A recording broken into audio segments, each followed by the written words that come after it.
Jump scare. Jump scare. What do you mean jump scare? I'm here exactly when I should be. At 2:50 o'clock. Also, do I sound different? Do I sound a little different? I might sound a little different today. I might sound a little less bass boosty today. This is not the Vinny headset microphone. I love that's what we're calling it too. That's funny. Ads are gonna start. We'll get rid of the pre-rolls. But I'm actually I'm ready to go. I don't need to. I actually don't want to get up and move around too much. My stomach's being a little annoying today. And yesterday. So I'm doing this tier list. So I'm not moving around. I'm cementing my butt in this chair until like the first hour. I'm adhering myself to the seat. But how do I sound? Do we sound a little bit better? A little more kind of natural? A little less on the kind of harsh bassy sound that sometimes happens when I talk? If that's the case, then that's wonderful for me to hear. Do you think people with Twitch Turbo are second-class citizens to people with subs? No, I don't. I do not, because if you have Twitch Turbo, I actually get Twitch Turbo money every month. So no, that's fine. Can you do some scream tests? It's probably still gonna cut me off when I go like, yeah. Don't you get like 2 cents? I don't think it's like a huge, massive amount of income for the stream, but hey, if you're doing Twitch Turbo, then that's good for every streamer, right? Because the ads you would have been shown, you just don't see them, and then all the streamers kind of collectively get a cut of it, I think, at some point. Or like the ads that you would have been shown, you just don't get them, but it gives me like a tiny amount of money. I don't know. I actually have no idea how it works. I heard on YouTube, premium subscriber views are actually worth more than regular viewers who see ads. There's probably a formula here. I mean, subs absolutely are worth more pound for pound income, I think. Like if you're talking about like per sub versus per Twitch Turbo view, I don't know. Prime versus real, we get less money for primes. I think the split on primes is pretty low. I think it's like, I don't even know. I don't want to give a number and be wrong. But I think it's like I want to say like $2.25 or something for every prime. It's something like that. Primes are lower. Please change your title. What's wrong with the title? My whole life in game thumbnails, seeding continues. That's exactly what we're doing today. The seeding yeah, like we're doing a seeding. It's the seeding rounds. People get weird about the word seed. Well, let them get weird. You know, words have more than one meaning besides fucking like Pornhub searches, okay? Words have more meaning than one meaning. Words have more meanings than sexuality, okay? We can have more than one meaning. Anyways, yeah, I think no one said this. Yes, they did. Go scroll up. I don't even care. It makes me think of farming. It makes me think of anything that with the context of the words before it. You know, what were the words before that word? He's hearing voices again. You are the voices. You're all here talking. You sound really small today. Well, I did change my microphone settings, so it should be a little better overall. He sounds so cute and petite today. What are you talking about? Because I took the bass from my voice down like 10%. How's it going? All right, are you? We're getting right into this because by the way, I got to make sure I put this up here because a lot of people probably were not here yesterday. I want to make sure you all read this, that we're not here yesterday. Do you know what I'm saying? Oh, also, this is important. I should show the whole thing, right? So I have a little program that was made. Here, I'll just put it up. But let's put the whole thing up, because a lot of you probably weren't here. Why do I have this in such wrong order? Okay, well, I fucked the joke up. The joke was done yesterday, so who cares, right? It was supposed to be a different game today. Yeah, okay. For context, the following stream contains my top or most impactful video games I've ever played. This is not your list. It's mine. So sorry that whatever that game is listed there. You know what? I did this already yesterday. Just use that one in the video. It's a funny one. Okay. Where we left off yesterday, we did the NES. We did the PlayStation 2. We did the Super Nintendo. We did pretty much every single console up until PC. And I think PlayStation 1. So let's just go for it. What did you give Bully? What did I give Bully? Very quickly. We'll see it later. Okay, you ready? Let's go down to the Wii. Did the Wii... I eliminated the bigs, did I? How could I have done that? All right, here we go.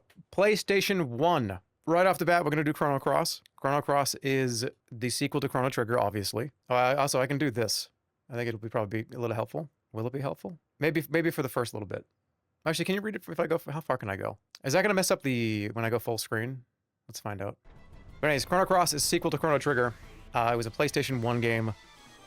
It's unfortunately kind of not great. I would give this game, if you were to give me a true, hey, like, forget about nostalgia and how much you cared about this whole franchise, I would give this game probably like a 7 or like a 6.8 out of 10. And that's because it directly compares to Chrono Trigger, which is like a 10.0 to me. I would give it like a 7.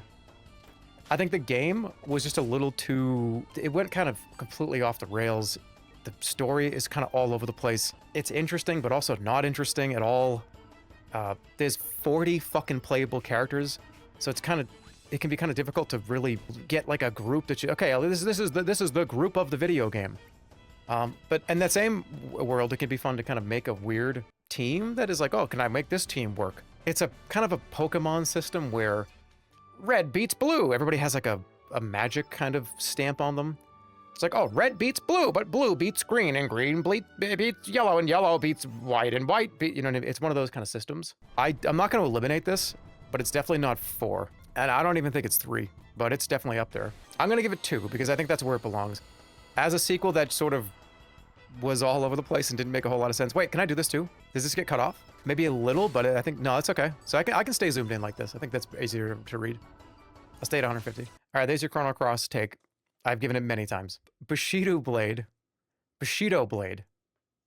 This is a, all right, this is a fighting game, but this is a fighting game where you die in 1 hit. It was awesome. This is one of those games where anything can kill you. If you get touched with the sword, you pretty much die. Notice how this person's running away. It's because they're afraid, because this player is probably a little better than them. So they're trying to get an opportunity where they can get a swing in. Almost got it.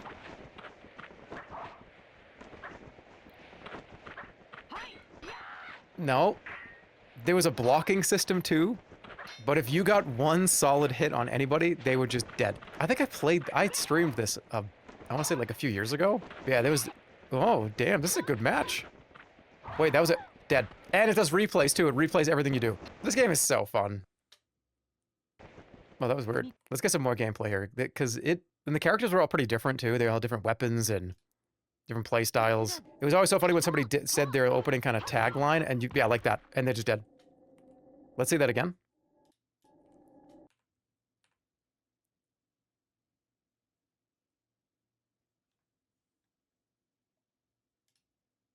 Is this me or is this you?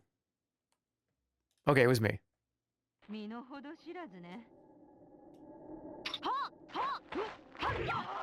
Now you just win the match. I think I'm gonna give this game a 1. I'm not gonna eliminate it because I think it's great. It's definitely, I played a lot of it. I want to stream it again, maybe. It was fun. All right, Family Feud, the Louis Anderson edition, specifically the Louis Anderson edition. I've played Family Feud, I want to say probably 30 times on this stream. I've played every version, for every console, for every computer, for every all the way back to like the Amiga. This is the best version of this game. The Louis Anderson PlayStation 1 Family Feud game. Okay, I gotta correct this person. Because there's always one every 20 minutes. This person says, I love this game. It was so incredible. Gives it a 1. Okay. These are Michelin stars. These are Michelin stars. Everything on this list is the best restaurant in your town. They're all Michelin starred restaurants. The 1-star Michelin star versus a 4-star Michelin is a difference. There's a big difference. But that doesn't mean that the 1-star, that you're still going to a 2-star Michelin restaurant. I'm more of a Zagat's guy. Oh, delish desserts. I just think of Chris Farley every time. The Zagat's. Oh God, the Chris Farley skit is so funny with that. But yeah, they're all Michelin stars. It's not, this one is, I'm giving this like 1 star out of 4. You get it. So this one's probably a 1. It's time for the feud. I've got the questions, you've got the answers. Let's have some fun. I love that green screen footage where they just shot over the course of maybe 2 or 3 hours every single thing that was going to be in this game. Plus he dances. 100 people surveyed. We got the top 7 answers. You just gotta guess them. Good luck. He just like screamed. Ready? Name something a teacher might take away from a pupil. Note in class. Your answer, family number 1. Yep. That's number 1 for sure. All right, yeah, this is a 1 star. It's great. I love it. Not quite a 2. I feel like the PlayStation 1 is going to have a lot of 1 to 2 stars. That's loud. All right, this is Die Hard Trilogy. This is a game that was broken up into like 3 different games.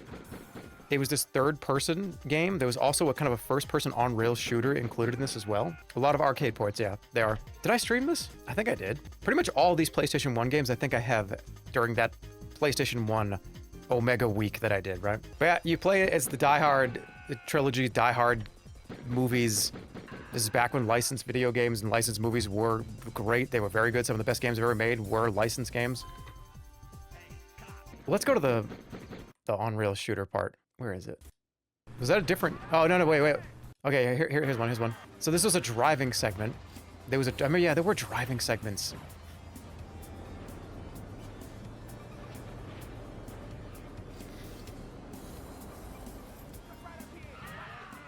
Dude, with the windshield wipers on? Alright, I'm gonna give this a... Hold on, here we go. Yeah, this is more of like the kind of light gun without the light gun. This game was good. It was like 3 different distinct genres in one. It was kind of crazy. What happened? I'll give it a 1. Yeah, Chrono Cross is the only one that's a 2.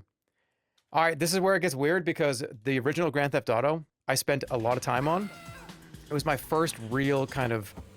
Obviously my first ever experience with GTA, but it was also one of those open world games that they weren't very many of these. I think I'm not going to give this 4 because I didn't play this enough or cared about it enough back in the day that I did with stuff like GTA 4 and 5. In fact, I don't even know if... I don't know. That's gonna be weird. I think this is a 2. I think this is probably a 2. Yeah, and it's sequel if it's on here. It is. Yeah, both of these are 2s. It's actually kind of remarkable how they went from this to what they did in 3. I genuinely thought you were playing this. I think it's on PC. I'm pretty sure they did a port at one point. Pretty terrible one, probably. I remember, yeah, this was interesting too, is that the weird faces in the lower left that talked. I remember the telephone going to the payphones and just hearing the like, it was just kind of like Banjo-Kazooie to speak. It's a 2. I'll figure out which one's better after. Oh, you know what? Just kind of like Kingdom Hearts. I feel like only one of these should stick around because they're the same. They occupy the same place in my hard drive in my brain. I probably played this one more than this one, so it's gone. I think that just makes sense. Ooh. Okay, this is Heart of Darkness. This game, nobody cares about this game. Nobody knows about this game but me. I'm the only guy that knows. I'm the only one that knows about this game. This is a 4. First 4-star PlayStation game. This is made by the same dude that was responsible for Another World or Out of This World, which is also a fantastic game. You'll be able to tell just judging by the kind of the way things are. The reason why this game is so high is because it was on multiple discs, but all the backgrounds are... Let's see if I can get a good view of this. The animation, this is like full CG animated shit back on the PlayStation 1, and this was early PS1. It was a game about... Fuck. You got this laser gun. Heard of Another World worked on this game? Yeah. I mean, this was his magnum opus. I think it's unfortunate because... I forget his name. But this game was so difficult to develop, and he spent so much time on this. I think he quit game development because of this game. Because it just was so too much, and it was such a fucking mess. I think this was one of the games that he was like, I'm kind of done. It didn't really sell that well. It didn't really do very well. It got kind of panned at the time. It was just way too hard and way too weird, I think, for people to appreciate what was underneath all that. And the game is very, very difficult, like I said. It's one of those get hit once, you die. If one of these guys touches you, and they... Well, he got touched, but you know what I'm saying? You don't have a health bar, you just die if the game decides you're gonna die in 1 second. But what's the best part about this game is all the backgrounds are like these pre-rendered cutscenes. So he'll jump across, just wait till he jumps across. You'll jump across like a cavern, and the cavern will collapse behind you, and it's pre-rendered CG behind you. Let's see if we can get one. Because this is kind of just like the core gameplay. Yeah, like right here maybe. But this shit was really difficult. Also, I have a video on this game, and I'm going to repeat what that guy from 15 years ago said. This has got some of the most, like, brutal ways to die. There's dozens and dozens of custom death animations for this poor little dude. Like, being eaten, being, like, burnt, being, like, exploded. It's crazy that they put that all in. But I consider this one of my favorite games of all time, and probably one of my favorite PlayStation games. Final Fantasy VII is not on this list, but this is. I thought this was Donald Duck? Bro, it's not Donald Duck. Okay, you ready? Do you see what I mean? Like, dude, this is awesome. And shit would go right into a cutscene and then would come out of a cutscene. It was very ahead of its time, it was, and unfortunately it made the dude want to quit video games forever. But if you ever played Another World and you say to yourself, well, that was a really wild experience. I wish there was something else like that. Play this. Because it's as if Another World had like a machine gun. Yeah, give the guy in Another World a laser machine gun. I should stream this again and try to beat the whole thing. All right, one more minute. I know I said this was going to be a little faster today, but you know what? We're going down memory lane here. I don't care. There was a lot of that climbing platform type stuff. Yeah, it's a beautiful game. It's a wonderful experience. 10 out of 10, recommend it. Okay. I'm gonna listen. I talked about this the other day. Loaded for the PlayStation 1. But the top-down shooter. One of those games that you just kind of picked up and just... Another bloody game. This is a very bloody game. Jerma, what is this? What are you playing?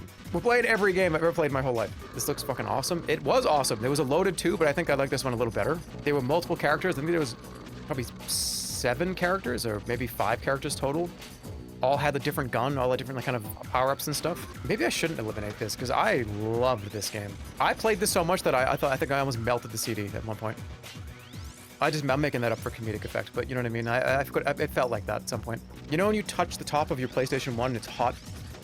And you go, oh, oops. I remember doing that. I remember the disc was hot one time. So we're just lying now. Yeah, hey, this is my list. I can lie on my own list. It was just a good arcade fun. You know what? Let's let it fight for its life. Why not? This is one of those classic PS1 games that is medieval. And I loved the vibe of this game more than I liked playing the actual game. Am I on a... Alright, 1080. Make sure I'm on 1080p. I love this game's whole aesthetic, but I didn't really... I guess I did... I beat it like twice. I think I would give this a 1. It's one of those like classic launch area titles of the PlayStation 1. It was in every single trailer ever. It was in every single teaser and promo for the PlayStation. Look what we can do now. Look what we can do now. Look what we can do now. I think it's incredibly important. Not just to like gaming as a whole, but to me too, this is like, holy shit, PlayStation 1 and medieval. I love this little guy. I'll give it a 1. Let it fight for its life. Hey, look, Mega Man Legends. Is there a video of me saying that I hate this game? Because I would like to retract that statement from 2019 or whatever it was. I notoriously never played the second one, and I told everybody I was going to play it like a week later. The disc is still sitting behind me. This is a good one, though. I had fun with this. It's one of the only Mega Mans on this list because, well, of course, it's one of the weird ones. I have to put a weird Mega Man on here. I'm thinking about giving this a 2 because I do remember how much fun it was to, like, do this. And how kind of different this whole thing was at the time. Normal Mega Man is a snore. This was a great one, though. I'm going to give this a 2. I think it belongs there. All right, here we go. It's time for another... Do I give this a 4 right now? Just get it out of the way? Yeah. Metal Gear Solid, obviously, one of those... It's just like changed... One of those changed everything video games. I loved this game because everybody that got to that part where you had to get tortured, it was very difficult to not have... You have to get to the end screen. I would always... Didn't matter who I used to get phone calls about this.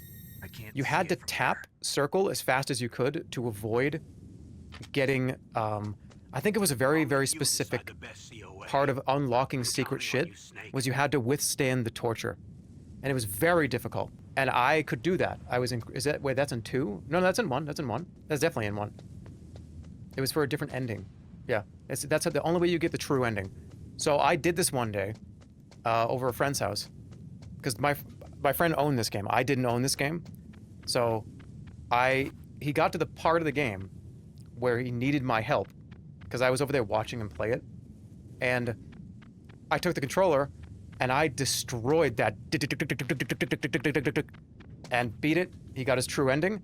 And then word got around that like I was the guy that could do that. So people were kind of giving me calls and calling me, hey man, what's up, dude? How you doing? Hey, how's things? Oh, dude, how's... You know, you want to like come over and we can like catch up a little bit? Oh, do we ride our bikes? Oh, also, you like Metal Gear Solid, right? Yeah, of course I do. Oh man, like it'd be crazy if you came over and I'm at this part that's like wicked difficult, but I heard you're fucking sick. And I would beat this up for like 3 different people. A surveillance camera? I was the one that could withstand the Metal Gear Solid torture of my friend group. That's a lie? It's really not. It really isn't. What a dumb thing to lie about. Like, that's the stupidest thing I could lie about. I should tell you I can, like, bench press 250. That's, like, fucking... Okay. He's so proud. I was the Metal Gear Solid torture guy. I mean, for a time, And then I got my own copy. In other words, there's I mean, it's the best action stealth espionage tactical shoot eat ration talk to Otacon game in history. Again, what? Oh, dude! Oh, I'm a liar, huh? Oh, I'm a liar. Oh, look at how much of a liar he is. Check this out. Check this out. Look at how fucking hard this was. You had to tap circle 1,000 times. They did this to you like over and over and over again. We're not finished yet. Oh, we're not finished yet. Do it again. Look at the timer. Look at that health. You had to like, this shit was fucking impossible. This person's using a tool-assisted playthrough, I think. Yeah, Metal Gear Solid 4 stars, one of the best games ever made. Monster Rancher 2, also 4 stars. How could I not give this 4? I actually might give it a 3.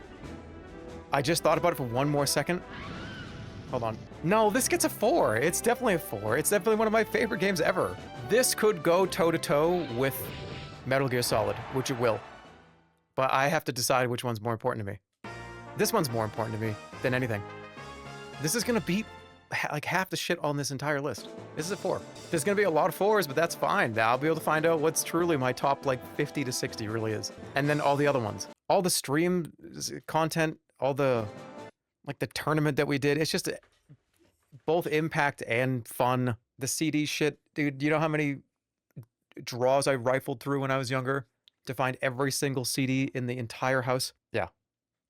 It's a 4 star. You all know it. We don't need to talk about it anymore. Okay, Oddworld is another one of those, like, PlayStation is a new console, and look at how crazy it is that you can do so much interesting things. With that being said, it's going to get eliminated. And I say that because while I loved this game, and I loved seeing all the demos all over the you know, GameStop, and how much I remember being at a friend's house and him running in circles, and getting the controller handed to me and me being like, bro, I don't know where to go. And then later on, as like a grown man, having the same reaction I had when I was like 16, but still loving the art, loving the style. I mean, it's just, I remember doing exactly what this guy's doing right now. It's incredibly difficult. Everything can kill you. Everybody has a gun that shoots across the whole map. I love it though. I love this whole thing. I remember all the advertisements for it. I remember being at friends' houses and we just laughing. But it was so... in my PlayStation catalog that I was ever exposed to that I ever really cared about, that's not one of them. That's going to continue. This one absolutely is, though.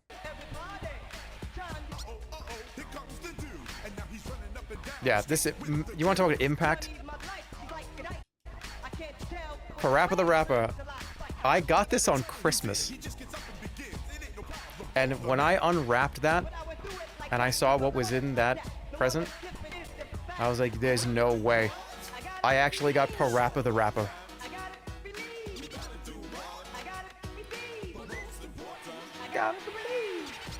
What you gonna do when they come? I gotta redeem. And the game is very simple, but it was at a point in time when, I don't know, it just like, stuff like this might seem nowadays as kind of a little dated maybe, but you gotta remember back when this stuff wasn't really that prevalent, how many things this game spawned, how many creative minds this thing tapped into, how many developers, how many just people that make anything.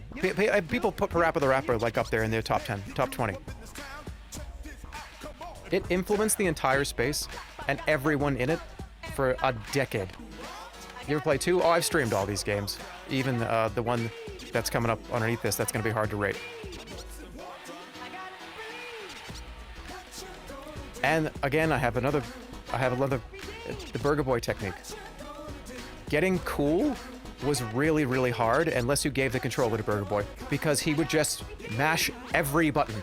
And it was just like, and it would just be like, do it, and he would get cool. And I remember being so annoyed because like I would get it so perfect, like I gotta relieve, I gotta redeem, and he would just be like, and they would work, and I'd be like, what the fuck? That doesn't make any sense. And then you get to do the freestyle, and it's the funniest shit ever, because it's just like 5 words. Like, yeah, it's like scream, go, oh, Uh-oh, scream. So it's like scream, scream, scream, scream. Uh-oh, scream, scream, scream, scream, scream. I'm gonna scream. I'm gonna scream. I'm gonna scream. And, oh God, I gotta play this game again. It was so much fun. No, you failed. It was really easy to fail, even if you did good. I streamed this like a year or two ago. You know, you get it. Okay, I'm gonna do something here that people are not gonna like. Myself included. This is the best light gun game franchise, without a doubt. You see me play it when I had my CRT. Point Blank is the best light gun game. Better than Time Crisis, better than House of the Dead. Point Blank is where it's at, 100%. The problem is, I just had to put these all on here because they meant so much. I had the light gun. I did eventually have the light gun in my adult years for Point Blank. It was kind of like Mario Party meets light gun. And I think that's why it was so fun. It was almost like, it was almost like WarioWare, Mario Party, and Duck Hunt had a baby. And that was why it was just so engaging. Dr. Don and Dr. Dan, obviously iconic video game characters that have been forgotten. I don't know how they haven't been in anything else. I think they were like stickers in the PlayStation Smash Brothers Ultimate game or something. But I don't know if any, I think what because I put, let's just go down here just for you to see it. The arcade version of this game, this one here, is the one that I probably put the most time into, if that makes sense. If I'm going to rate a Point Blank, it probably should be the arcade one. I remember going to this machine when the arcade was a big thing and getting a handful of tokens in my pocket. I would go to this machine and I would stay there until all the tokens were gone because I just wanted to play it over. I probably sat there for like hours playing this. And yeah, was there a line of people behind me saying like, come on, dude, and me being, you know, with a snarl and foam in my mouth, like, get it! But whatever, it's a 2-player game. I'm going to give it 3. I'm going to give that like 3 as a franchise and because that's like incredibly important, but not quite there all the way. And I'm going to do this. That's painful to do that, but I think it makes sense. That's a triple kill, yeah. This video's being weird. They're all so good though. Where's my favorite game? The bonus one. The bonus round is the best. I love the theme song too. The intro is always awesome. There's always just this 3D animated intro. What was the intro for 3?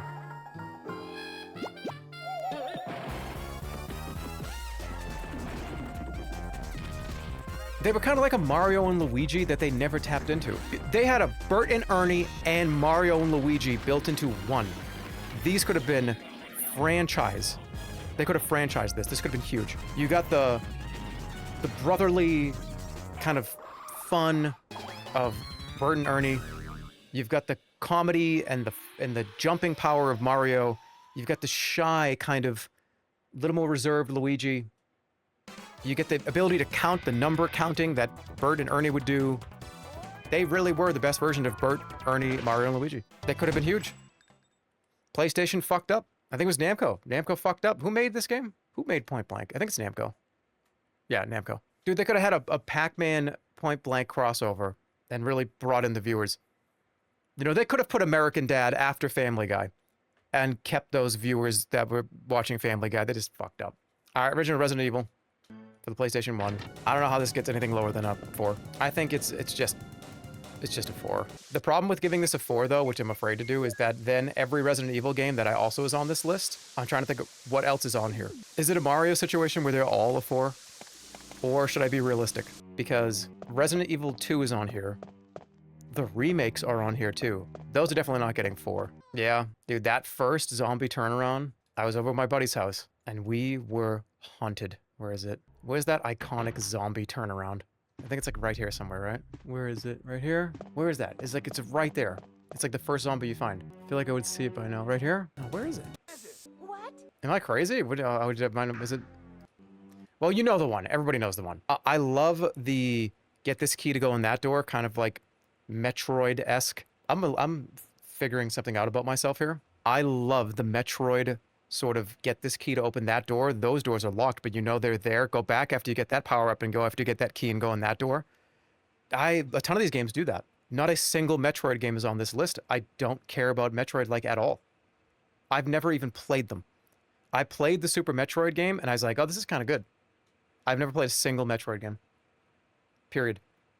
But I've played all the games that are copying that original formula. It's called a Metroidvania. Yeah, but you know what I'm saying. Not a single Metroid game on this list, but yeah, this is 4. That's fine. It's fine to have a bunch of 4s. It'll be interesting at that final tier list. Who could forget this game in Leon's first day of work? The remake was really good too, but it just stands side by side with Resident Evil 1. Now, Resident Evil 3 is not on here, and I don't... Wait, maybe it is. Maybe it is. Did I put Resident Evil 3 on here? Just to have the trilogy? But the first handful of sequences, especially being out in Raccoon City, is lovely. Being in these like hallways, this kind of dank, dark alleys. I love that there's been some studios and some independent studios that have been going back to this formula of nasty, gnarly, ugly fucking games. I don't want the fucking Unreal 5 lighting. I want nasty, ugly, gnarly. Even if the game is not horror. Bring back the gnarly, dirty, rusty fucking games. I don't even care. Bring them back. Bring back those textures that like just oversaturating the market right now. Yeah, but there's a way to do it. It's funny because I would love to see a AAA studio do this, but they just won't. Like I would love to see like a $50 to $100 million new old Resident Evil game that Capcom makes. I feel like the appetite there is massive for them. And I did see the Code Veronica thing. That's really cool. But it's, the remakes of these games make them look better and kind of up the graphics and make the textures better. I would love to see like a Resident Evil 10 and they just say, you know what, fuck it. We're gonna make an $100 million Resident Evil 2 like, right? Like those old style graphics. I feel like that'd be awesome. You need to speak your truth. Yeah. Okay, Skull Monkeys. This is gonna be pretty high. Not that high. This is a sequel to the Neverhood, which I think we have to do that first. So let me do that first, because this is the Neverhood 2. Where's the Neverhood? We're going to go PC. We're jumping around, I know. Oh, why is Harvester on the list? Well, it's on the list for me to do this.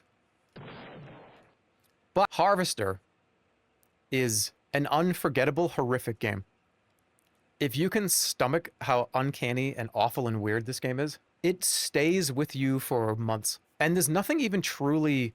There's no like jump scares or like screaming monsters or like a giant alien that jumps and screams in your face. It's not, it's just so unsettling and awful. It's just bizarre. It's weird. It's one of those, you know, sprite FMV actor games, which is, it's just, I feel like if people started doing these too, I feel like this would hit pretty hard nowadays as well. Playing through this on stream was one of the strangest and most off-putting experiences of my life. And honestly, this game might even be TOS. I don't even know if it is. I take it you wish to be initiated. Is this game like banned on Twitch? Like as of 2025, 2026? No, okay. Because I remember it was somebody just awful themes and it was, I can't even describe it.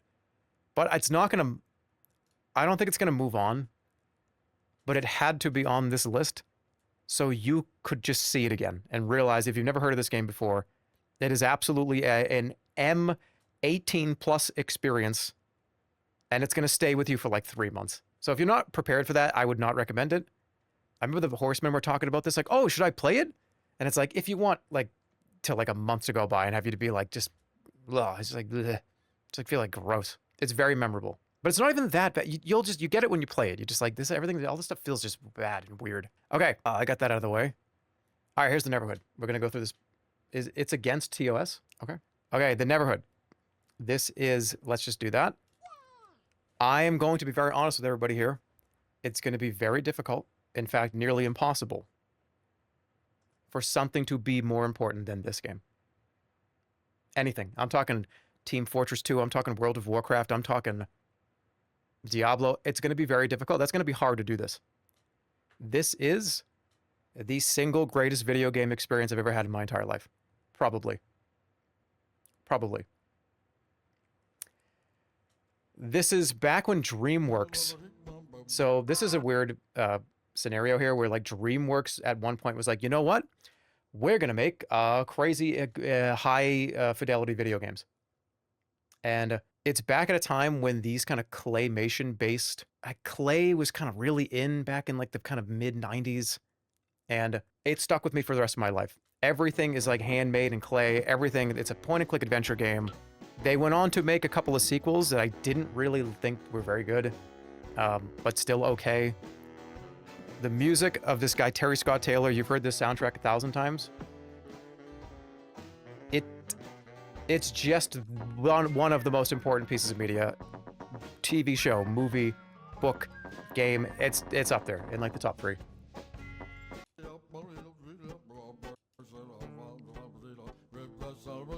God, I love this soundtrack so much. And everything is and by the way, let's keep this in mind. None of this is fake. This is all 100% made out of clay or wood. The entire game is. And some of these scenes were, and you know what else is really interesting about this game? Actually, Holly brought this up when I was talking about this. There's something about the black background that adds to the contrast, that adds to this game's uneasiness. It seems like so void and so empty and so just the black background. When you go into the first person mode and you walk around this kind of Neverhood, the actual like town itself, and the music is like scary, and just look at this black background, this black void. It's a 4-star, and they did make a couple of sequels. I have a video on this game. I've talked about it 1,000 times. There were cutscenes. They were full claymation cutscenes. Let's watch one of them. Why not? Generally one of my favorite games of all time. Nothing like it. There really is just kind of nothing like this. And there's been some indie studios that have made some kind of games in this kind of world, but it just doesn't hit the same way. This character, and this is the Earthworm Jim, people that made Earthworm Jim. And it's just that kind of weird, cartoony, but not all the way cartoony.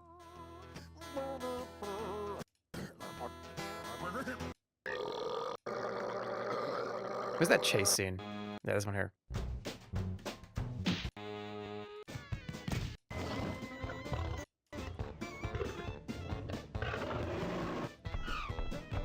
He made the Mafia City sound effect?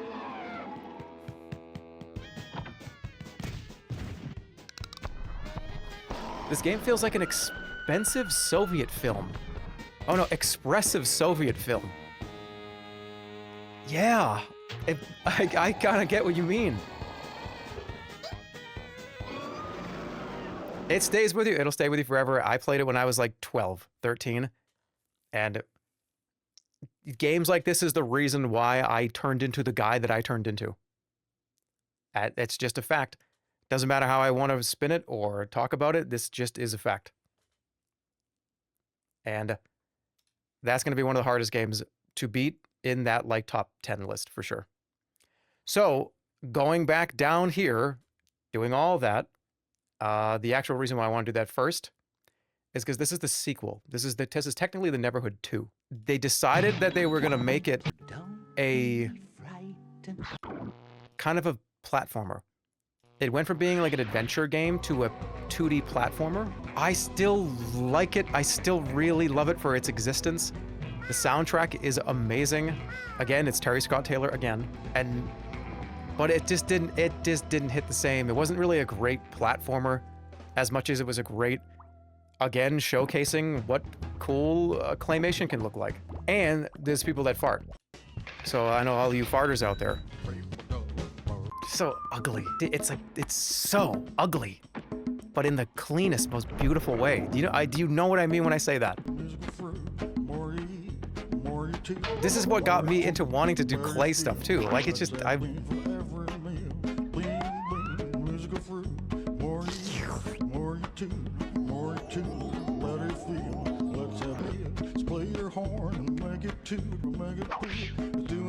Let's give a hoot. You gotta love things music free. More you do, more you do. Let's oh. More you eat, more you do, more you do. Let's have beans for every meal. This is like a eugenics song. Got it. But yeah, it just was. They went a different route with it. Didn't really love the platforming, but I'm glad it exists. But I'm gonna do something that's gonna be that's very difficult for me to do. I love this song. I'm sorry.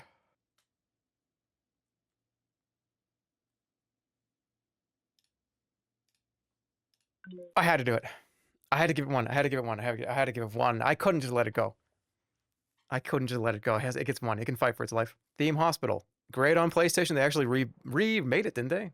Yeah, am I crazy, or did I do a sponsored stream for the remake? Oh, no, that was the university one. Another game where you just kind of have people come in with, like, invisibility is a disease that you have to cure. People come in with, like, inflated heads. It was a fun kind of tycoon simulation game that didn't take itself really seriously at all, which are my favorite kind of tycoon games, because I don't really love those games where it's like you need to read the spreadsheet to be able to play or understand what's going on, or I just want to kind of make the fun buildings and have the people do stuff.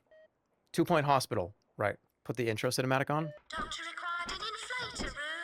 Oh yeah, the lady. I gotta take a break. I'll be right back. We'll play when I get back. I'm getting too gushy. I looked over and saw that the ad break was coming, so I'm gonna take a break. I said I'm getting too gushy. Gushy. Remember, words have more than one meaning. You guys are fucked. You guys are fucked up. All right, I'll be right back. How's it going? Okay, so let's continue. The opening cutscene. I'm not sure this has the opening cutscene, but I'm gonna give this one. Was the gushness reduced? All right, you're getting in trouble. There's a place where everyone can be happy. It's the most beautiful place in the whole wide fucking world.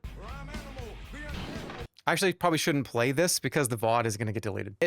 This will be, I was muted. Tony Hawk 2 is the best Tony Hawk in my opinion. It's my favorite one. The other ones are fantastic, but they just kind of don't compare to the way that I felt when I was playing this for the first time. I loved the balance of collecting things and level design. I think School is my favorite level that they've ever made, and this is where it was introduced. School is the best level, period. It just is. It's one of the best skateboarding games. It's also one of the best games of all time. Wow. Listen to me. Hitting you with some just truth. And listen to how crazy that is. Wow. It's the best game yep. We'll see how it fares against like Diablo 2. I don't think it's going to do very well against a game like that, but can I at least get to, there's a place where everyone can be happy. That actually might be in the first game. It's just amazing. All right, Tony Hawk 1 is going to get a 2. No. Yes. Tony Hawk's going to get a 2. Only because I wanted to fight for a position. I think this is a great introduction to the series. And of course, it is legendary for its existence because without this, we don't get 2 or 3, right? But I think this is a far better game.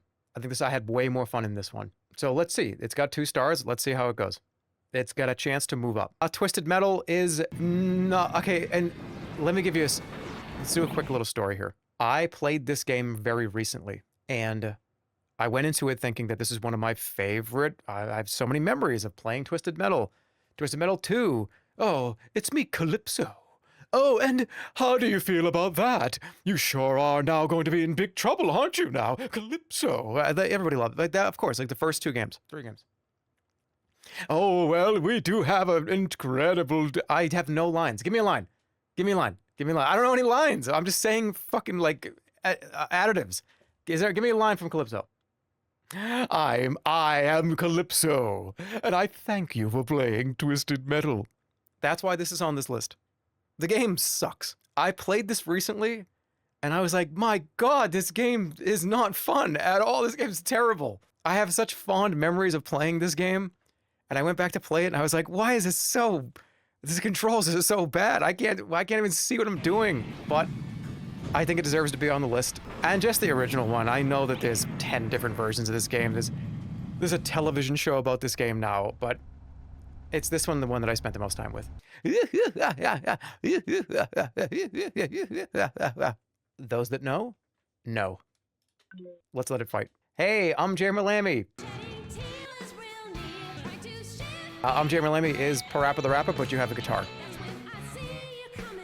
And it's wonderful. Arguably has some of the best tracks of any of these games. I almost just swallowed my tongue. Okay, so anyways. Dentures came out. Dude, that's such a fucking funny joke. Okay. in some point in the future, I'm gonna be talking and dentures are gonna come out. But you're gonna tell, because my teeth are gonna be fucking weird looking. How does that even happen? How do dentures come out of your mouth? They're not like glued in, well not glued in, but isn't there denture adhesive? Is it just because you're not wearing the denture adhesive and you're like, I can get through this? Yeah, I'm Jerma Lammy. It is a Parappa the Rappa like. Oh God, this part. Yeah, this game is fucking weird. I forgot how weird this game really was. I remember the disc that I had when I played this a handful of years ago. The disc was skipping a ton of that part, and it made it even worse. I'm gonna give this a 1. No, I'll give it 2.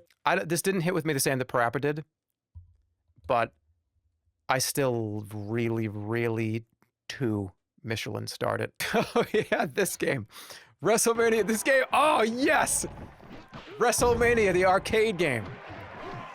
Where you play Doink the Clown, dude. Oh man, yeah, this is a 2 at least. Everything was just crazy.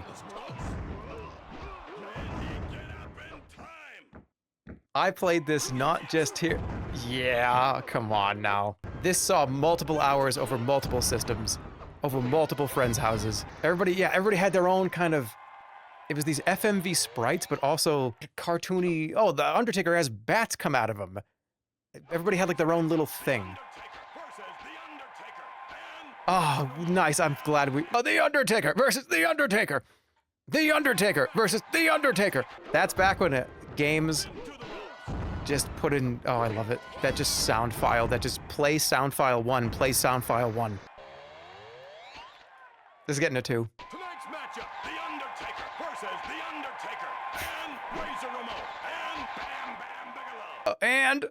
And just such a simple logic of connecting the files together. Yeah, this one's great. All right, PlayStation 1 is done.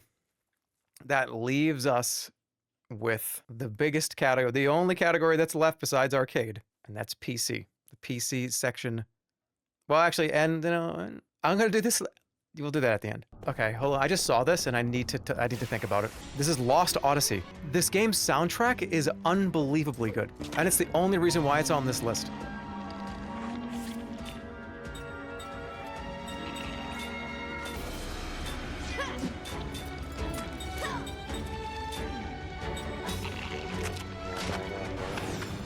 Yeah, this is the car CD. This is the song. That's the song that played. When I had a bunch of acquaintances that I didn't really know that well, I drove them home, and it was in the fucking CD player. And I remember I'd never met any of the, no, I'd met some of them. And I'd spent a little bit of time with most of them. There's probably 5 people in my car. And we're at kind of like a, how do you do? How's the weather? Kind of a relationship. You know what I'm saying? And that CD was in the car. And it was a situation where yeah, I can drive everybody home. That sounds great. Sir, everybody get in the car. Nice to meet you. What's your name? Oh, Jeremy. Excellent. Oh, yeah, I know Doug over there. Yeah, of course. Cool. Yeah, no, go on and get in. And that being in the radio, and everybody gets in, car turns on, we go, oh, let's put on the radio? Yeah, let's put the radio on. And this is the fucking thing that was just there. CD button gets pressed. This is the fucking thing that's in there. My Lost Odyssey OST CD. And I remember being like, what do I do? Because this is awesome. It's a great soundtrack. I didn't say it was from a video game. I was like, oh, this is a composer that, classical music, there's, we know Mozart and all those guys, but like this is a guy that's different than Mozart. I mean, you've ever heard that before. Dude, I went like Porky Pig style. What's even funnier? I never spoke to a single person that was in that car ever again for the rest of my life. For the rest of my life. That was the first and only real interaction outside of like, we are just acquaintances in the same room. They probably still tell that story.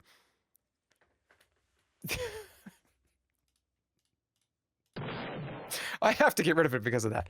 But that game is actually really, really fun. Wait, should I do that? No, wait a minute. No, I have to, there need to be eliminations.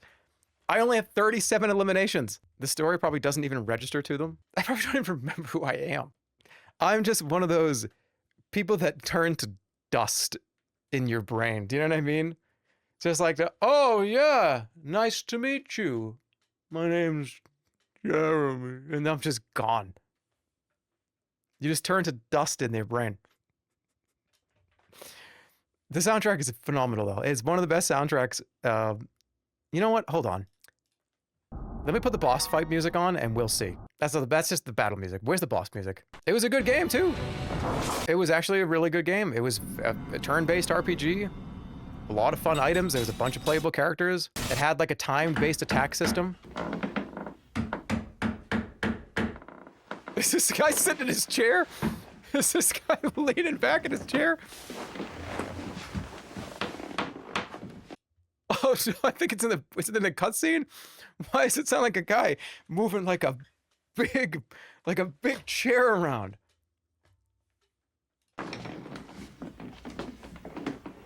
Oh, it's building a house. Okay. I thought it was like a fucking like shack level chair. Just kind of like somebody sitting in it and like shifting their butt around. This is it. Now where I need. Ha. This is it. A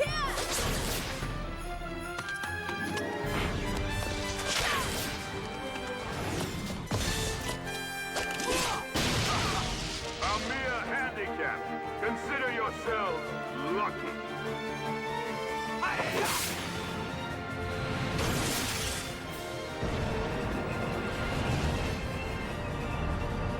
Bad.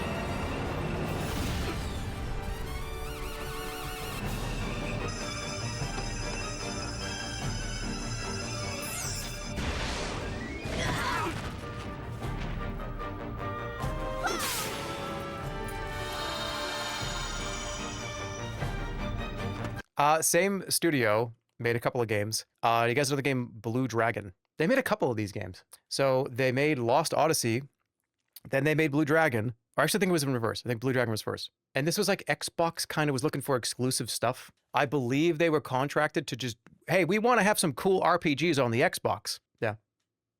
Mistwalker, that's correct. That is Mistwalker's the one that did it. Xbox 360 only. Yeah, at the time they were trying to appeal to the Japanese market. Yeah, but I mean, these games are great. This game is actually very, very, very good. If you're looking for like a JRPG style game, that you maybe never heard of before, that was really fun to play, this is definitely it. It's very good. You know what? Let it fight for his life. Fuck it. We'll do, it's all right. Where am I going? Oh, right, PC. Dude, look at all these. There's going to be like 100 4-star games. There's going to be a battle to the death once I have to do the actual 4-star tier list. Look at all. Oh! Dude, it's all it made it on the list. It made it to the list.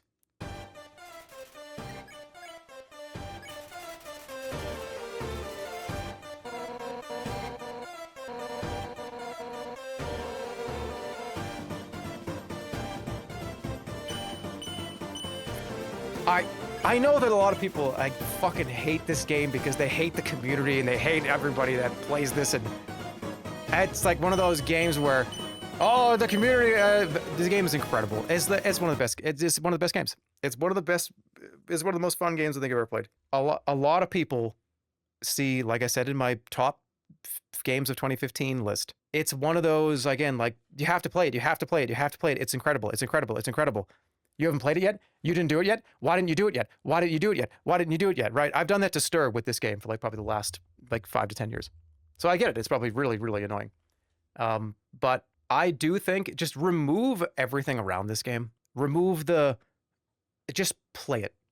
Just play the game. If you've never played it, I'm sure you probably all heard about it. It's got one of the better soundtracks in any game. It's funny. It's a fun game. It's got a lot of interesting humor. It's just a great experience. The whole thing, just do not look at anything around this game. Just play the game. Just play it. And tell all your friends to play it too.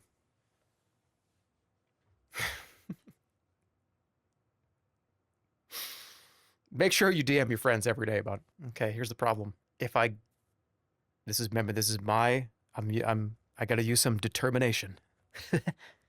I gotta be determined for this one. If I give it a 4, am I only giving it a 4 because I'm being performative? But if I give it a 3, am I only giving it a 3 to also be performative? Am I giving it a 4 because I don't want somebody in chat to threaten me? Am I giving it a 3 because I don't want somebody to do a bat chest if I do 4? How do I feel?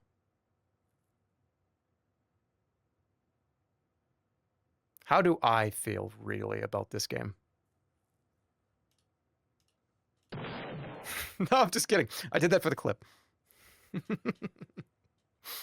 All right, there's no chat here. There's no one here. I'm the only person here.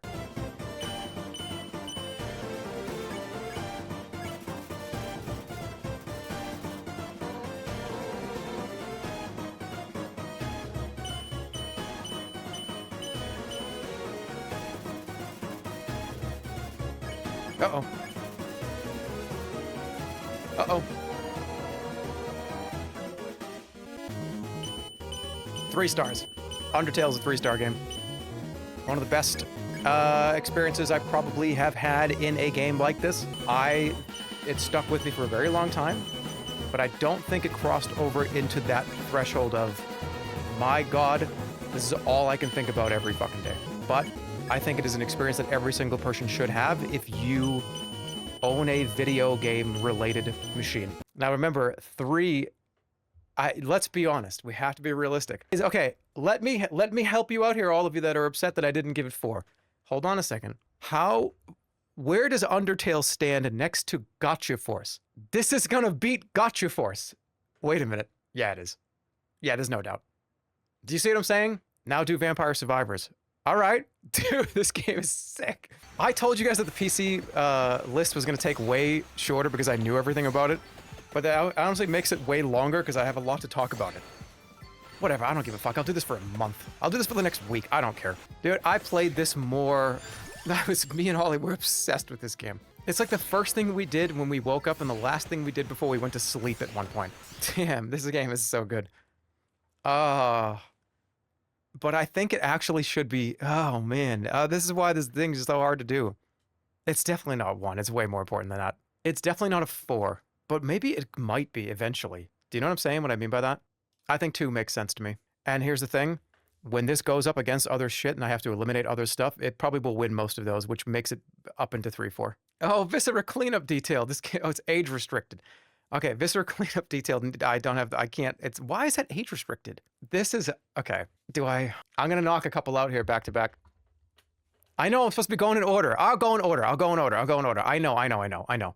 We have completely jumped way too far. Dude, Candy Stand Bullpen Blast got a 1? Yeah, it did. Oh boy, this is a lot of 4s. Oh boy, oh man, this is one of those games that just kind of develops the person that you turn into. An actor, click actors and props. 3D Movie Maker, Actors. some of the highest viewed, most beloved videos I've ever made were made in this game. I spent a decade playing this, making movies, sending it to friends. We would go over each other's houses and laugh at the crazy shit that we'd make. Learning about like shot selection and pacing of a scene, I started to care about that here. It's just the most important thing in my childhood. And it's a 4, and it will always be there. They made the Nickelodeon one, which was cool. It was like an expansion in my brain. But then they never did it ever again. I don't know why they don't make more stuff like this. Shit like this is so... It makes me just wish I had fucking $500 million in my checking account. Because I really do think stuff like this... I know that like Roblox exists and stuff like that. But that's more like game development kind of stuff. I wish there was more of this type of very easy to understand kind of art, video kind of movie making shit, animation type stuff that's not incredibly difficult to process. Because you know what okay, look at that list of what the guy can do. He can run, he can jump, he can fly, he can get up. And then you have to use your brain to decide like, hey, actually jump could be a backflip too. I just have to make him, each frame, I have to kind of move him a little more. With how simple the game was, it bred such like invention through necessity. They're not making stuff like this to get younger people into creating things. At least in my view of like the kind of movie, television, animation world. Type the name I'm talking of about your- easy ass shit like this.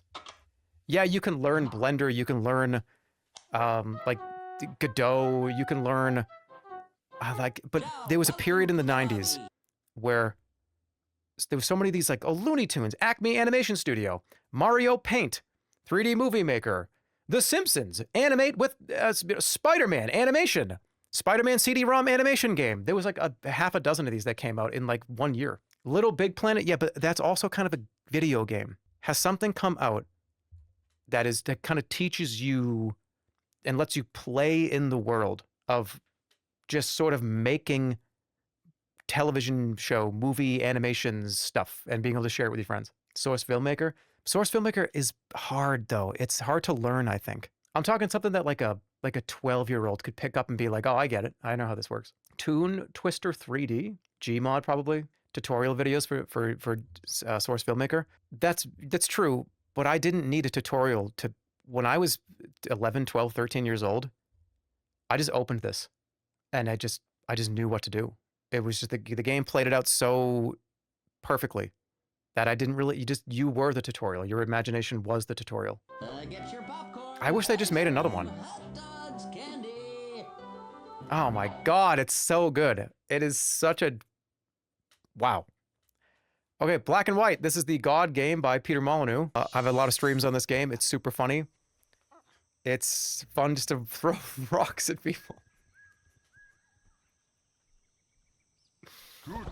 Not only have you fed them, but now they believe in you more. Dude, there's that part where the cow just kind of goes crazy. And it's just like smiling and like picking up rocks. And I'm gonna throw that rock at that person.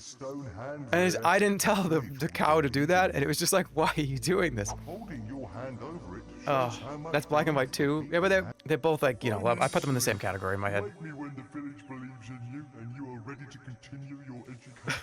I'll give it 1. Let it fight. For those of you that don't know, it's a God game where you have followers. You have, what is I will this? teach you both.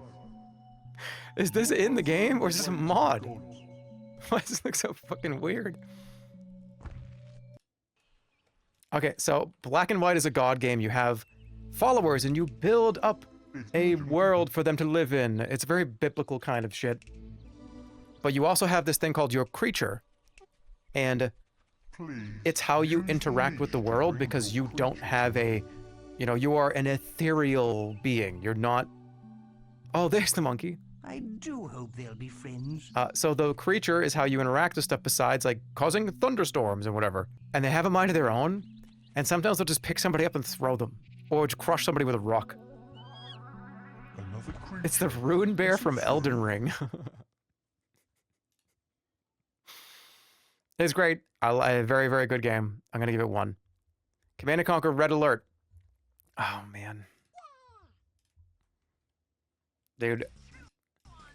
Best RTS. Probably up there with maybe 2 or 3 things that I consider to be the best RTS. And most fun I've had. Dude, this is one of my first experiences playing a game online on PC. Going into those lobbies and, man, it doesn't... What a great game. And I'm not a big fan even of necessarily Red Alert 2 or the original Command & Conquer. They made a lot of Command & Conquers that I didn't really fuck with much of them besides this Red Alert one. I liked... Tiberian Sun was alright. Red Alert 2 I think went a little too far in a direction that I didn't really love. Why do you only like 1 and not 2? I think that the art style of 2 went like a different direction. And that's when you could... when you can first... bunker your troops, right? You could press a button and they could kind of dig into the ground. And then the art style went a little more cartoony. I prefer these kind of sprites. I like the sprite version rather than more of like the fully fleshed out kind of 3D, not 3D, 2D kind of animated characters. Is this the one with Tim Curry? Tim Curry is in the original Command & Conquer, I think. Is he in? No, he's not in Red Alert. Wait, is he in Red Alert? Wait, Tim Curry is in this one. Yeah, no, he is. Am I mixing it up here? Maybe not. Maybe he's not in this one. I think that's a different one. But anyways, yeah, it is, there's 2 different distinct, I believe it was the Allies and the, I want to say, was it Soviets or something? What is Red Alert 2? Red Alert 1. It's Allies and Soviets. Yeah, Red Alert, real-time strategy on Command and Conquer, development published by Westwood. Yeah, wow, good old Westwood. Alternate early history of Command and Conquer when Allied forces battle an aggressive Soviet Union for control over European mainland. Right. And there's like time travel in this game too. I think there's like a Chronosphere, and you could teleport your troops and shit. This game was not just like it's like this machine gun versus that machine gun. The game gets wacky. It's Hitler got time travel killed, so it's an alternate reality. That's what it is. It's a really interesting game, and it's one of the best RTSs, period. 4 stars. Multiplayer was a blast. We were actually going to do multiplayer Horseman with this, and I still look forward to doing that. Counter-Strike 1.6. Where does this go?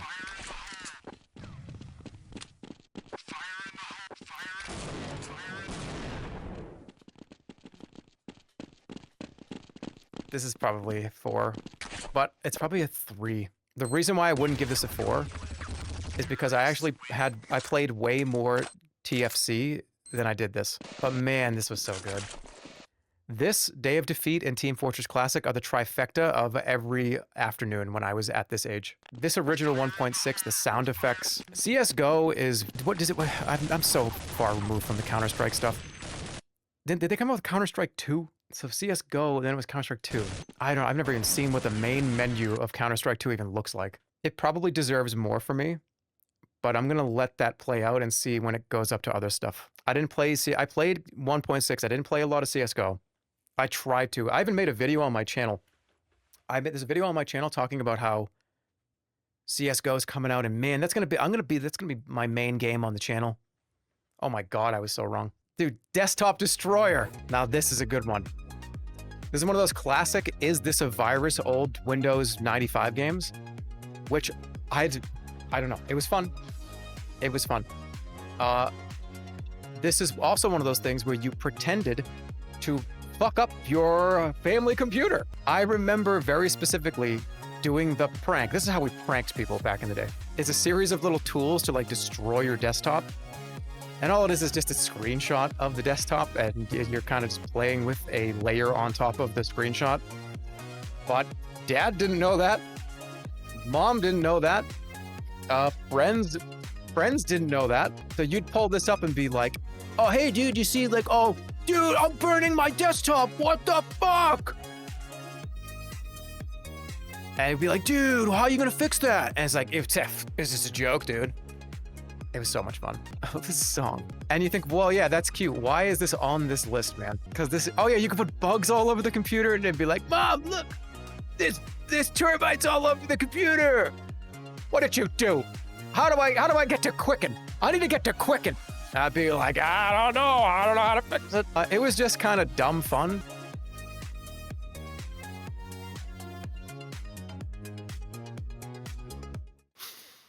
What is that? Is that song a royalty-free song? I hope it is. But where's the thumb? There was this weird thumb character where you push down and it goes like, and it smudges all the stuff.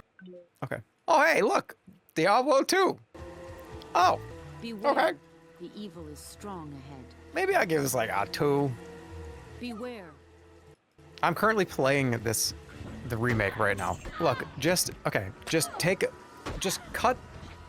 I'm gonna move my mouth for like maybe 100 frames, and you can just go back to every VOD I've ever talked about this game and just loop the GIF and just play the VOD. You know what I'm saying? Ready? Like, actually, you know what? I could probably just do this on my own. Give me 1 second. Just give me 1 second.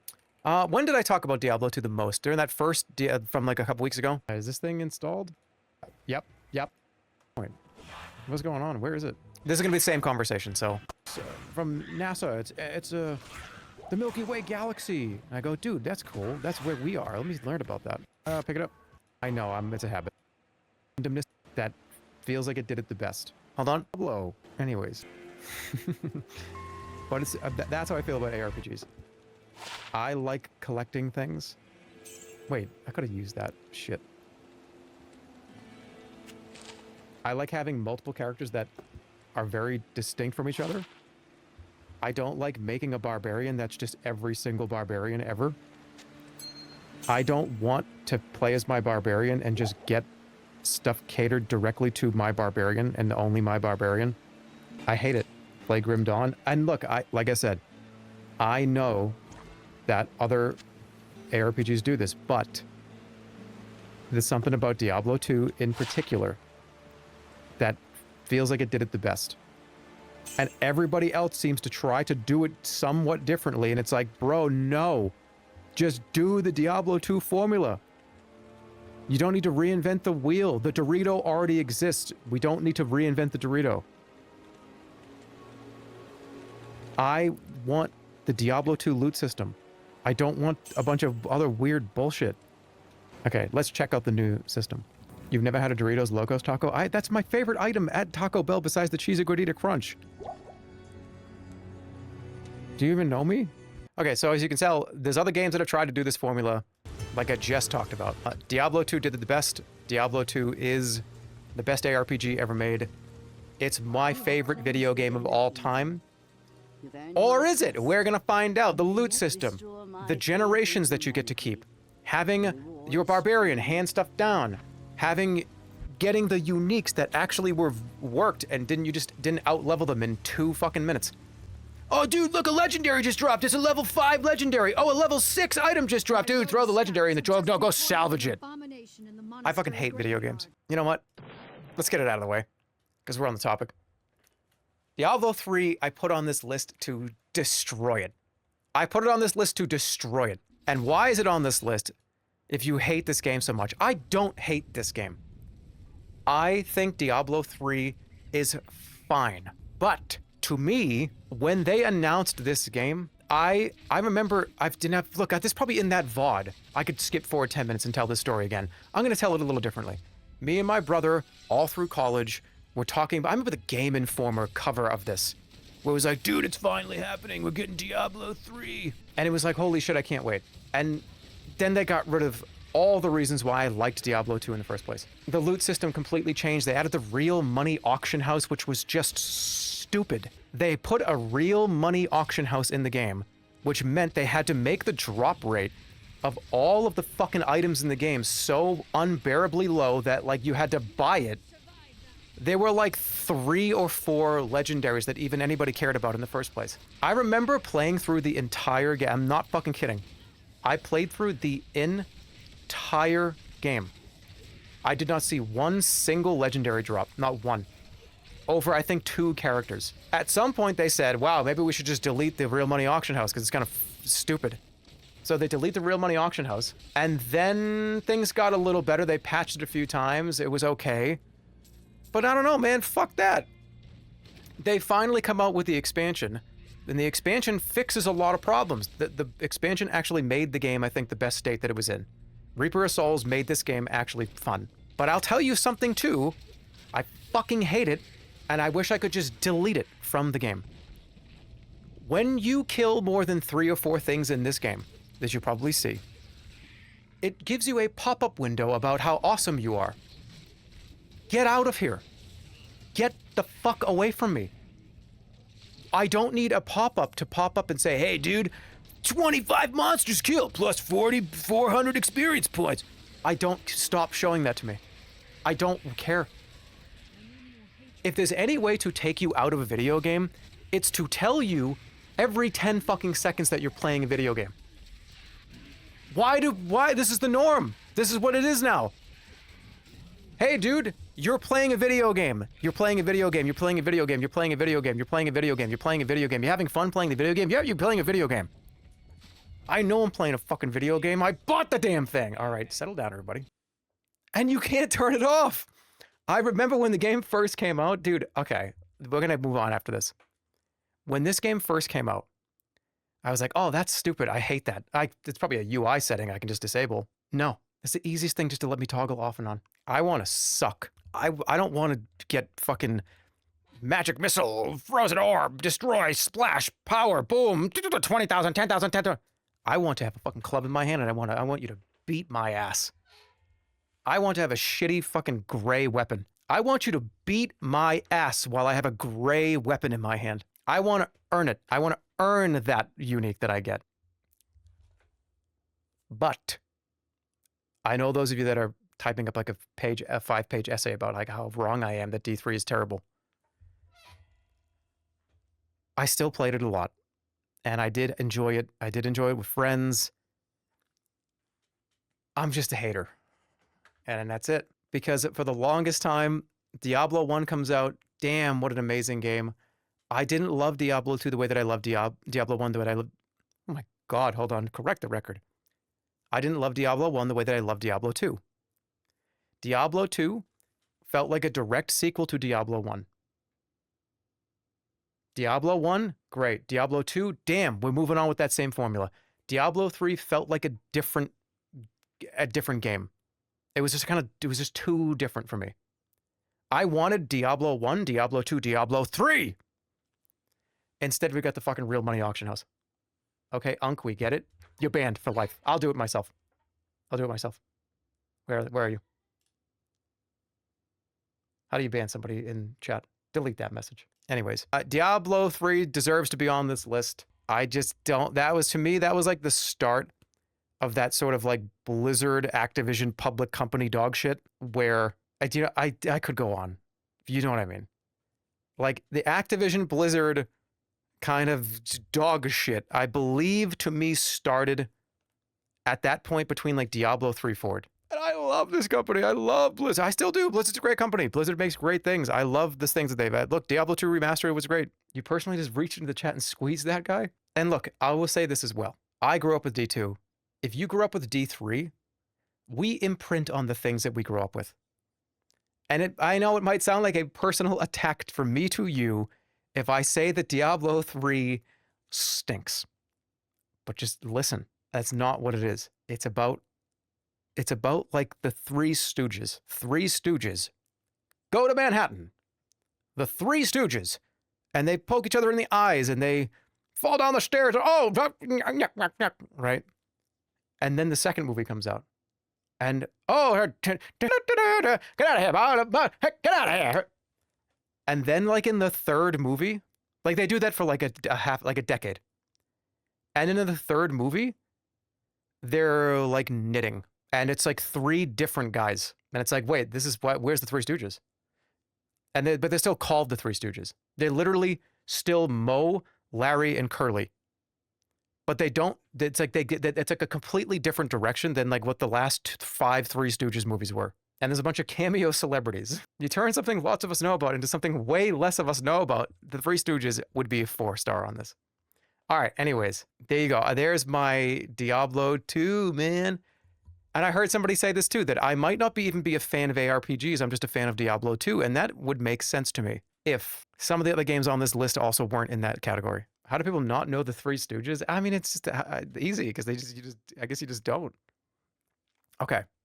I'm definitely not going to get a fucking invite to that BlizzCon fucking VIP party. EverQuest. EverQuest it's just the pre-World of Warcraft. It just was the original kind of MMO big deal. I know that like RuneScape is really great too, but I didn't play RuneScape. It's not on this list. This was peak. It was my first MMO. Okay, so this is not my first MMO. No, I guess it was because I heard World of Warcraft was coming out and it does look kind of goofy, but that's why it was so charming. This game was hard. This game was crazy.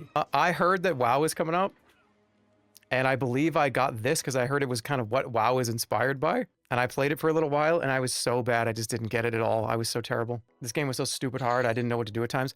Yeah. A lot of the times in this game, couldn't you aggro every monster in the zone and just put it on somebody else? This game was nuts. I'm pretty sure you could just aggro tons of monsters and just go bring it over to whoever you wanted. That's horrible. Yeah, you could grief effectively. Yeah, it was a super griefable game. But I think it should be on the list. I did play it a lot, kind of in that pre-WoW, even when WoW was up, but WoW was just so good. Nothing could compare to it at all. And I don't think it really stayed with me that much longer. Dude, Ex Mortis is on this list. People will be like, well, Ex Mortis?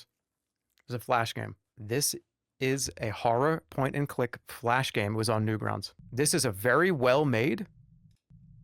you know what? I'm going to stream this game. It's very, very well-made. It's very old. Yeah, dude, you find a dude's head in the fucking microwave. This scene right here, when I was a little younger, moved me. I remember you click on everything, it's like, what the fuck is that? And then you realize this is definitely like one of the developer of this Flash game's friends, and they took this probably with like a digital camera, and he cropped it up in Photoshop.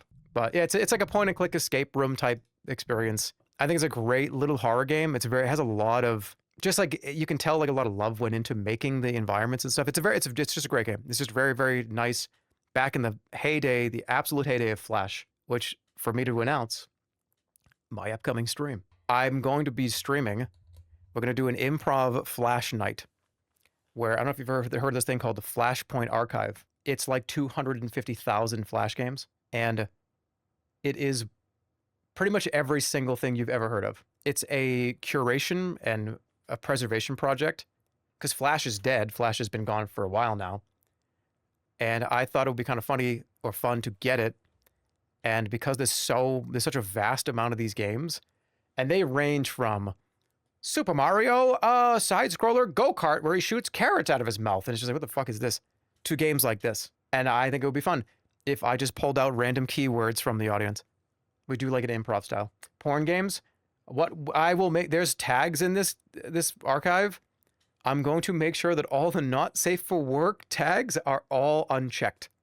So there's not going to be a possibility to come across something like that. Because a lot of that shit will be TOS, and I will be banned from Twitch for at least a day or two.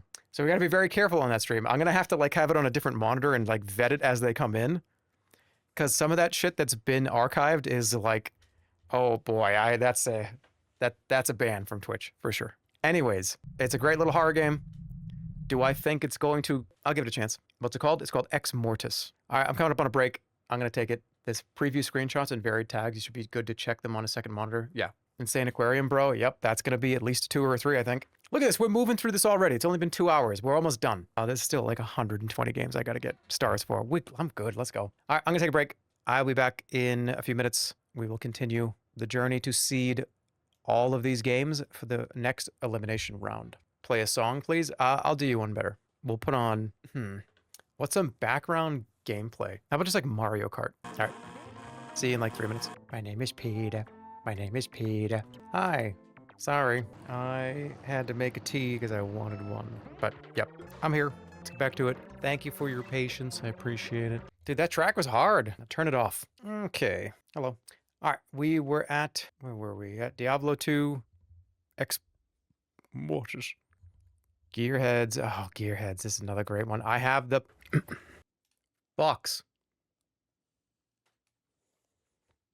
I have the Gearhead box. What do you think? Oh, let me get... you gotta get a good view. I actually got scared. That was scary. Don't ever do that again. Holly says, I thought you scalded yourself. Dude, that's a PogChamp box if I've ever seen one. Wait. I thought you scalded yourself. Gearheads!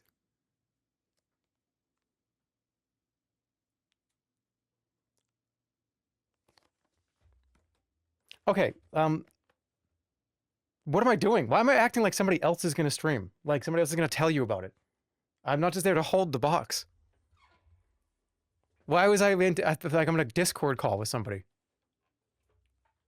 Like, so Gearheads is a game. All right, so Gearheads is a strategy video game where a series of toys you control. And those toys you need to put on the side of your battlefield.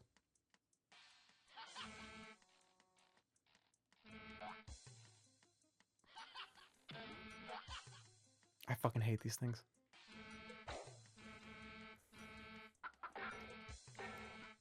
That's the wrong side. Dude, I hate these fucking little assholes.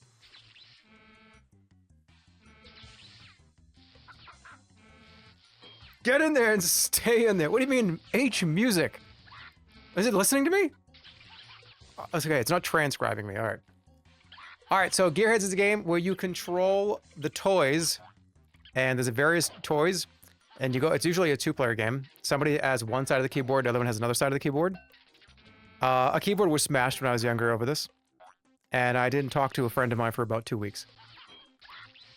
Because he was spamming the tractor, and I found that to be...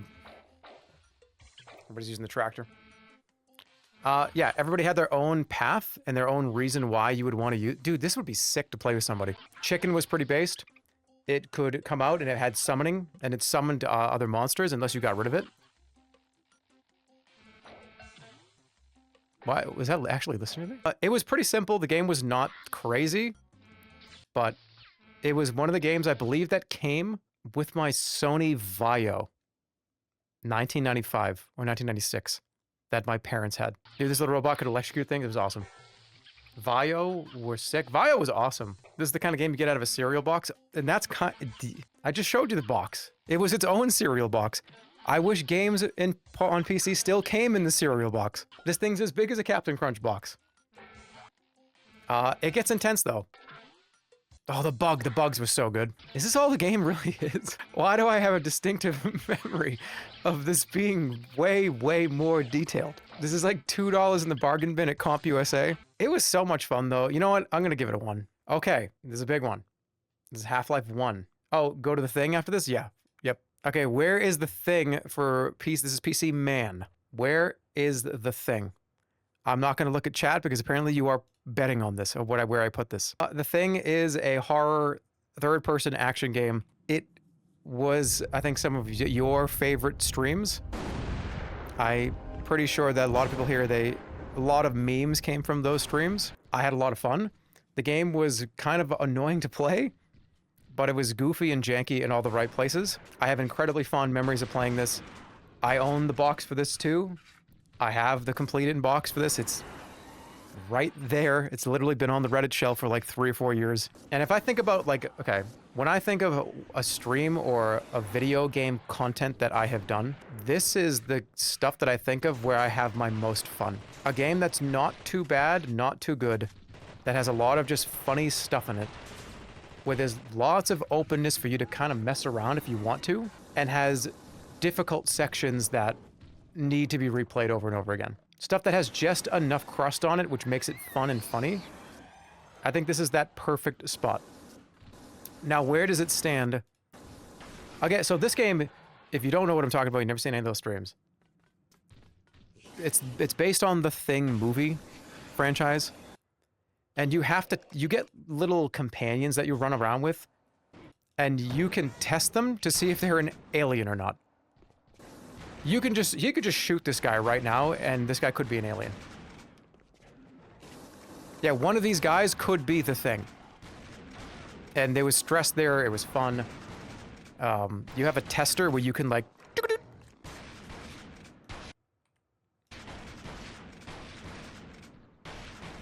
Okay. It's definitely not a 4. I have to be real, because how can I put this next to Super Mario Brothers? And is it so important? It's not a 1 though, because I had so much fun with this on stream, even though I kind of hated it a lot of times. I really don't think this deserves a 3. I think it's a 2, and it is. What'd you guys get? How did I didn't even look at chat. I thought he was gonna laser it immediately. I have very fond memories about it, but I don't think it's up there with like Mario Galaxy or even Mad Dog McCree. Like, oh, no, yeah. Well, it's gonna fight for its life. The 1 and 2 star games are fighting. It's gonna be interesting. All right, let me go back up. We're making progress. I think I'll be done with this at 4 hours, 5 hours. Okay, this is going to cause some meltdowns. Half-Life 1, the original Half-Life 1, you would expect a Valve Andy like myself to put this pretty high up on the list. It's not. Half-Life 1 is higher than Half-Life 2. Let's just put it that way. I actually really didn't love Half-Life 2. I very much enjoyed Half-Life 1 more than 2. And it's not even because the game is, oh, older is better and this guy's 40. I just think it was a better game. I don't think this is that high though. If I have to be really, really, really honest, in the grand scheme of all video games, it's this. In the grand scheme of video games, but in the grand scheme of Jeremy Albertson's life. Whatever I give this though, Half-Life 2 has to be lower. I did it. It's not quite there. It's great. And yeah, I did put it on the same seed as Beavis and Butthead. But when they go up against each other, we need to see, what if I care more about Beavis and Butthead or Half-Life 1? Oh my God, it's like a rage bait post. Guys, I'm trying to figure out which game I think is like better and more impactful to me. I got Beavis and Butthead for the Super Nintendo versus Half-Life 1. That'll probably get you banned from some gaming subreddits. They'll think it's like an obvious rage post. Oh, yeah, that's good peppermint tea. That's why this is so much fun. Well, they might go against each other, and I have to actually figure out what that means. All right. Here's a Might and Magic 3 specifically. This is a, oh boy. Is this a 4? Right off the bat. Or not.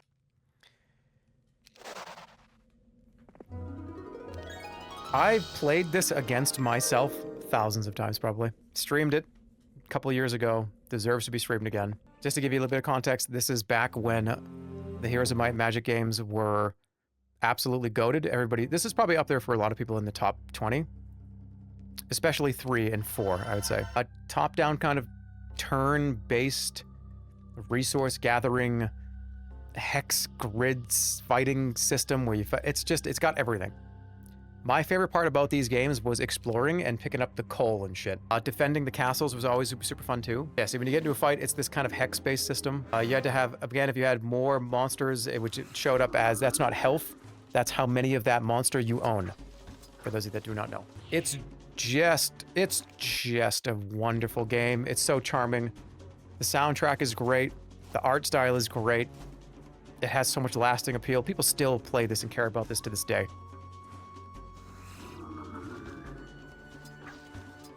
It was so fun just kind of taking over a castle and owning it and then getting those creatures too. Yeah. It's one of the best games ever made. Period. And again, I'm thinking about all the time that I spent caring about this. I go back and play this all the time. A 4-star to me is not just something that I consider to be the best thing that I've played, but something that I can continue to think about and go back to over and over and over again. And this is definitely one of them. Here's a Might and Magic 3. Okay, the old Hitman games. Hitman 2 specifically. Why is this in 140p? Hitman 2, I'm not going to give it 4, but I think I'm going to give it probably, oh man, I don't know. It's one of those first games that you could really, at least in a third-person setting, besides like GTA, the freedom of just being able to strangle a guy is just, there's something about it. There just is. I have this theory that if you make a video game and you make it whatever third person first, it doesn't matter. Your ability to just punch a dude in the face is going to make your game more fun. It just is. Your ability to accidentally throw a brick at somebody makes the game that much more almost challenging in a way. Because not only are you fighting again, because think about a lot of games. Oh, no, don't do that. No, don't do that. Okay, well, now my ability to fuck up is way lower. If you give me opportunities to accidentally cause a problem, you're making the game harder. Because you have to fight against your goofy brain to not accidentally hurt somebody else, to stay on task, and to plan around other people that are here, especially in these old Hitman games. There's something so inherently fun and goofy about that. I don't know what it is. What's the first thing you do when you open up a Grand Theft Auto game? Be honest. No, tell me. That's sus. When you open up GTA 6 for the first time, what's the first thing that you're going to do when you get into the game and the fucking opening cutscene's over? Let's go. You're going to turn around. You're just going to punch that first person. Or you're going to steal a car and just drive it off a cliff. That's like the first thing you do in any of those games. You're going to rip somebody out of their car. You're going to find the nicest car that you can see, and you're just going to drive until you crash into the wall. And you're going to go, wow, dude. Oh my goodness. Okay. What's the mission? There's something about the inherent freedom that makes these games so much more fun. Car crash is funny. My eyes just rolled so far that you almost just detached my retinas. But yeah, that's why I like the Hitman games. They're just open. You can kind of do whatever you want. It was the first time when I was playing this game younger that the notion of having to not just alert the enemies, but the regular just random people. Like if you're just like crouching down in a corner and somebody's like, hey, what are you doing in here? It's like, oh, wait, you're not a bad guy. You're literally not an enemy. What do I do? Oh my God, goodbye. That's where it belongs. 3, Hitman 2 is a 3. And you know what? I think that all the other Hitmans are 3s for me. Insane Aquarium, this is back when PopCap was amazing. PopCap before The EA acquisition, man. Imagine we got an Insane Aquarium 2 that didn't have like $3 power-ups that you bought and electrocuted all the zombies in a line. And it was like $2 every time you did that. And some of the levels were so difficult that it almost forced you to do that. Kermit the Frog fucking remembers that. Kermit the Frog sips his tea. That's none of my business. Kermit the Frog says that. It's just the heyday of back in when PopCap was making bangers every single thing they released. Shit, this might be 4. There's something about the feeding mechanism and the collecting the money and then buying the upgrades. Every tank was unique. I really loved all the kind of little side characters that did little bonus power-ups. Everybody had their own loadout and their own reason why. Dude, I'm 4-star Andy, I think. When this game was on the original PopCap website, Squeaks played this because I begged him to. I remember I was in his chat at midnight one night in his offline chat, and I was like, please play Insane Aquarium, dude, please. And he was like, dude, okay. I was like, oh my god, thank you, dude, so much. This didn't happen. I made up that entire encounter, except for the part where I was in his offline chat at midnight, and I did say, please play Insane Aquarium. I don't think he saw it, though. I got dono-walled. I got dono-walled when you're not streaming and you're not there offline. It's a wonderful game. It's like a Flash type game. I love the old Flash stuff. The old kind of 2D, quick, pick up and play it. You can play it for 10 minutes or you can play it for 20 hours. And I very much did. Damn, does it deserve that? Yeah, it does. It does. Let's move on to Jezball. This is one of those classic Windows games where, again, you can play this for 10 minutes or you can play this for 25 hours. Very simple concept. Just put a line up in front of the balls and don't touch them in an increasingly smaller square. Very easy to understand, very easy to play, but it got really difficult. Are you baked? Are you saying that this game is on this list because I'm high right now? No, it's Jezball, man. It's great. Show this tea that you're drinking. It's peppermint. It's peppermint tea. Just straight up, nothing in it. It was just on the computer. It was one of those, I think it came free with every Windows. It was just the pinball, the purple place type game. And you didn't have to pay for it. It was just there. I had a vibe check for that one. It was like it was a vibe. I had to do that. It was great. The Zombiniville! Y'all know this is one of my favorite games ever made. How do I even talk about the Zombinis? The logical journey of the Zombinis. The pizza making, it's a series, of course, of... The whole point is you're trying to get all the Zombinis to this new land called Zombiniville. And you can lose them along the way. People die in this game. You lose the Zombinis. If you don't, you can literally end up with nobody. Each one of these games, these kind of puzzle and logic games, you could lose some along the way. And then you have a population at the end that you continue to do these games of various difficulty, and you have an entire population of the ones that you got through. Voice acting is incredible. You learn stuff. It's one of those like edutainment type games that was way more tainment than edu. Does that make sense? Even though it was educating. 4.0. Mech Warrior 2. Who doesn't love Mech Warrior? Especially 12-year-old me, who played this game at 4 frames a second. The computer definitely wasn't good enough. This is back in the day when you did not know and nobody really understood or really cared that there was such a thing as system requirements. I just thought that's how the game was played. Games that ran like shit, you just didn't even know. That's just the way the game was. There was no, oh, dude, you gotta up your graphics. You gotta get a new graphics card. Oh, the game is like not really optimized. No, I put the disc in, I installed it, and it ran at 2 frames a second. That's just that's what I thought the game was. So my game actually looked like this. Let's see if I can bring back the nostalgia.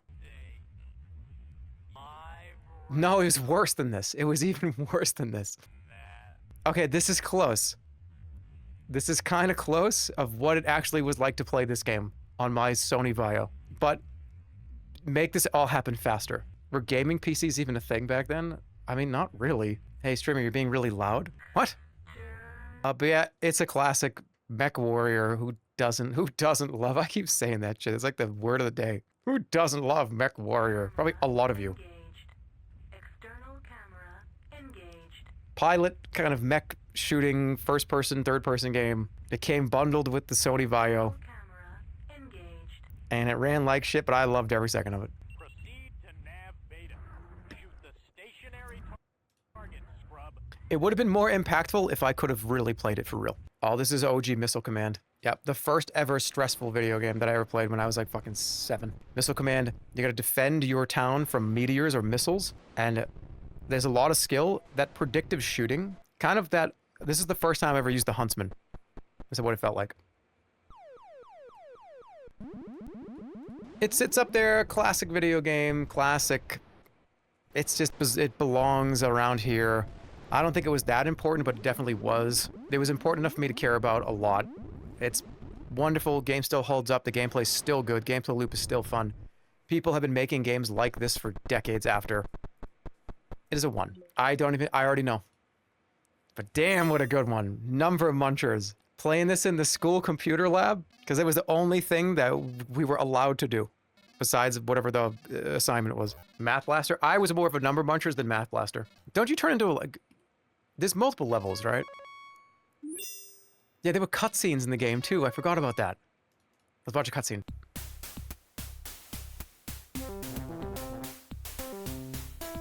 Oh, no!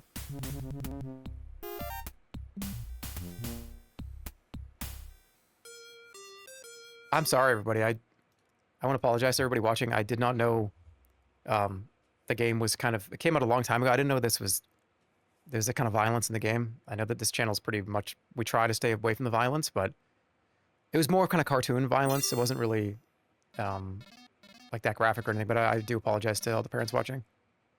I'll try to do a little bit... I'll do better next time. I'll do some more vetting on it. It's as impactful as Missile Command in Mech Warrior, I think. Get rid of that.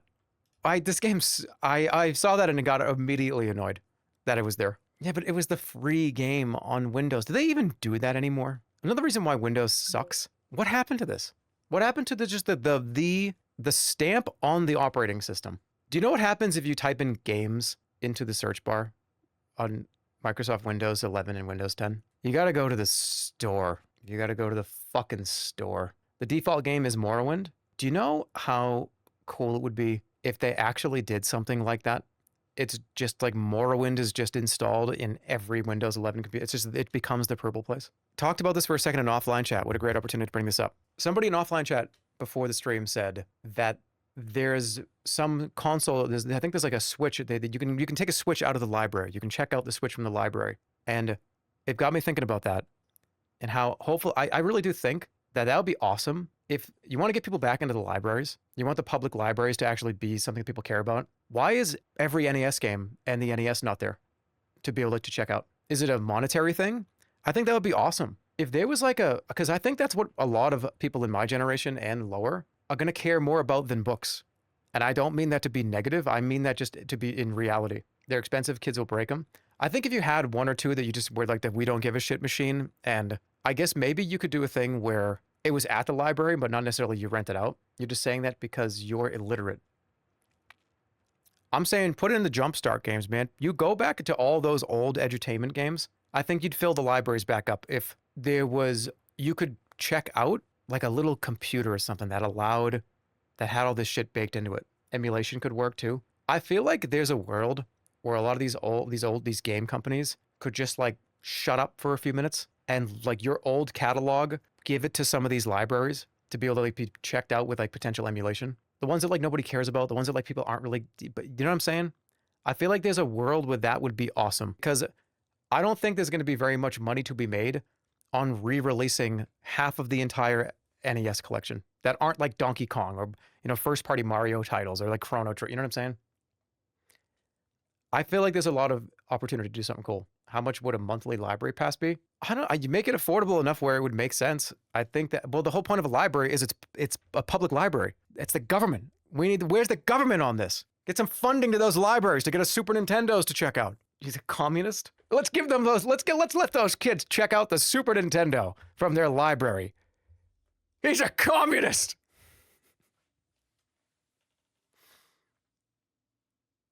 I'm getting political. I'm not getting political.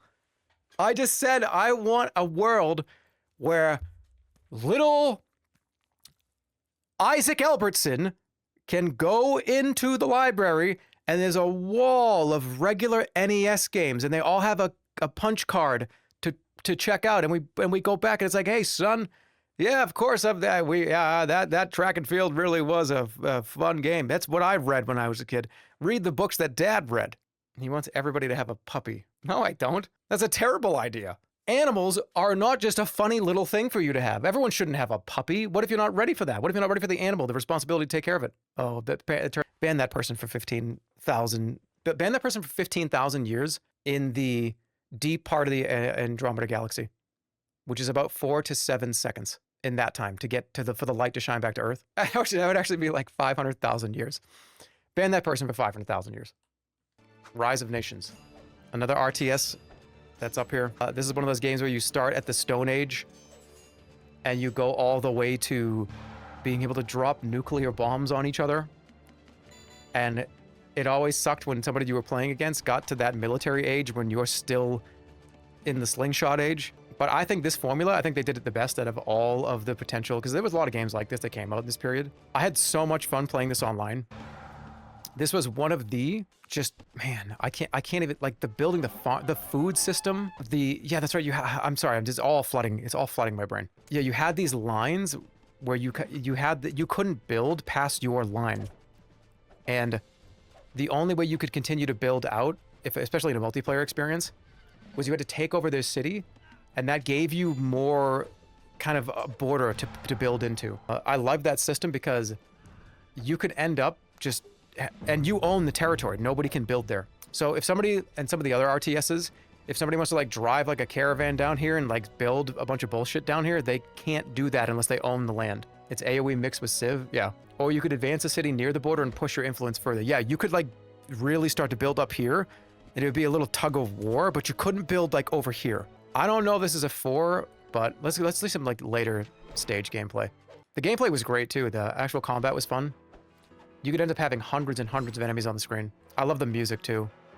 And every nation had a specific buff. They were like 100 different nations, and all of them had a very specific thing that they did well and didn't do well. Let's see, does anybody progress out of here? Some people played this game with very strict kind of constraints on it where you couldn't go past a certain age. And I really didn't play Age of Empires. This was the game in that category that I played the most of. But there was something crazy about starting off like this, and then like an hour or two from now, or like 40 minutes from now, somebody is dropping a nuclear bomb in the corner of the map. And then it just became a nuke off. And I think there was a lose condition for everybody, where if enough nukes went off, the whole game had to end because you got into like nuclear winter. It's great. Loved it. I think it's a solid 2 out of 4. Okay, big one, Roller Coaster Tycoon 2. Which one, oh boy, which one gets the 3 and which one gets the, I just spilled that all over myself, how? One of these is gonna get a 4, and I'm having trouble with which one. Because we just did this a few weeks ago, or a month ago, with the Horsemen, and we talked about the differences between 2 and 3, and how I love them both equally for different reasons. But when they're right next to each other, I need to see the other one up close under the magnifying glass. Because the freedom in this one, the actual full game of this one, I think is better. But the 3D on this one was so fun. I feel like there was a lot more interesting stuff in my brain. I feel like, I don't know why I want to say this, but I think I like this one better. The water park in this one, I think that's what pushes it over the edge for me. Did something just explode? I'm thinking. Being able to make, because I grew up with a couple places that I used to go to when I was younger, were kind of a double. It was a amusement park and then a water park. It was a double. Some of the Disney parks are like that too. And I love that concept of being able to make a water park and then an amusement park in the same lot. The decision has been made. One of them was going to be, I can't put them on the same level, but maybe I can. Nah, shit. It's tough. It really is, because I love both of these games. But I had way more time in 3, and I enjoyed playing 3, I think, a little more than 2. They're separate. I did this with Mario, but I think Mario's a little different. I'm going to leave that, and then when the final list comes out, we can see where it belongs. 51 4 stars, Omega Low. Yeah, this is the seeding. Yeah, I have 364 games on this list, man. There's gonna be a lot of good ones that I like. Fuck off with the politics. I didn't do any politics. I just said I want the library to be more accessible for people with the Super Nintendo. I didn't do anything. A SimTown. Yep. This is gonna get an F. Anybody remember this game? I remember this game because I remember the hamburger place. Oh no, was it a clown or a hamburger? This is kind of like Sim City for kids. Or adults that don't understand Sim City and that continued to play this as an adult and had more fun with this than SimCity because it was way easier to understand and didn't take very much time to learn. SimCity is not on this list. SimTown sure is. There it is. There was like a hamburger building. Yes, the clown hamburger building. What? What do you want me to do? Give this a fucking D? You want me to do it? Fine. Just kidding. SimTown gets a 1. It was SimCity and it was made by Maxis. They made this before they made The Sims. And they took a lot of stuff from this game into The Sims, which, by the way, why don't we just get this out of the way? Boink! Sims 1 is a 4-star. End of story. We'll get to it in a minute. Okay, Strife. Okay, so how Strife was. Strife was a game that I did not play. What the heck, dude? What do you... Hey, what... Hey, what do you mean? What are you talking about? There was a demo for this game. It was the Strife demo, and I played it 500 fucking times. I only played this game as the demo, and I treated that game like it was the whole one. When I was younger, I did not care nor understand. I thought the demo was just the game, and I loved it. It was so much. What a great full package that was. I'm going to eliminate this, but just know that of any demo I've ever played in my life, this one word travels fast. takes the cake. I've played it probably 15. I probably played like 20 to 30 hours of the demo, maybe more. Oh, and you can kill that guy if you want. There's freedom in Strife. You can just attack people in Strife. Release me. Leave an old man alone. The freedom? I didn't even do it. I didn't do that. But did you see? He just killed that guy for no reason. I'm gonna have to give this a 1. Dude, the demo was fucking lit. It's gonna be 1. It's a great first-person shooter, back in the boomer shooter, emergence of all of that shit. Not Doom, but Doom ain't on this list. The Strife demo sure is. That's a 1-star. Oh dear. Team Fortress Classic, the game that started it all. I played this. TF2 is probably higher than this on the final list, but it's just one of the best shooters ever made, and it turned it. Team Fortress as a series is the best shooter ever made. It's better than everything. Nothing can compare. Not a single other game compares to this. All those old two-fort never-ending conflict. Dude, I remember drinking like a case of Mountain Dew Code Red and just top fragging. And this would happen all day. The concept of the spy changed everything for me. Because even if you weren't that good, this is why TF2 and Team Fortress are just the best games ever. Even if you weren't really that good at doing very much of anything, you still could do something fun. Go to any TF2 game or any TFC game and just hold down tab and see how many spies are playing in that lobby. And then count how many points they all have collectively. There might be one guy that's at the top, but there's just people putting costumes on and walking around and stabbing people. And guess what? They're having some of the most fun in their entire life. I was not that great at first-person shooters. TFC was one of those games that I could just jump into, put on disguises, and I wouldn't even attack people. I would go try to blend in with the snipers up on the sniper roost. I wouldn't even attack them. I would just try to pretend to be a sniper because that was like a rush. Like, whoa, they don't know that it's not, they don't know it's not me. They think I'm a sniper. I would just hide and just hang out. And then when I had my perfect opportunity, like a trapdoor spider, I'd get like 2 kills a game as the spy. Because I would just be stalking this one person that was a sniper, and I would just hang out with them for like 20 minutes. And then I would just stab them one day. And I maybe got 1 kill. Every map was fun. They all translated to Team Fortress 2 so well.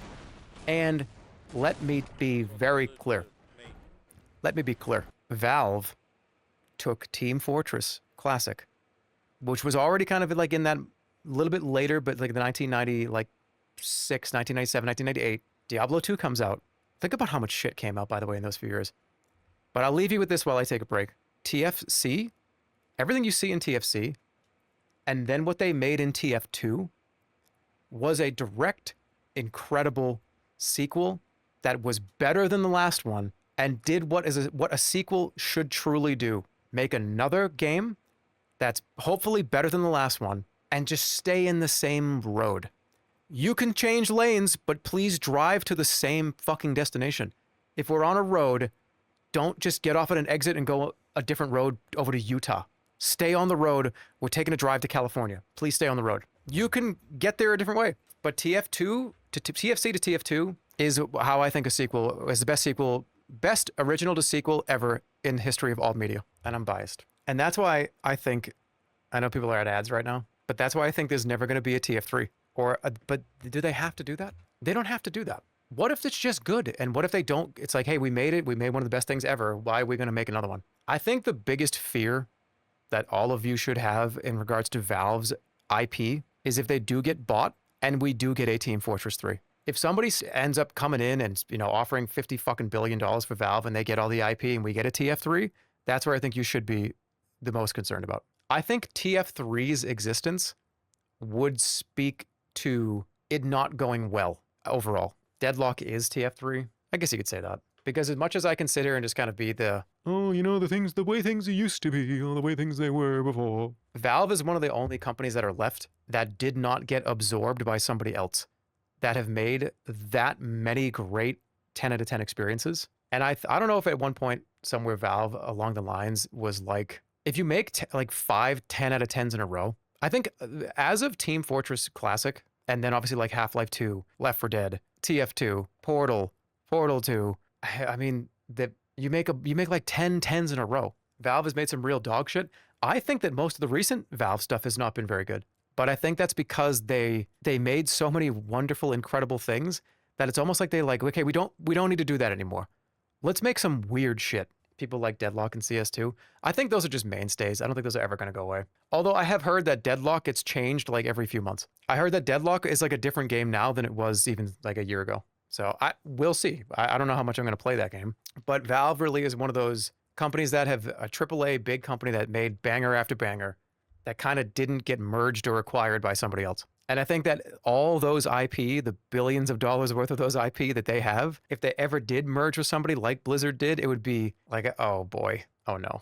So not getting TF3 it's not really even that horrible because TF2 is still so good. Still. Okay, moving on. Welcome back, everybody. If Half-Life 3 releases and it's dog shit, yeah, but that's the thing. That's what I mean. Like, if you make 10 10s in a row and then you make like a fucking 5 on a beloved, I would be terrified to make anything Half-Life related. Impossible quiz. I had to put it on here. It's one of those. It was such a fun game. It was so cool to just try to guess all the weird answers to all these questions. That guy touched blue. That's bullshit. Alex was impressive. Alex was very good. That's the last game that Valve came out with that I was interested in. And it's weird because that was longer ago than you think. That was about 5 years ago. It's been 5 years since something Valve has made. I've been like, ooh, what's that? More than that, 2019, 6 years. Impossible Quiz is an old Flash game where it's a quiz and they made like 5 different spin-offs of this and 2 different, or like a sequel. Or the original one's my favorite. It was kind of non sequitur puzzles for each quiz section. And you would think that you got something correct, but you didn't. And there was a weird logic as to why like for instance, this one, right? So this one is 20, hold on, go back. This one, it just says what is, it doesn't say anything. It's just horse, right? This one here. Okay, so 24 minus 7 is, it's not on here. Oh, but yes, it is.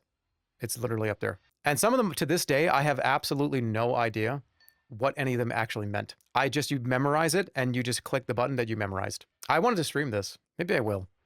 No spoilers. You get 3 lives. If you go to 0, you have to start the whole thing over again. And there's like 150 questions. I'll put it at the 1-star ranking. I loved it. Ooh, I owe a stream of this. Speaking of giving people creative outlets to make fun, interesting, goofy things, here's the movies. And this is in that category of 3D movie maker where, hey, why don't you just get in there and just make something crazy? I have so many good memories, fondness of this. Your videos about this game made me cry laughing. Me too. This is one of the hardest I think I've ever laughed, period, was during some of these. It's being able to just throw ideas together that don't make sense, but then they make complete sense when you see the whole thing scene to scene. The fight scenes, the being able to throw people through the glass windows, the car crashes you can do, the drama. the like marital drama that you can come up with just by oh my god. Oh my god, he just rocked his head. I gotta play this. We gotta get back into this. I'm gonna give it 3. It has a chance to move up the ranks. Okay, The Sims, I already gave it 4. I can give you a brief explanation. Beautiful. 10 out of 10. Wonderful. Game is changed an entire generation of all of us. We got to take our little people and just make them do whatever we wanted. We could just dictate what their whole life was going to be. There was a whole lineage that came out of this. Different whole generations. We finally had a game where we were God. And the other ones are great too. But I think they're both 4. Sims 1 and Sims 2 they're both 4. I have to put them both there. The Sims 1 is a little weirder than The Sims 2. It's a little scarier, but The Sims 2 just added so much more without going into how Sims 3 sort of fucked it all up a little bit. I still love The Sims 3, but I think that this is the peak Sims right here. Sims 3 and Sims 4 I love for different reasons. They're not on this list. Actually, no, they are. I think 4 is for one reason I'll tell you about. This is Theme Park. It is the roller coaster tycoon game for people that didn't really know how to play Roller Coaster Tycoon. And again, as an adult, kind of SimTown-esque. It's unlocking core memories in my brain. We have RCT at home. Yeah, but look at how cute this is. Toonstruck. One of the coolest point-and-click adventure games of all time. Starring Christopher Lloyd and Ben Stein. Okay, the guy that was in everything. There was a period where Ben Stein was going to be in your media as a cameo, no matter what you were making. Commercials, movies, TV shows, video games. He just was the guy with the glasses that went, well, okay, your project is due on Thursday. Right. It was him and Shaq. We'll see. You'll know exactly who he is. Where does he show up? He's in a cutscene. There he is. Don't be late. Tomorrow morning. First thing, yes. Ben Stein. Well, what are you waiting for? Go make. Oh, and one more thing. Yes, sir. I want the new characters on my desk first thing tomorrow morning. And this time, don't be late. Yeah, I don't think I streamed. Maybe I did stream this at one point. It's just a super cartoony, super fun, point-and-click granny-like. Team happy. Without the granny. Let me show you what I've been working on. It was cool because there was a lot of big voice actors and obviously celebrities in it. Every little puzzle felt very unique. And it's just fun to listen to goofy cartoon characters talk about random shit. Plus, he's probably tired. Granny-less granny-like. I actually think the side character that you hang out with, is that Dan Castellaneta? I think it is. Homer Simpson. Turn it up. I'm pretty sure it is. But there was like a scary world too, because like the tunes were getting like scary because of the scary, I don't want to spoil it. We need him to talk. He never shuts up in this game. Why? Tricks, stogies. Smoking this sucker is real bad for your health. Best of all, it's guaranteed to go off in your mouth, not in your hands. Check it out. I want to apologize to the parents again. I don't vet these beforehand. I know that this channel is seen as a +2. I know that +2, no -2 is a +2 from a callback from earlier +2. Okay. We'd love to see a demonstration of that boxing glove. Right, I want him to talk. Customer satisfaction is our middle name. Adi. In that case, if it's The environment, look at how cool the environments are too. Every environment was just popping, full of life and just color and... Alright, talk. I don't want to spoil this whole game. Wait, there we go. Them. By the way, World a great big fluffy bun. You recognize that voice? You. Sure, I guess. But you can't. Wow, that was hard. leap, The floor. Yep. I'll give it 2. From The Simpsons Hit and Run, weirdly. Total Distortion. Hell yeah. 4.0. Best game. One of the best games ever made. 4 stars. Let's go. It's in the top 10. It might be in the top 20. It's probably in the top 10. Point and click adventure game, but it's not what it is. This is a music video adventure, combat, weird 'em up, goofy, content creating experience. And it is an experience. This is one of the best things I've ever done in my whole life. It's a weird 'em up. Alright, actually ban this to that guy that said it looks like dog shit. You are out of your fucking mind. I will stream this one day. I think I already did a long time ago. Let's just watch the intro.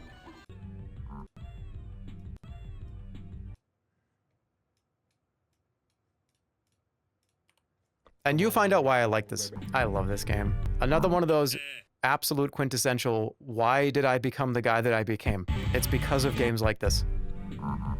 This imprinted in my brain at such a young age. Woo, yeah. Wow.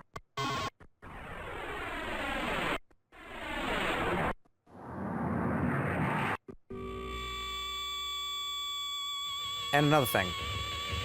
It's really important. Top with the pop pop rocket rock.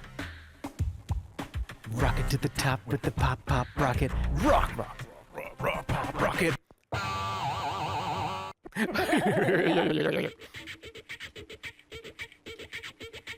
Begin total distortion.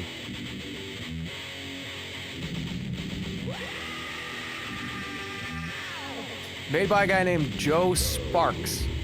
He made it in Adobe Director, I recall. You have to sell music videos to people that are buying them. You have to negotiate with them. They might just hang up on you. Did you have a metal phase? I really didn't. I did not have a metal phase. You're making this game seem cooler and cooler over time, I swear. I am fucking begging you to play this game. Just go in. Don't even think about anything. Don't even listen to me. Just play it. They send you up into space. And a guy... Wait, hold on. Hello, howdy, mister. You sound like an Undertale fan? Yeah, I am an Undertale fan.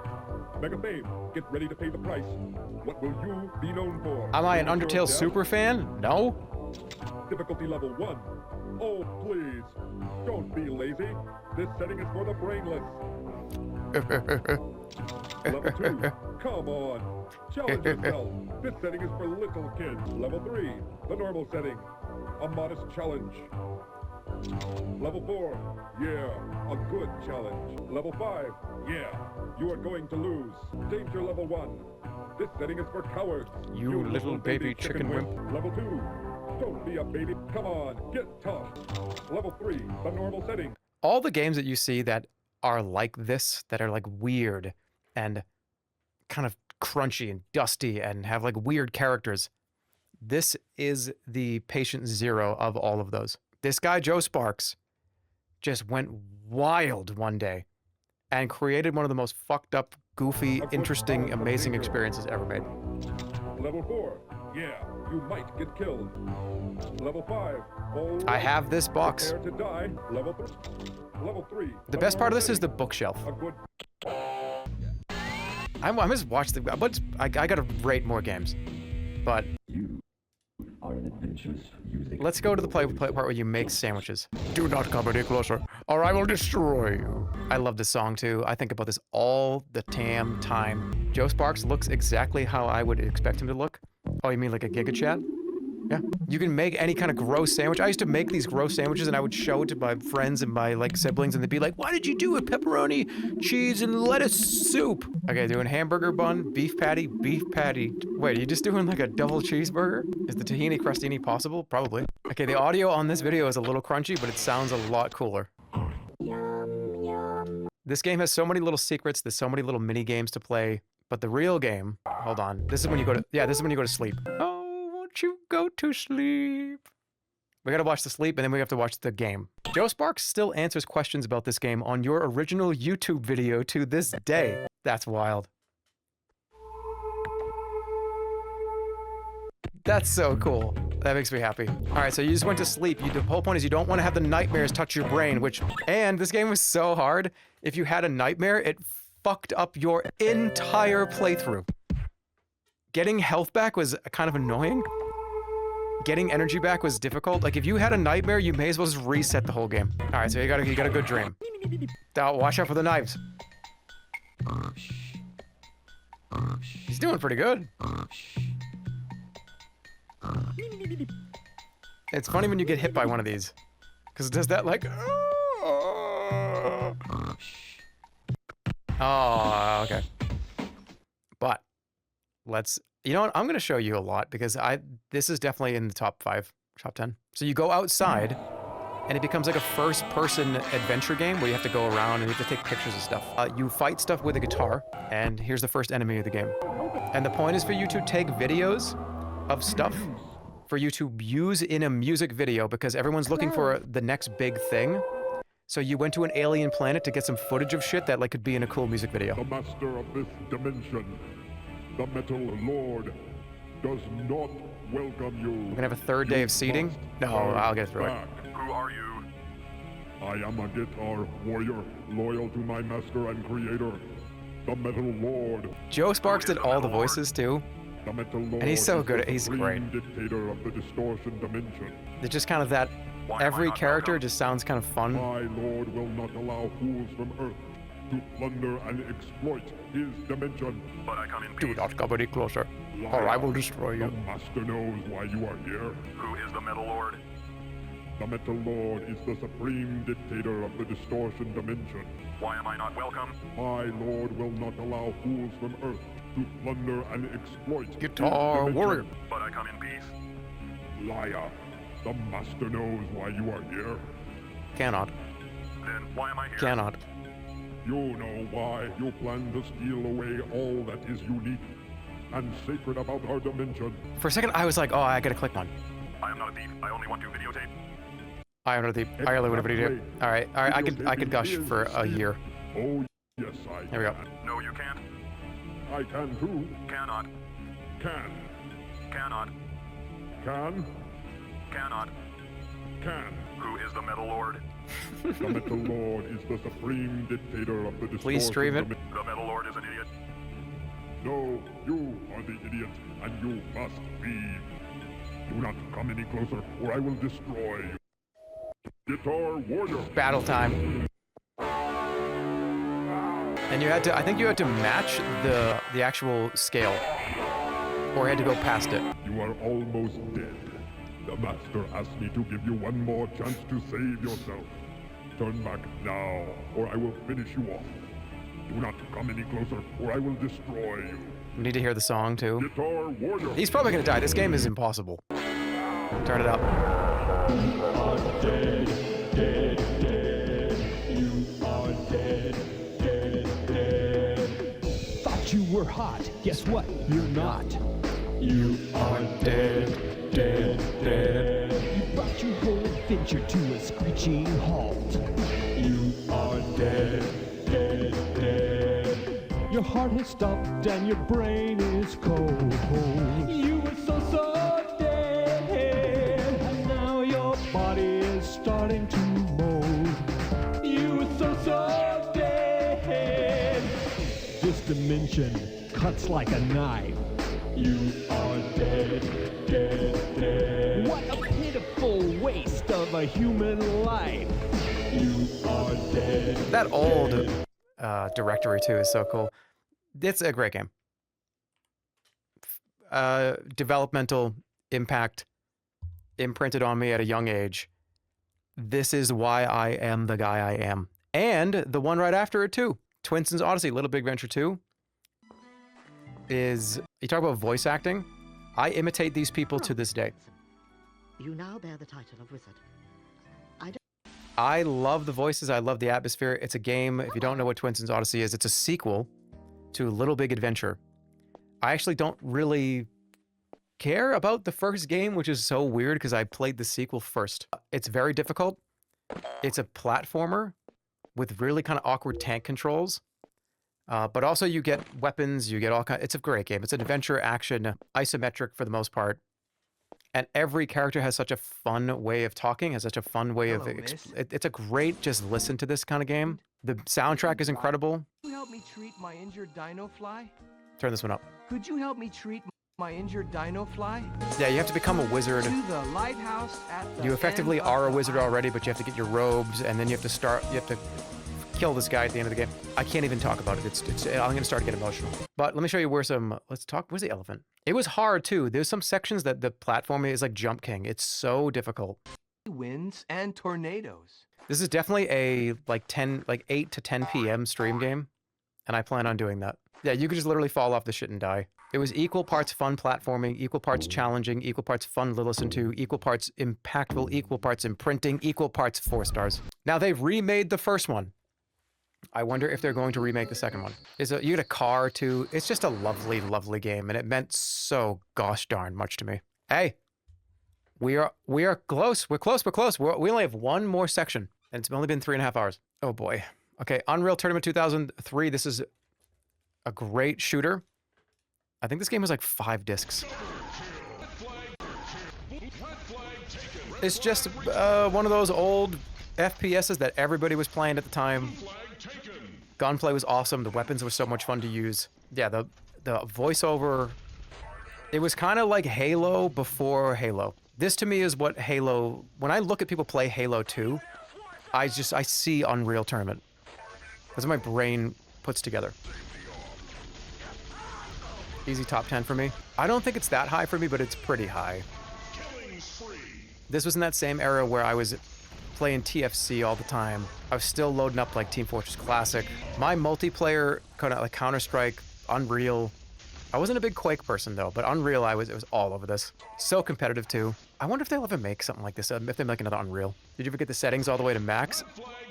I don't think I ever could. I always had like a middle of the road family computer that wasn't really for gaming. It wasn't until much later that when I was on my own and I had, had my own resources and that I got computers that had graphics cards that could work. But it's a classic. It's amazing. But I'm going to give it a 1. No, I'm going to give it a 2. It really was so great. All right, let's get these out of the way. Warcraft 2 and Warcraft 3. Warcraft 2 is going to be lower than Warcraft 3. But y'all know how much I love Warcraft 3. Especially the Frozen Throne, the whole campaign, Arthas. All the fun stuff that led into World of Warcraft. Yes. Kind of started here with the original Warcraft. This is Warcraft 2, though. This is less important to me than Warcraft 3. But, again, a lot of the importance of these kind of come back to how you felt when you were playing them. And the people that you were surrounded with when you played them. And for some of you, that's people in a Discord call that you're hanging out with. And some of you are younger. Okay. For some of you, for me specifically, it was kind of a room full of people. Whether that was your parents or your siblings or friends. And I just kind of get teleported back to being at that computer. The mouse in my hand. And, my brother or my sister kind of hanging out right here. And backseating each other and wait, no, you have to build more. You have to go that way. You kind of lock in these generational memories. Yes. And that's why you like this stuff. At your service. Because it reminds you of that moment where you were hanging out with your friends and that exact time that gets to be burnt into your brain that you can pull back and recall.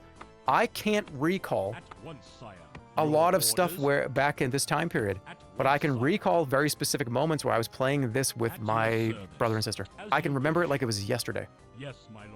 They're both getting 4. Warcraft 2 and Warcraft 3 are both getting 4s. I spent most of my time in the mods in this game, in the custom maps. You got to see this a few weeks ago. I would love to go back to this because the custom stuff was so fun. More work. Off I go then. Horses are under attack. So much shit started here. Again, this is like the original Roblox for a lot of everybody.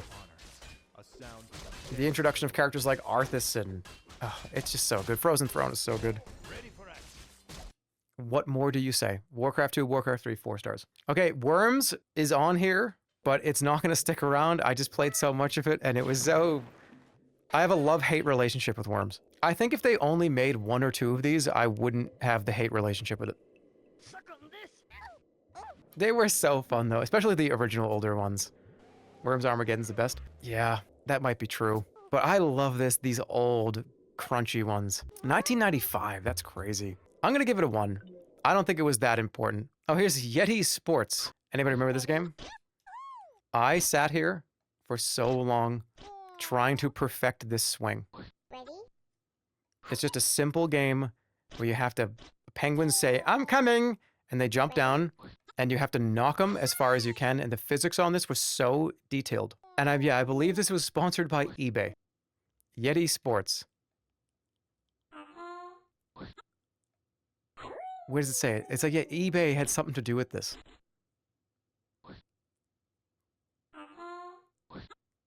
I love that sound.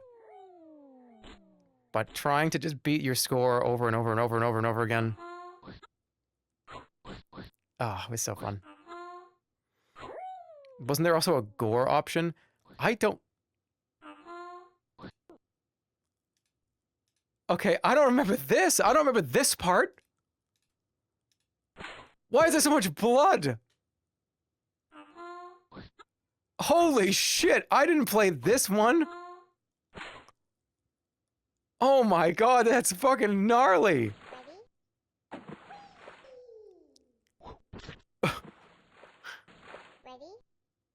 Yeah, this one was fun too, because he had to time both.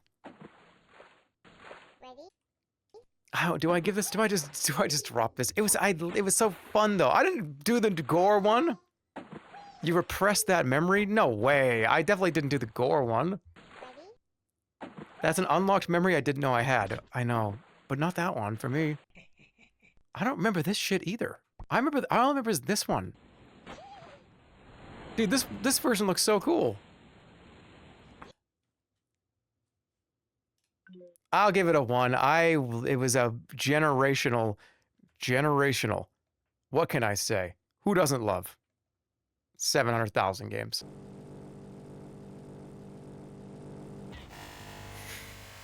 Here we go.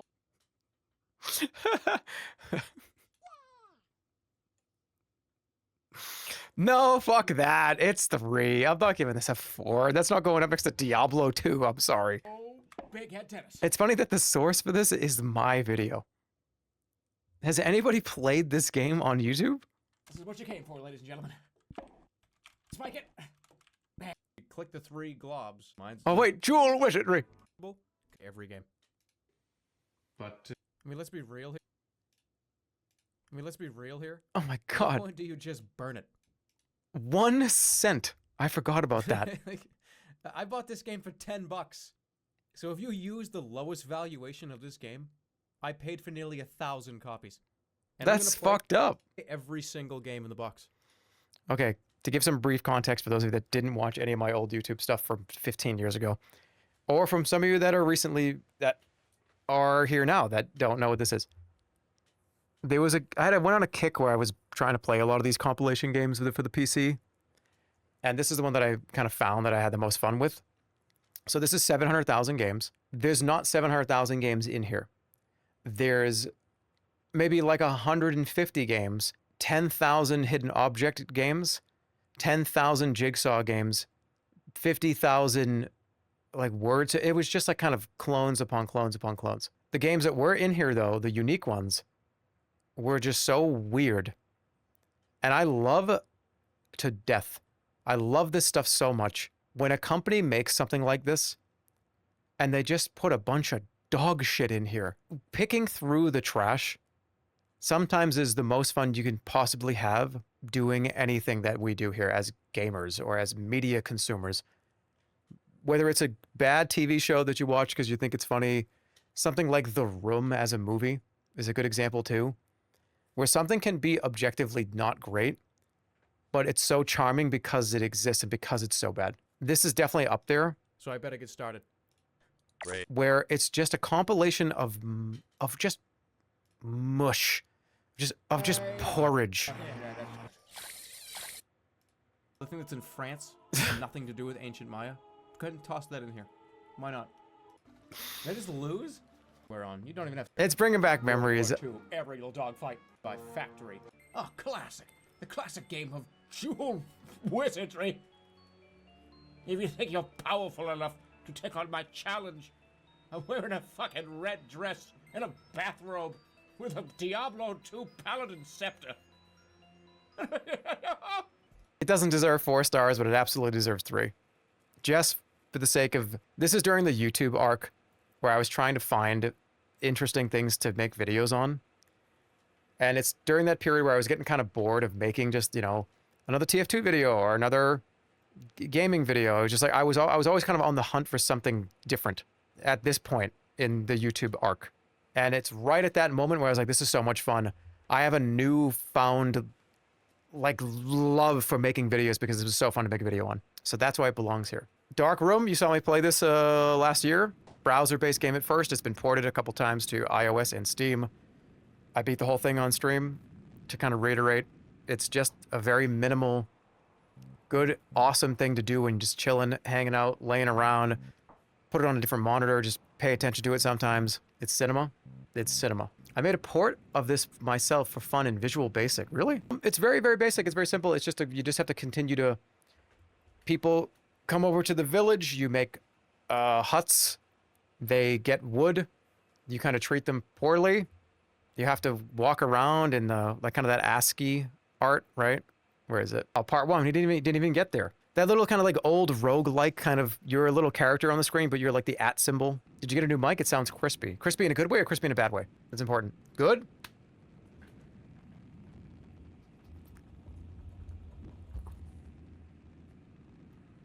I'm going to give this a 2. Very important, very great. All right.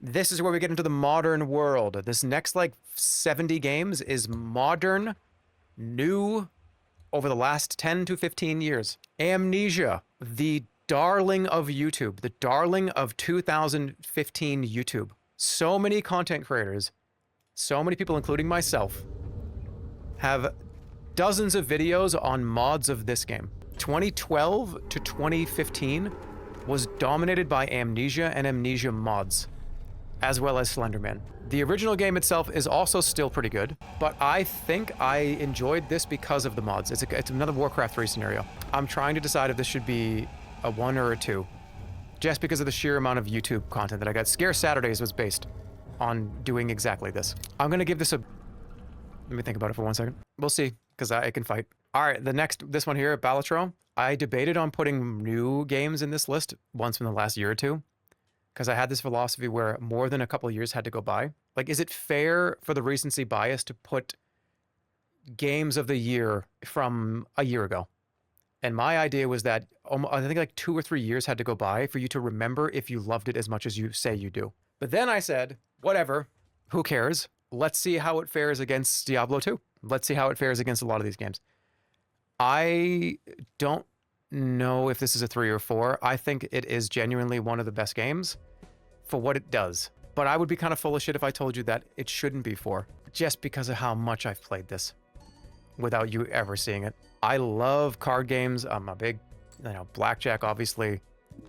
Poker is cool. Casino games, they're just fun to me. Poker is cool. Blackjack is cool. I love the kind of card stuff. I collect cards.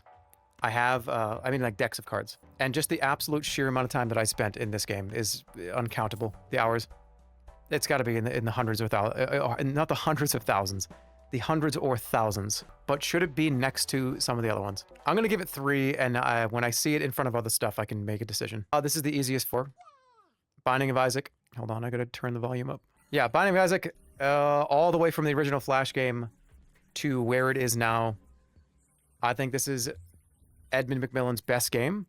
I think it's not just Edmund McMillen's best game, this is one of the best games ever made. And I think it took a while to get there. How this game was when it was the first Steam release was good. And then he just kept adding more and more and more and more and more to a point where there really is an uncountable and undoable amount of things to do in this game. I have thousands of hours in Binding of Isaac across 3 different consoles. I probably have played... my entire friend group was obsessed with this too. Every day we talked about it. Every day we would screen share this game to each other. I don't know if you guys remember Boo. Boo Man. From the old videos and some of the old content. He was an encyclopedia for this game. And we would be in calls all day, and I would be trying to, I'd be playing. I'd be like, oh, I just picked up, hey, what is Mom's knife? What does that do? And he would just try to chime in and be like, oh, it's Mom's knife. He would just give the exact item description. He knew every single thing. That's like how much we just played this every single fucking day for like 2 or 3 years.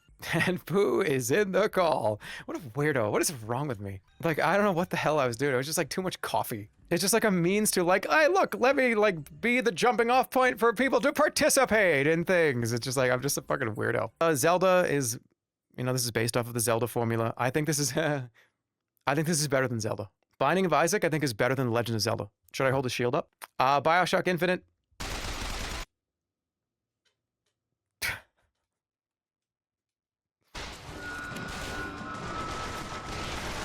In the face.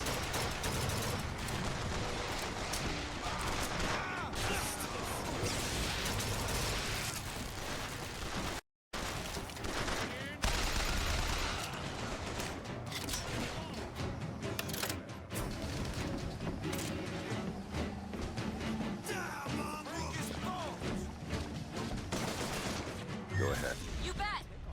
Surround him, quick! Wait, no, I was lowering the wrong volume slider. Sorry, hello. Hi. I was putting that one. All right, we're back. We're here. What do you mean centrist slop? I haven't even given you my take on this. I joined the BioShock train late. I watched people play BioShock 1 and 2. I didn't really play it myself. I did enjoy it, what I saw. This was my kind of introduction to the series as a player. That's why they're not on this list. Story was cool. I think out of all the BioShocks, I liked this story the best. BioShock 1 is probably... Actually, that's not true. BioShock 1, without spoiling anything, the BioShock 1 stuff... This game always, at least the BioShock games, had these grand reveals that were crazy. I kind of caught on to this one's, I want to say pretty early on, but I wanted to see how they were going to actually do it. You're going to get crucified for this one? What? I just said that I thought BioShock 1 was cool. I just didn't play it. I didn't really... Look, if I played BioShock 1, maybe it'll be on this list. Get your shield up. Infinite was trash. 3 was hated for so long. Can I give my take? The first 3 hours of BioShock Infinite is a masterpiece. I love the first, like, 2 to 4 hours of this game. When you actually get to Columbia, and you get the reveal of Columbia, and you go down and you get the circle song, it's just like, whoa, this is weird. And then everything's so beautiful and so wonderful. And then the game kind of starts to get going. You're like, wait, this place is fucked up. This place is weird. I think BioShock 1 is probably a way better game. I just did not play it. There's my take. Do I think this thing belongs on the list with everything else? I'll give it a 1. Because let's find out. Because BioShock is going to go up against something like Super Adventure Island. Ooh. I said a Warhead. Help. Blueprints. I'm going to talk shit about somebody in this offline chat, by the way.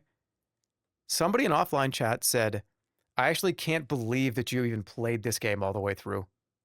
Because I'm like so stupid and so impatient that I couldn't enjoy like what is effectively, I think, a masterpiece. Implying that like I have so bad ADHD that I can't sit down for 1 minute and play something, enjoy it, and get it right. This game is amazing. I will give you a negative on this game though. I think the whole point of the game, getting to I can't even say this without spoiling shit if you've never played it. The discovery period of this game where you're finding out what everything is and what everything does is what puts it so high up on my list. It's one of the most unique experiences you can ever have. It's like a shuffling it's like a card game, but it's not. You walk around on the cards. It can be very repetitive. It can be very grindy, especially because you have to do very specific shit that requires very specific random shit to happen, which can be pretty frustrating and pretty annoying. It's like a board game. It is like a board game. Late game gets too grindy, but the story as it plays out is cool. All the little magnifying glass to see hidden stuff. You have to go into this game with the patience that you are going to play it and care about it, and even if the game is a frustrating, grindy mess somewhere after the halfway point, the end result is worth doing. Now, we have a finite amount of time on this earth. Do you really want to put 40 to 100 hours on this one? How can this game be grindy? It's because there's RNG on top of RNG. So you have a layer where this thing needs to happen for you to continue. So this very specific thing has to happen already in a game that's dice are rolling to even get the ability to even get to this point. So dice roll on type of dice roll on type of dice roll. It's just RNG all over it. It's just all RNG simulator. But Holly and I actually played this together, and it was a wonderful, wonderful couch kind of get out the notebook and write notes about, oh, what was that? Write that down. We should probably remember that. It very much is a write everything down kind of game, especially late game. So Holly carried you.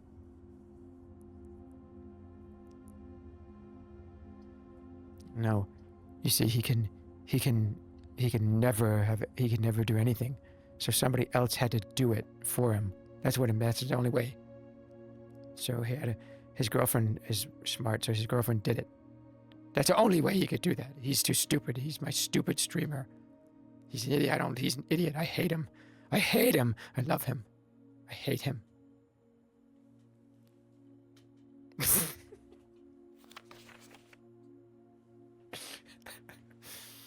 Anyways, Gollum Chatter, my precious streamer.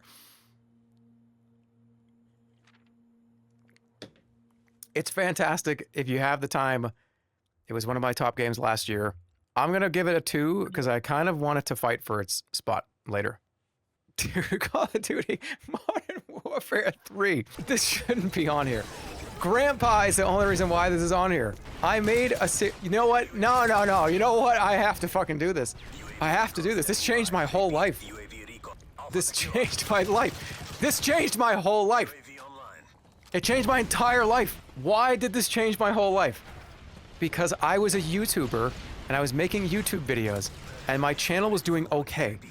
My channel was doing all right. I made this character up and I made a series of Modern Warfare 3 videos. And they got on Machinima.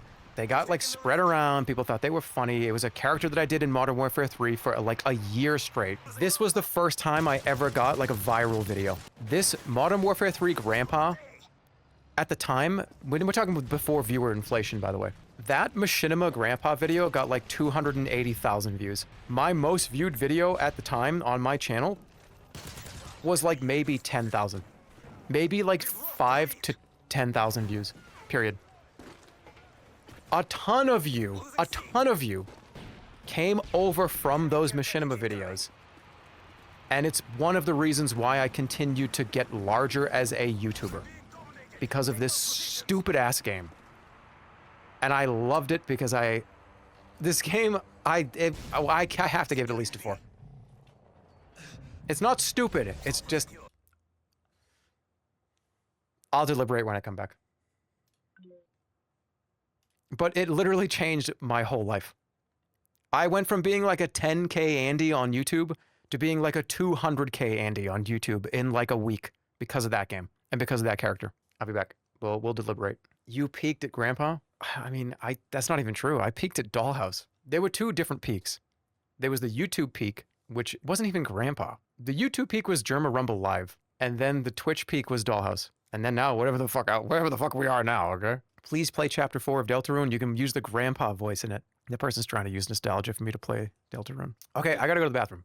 I'll be back. 2 minutes. I'm back. So I was asked, but do you think fondly back on that game? I think fondly back on the videos that I made. And if we're talking about impact, sure, me and my brother and sister playing Mario Brothers is very impactful, but so is, you know, growing my YouTube channel. That's a big impact. That changed everything. Me opening up and playing that game and creating the videos that I created had a profound impact on my life. But does it belong where it belongs? It's a good question. Pull up one of the videos. We'll watch okay, it's going to be a 3rd seating stream. Is it actually, I thought Machinima deleted all these videos. Is it still there? Oh, this is the one that I got to upload. That's right. Let's see, does this hold up? Watching 15-year-old videos. That's apparently what we're doing now. There, yeah, 177,000 views. That's just on my channel. It had like 300,000 on Machinima's channel because they uploaded it too. That was the whole deal, is they uploaded it and then like a day later or so, I could upload mine. Okay, give me 1 second. Hello, everybody. Welcome to Modern Warfare 3.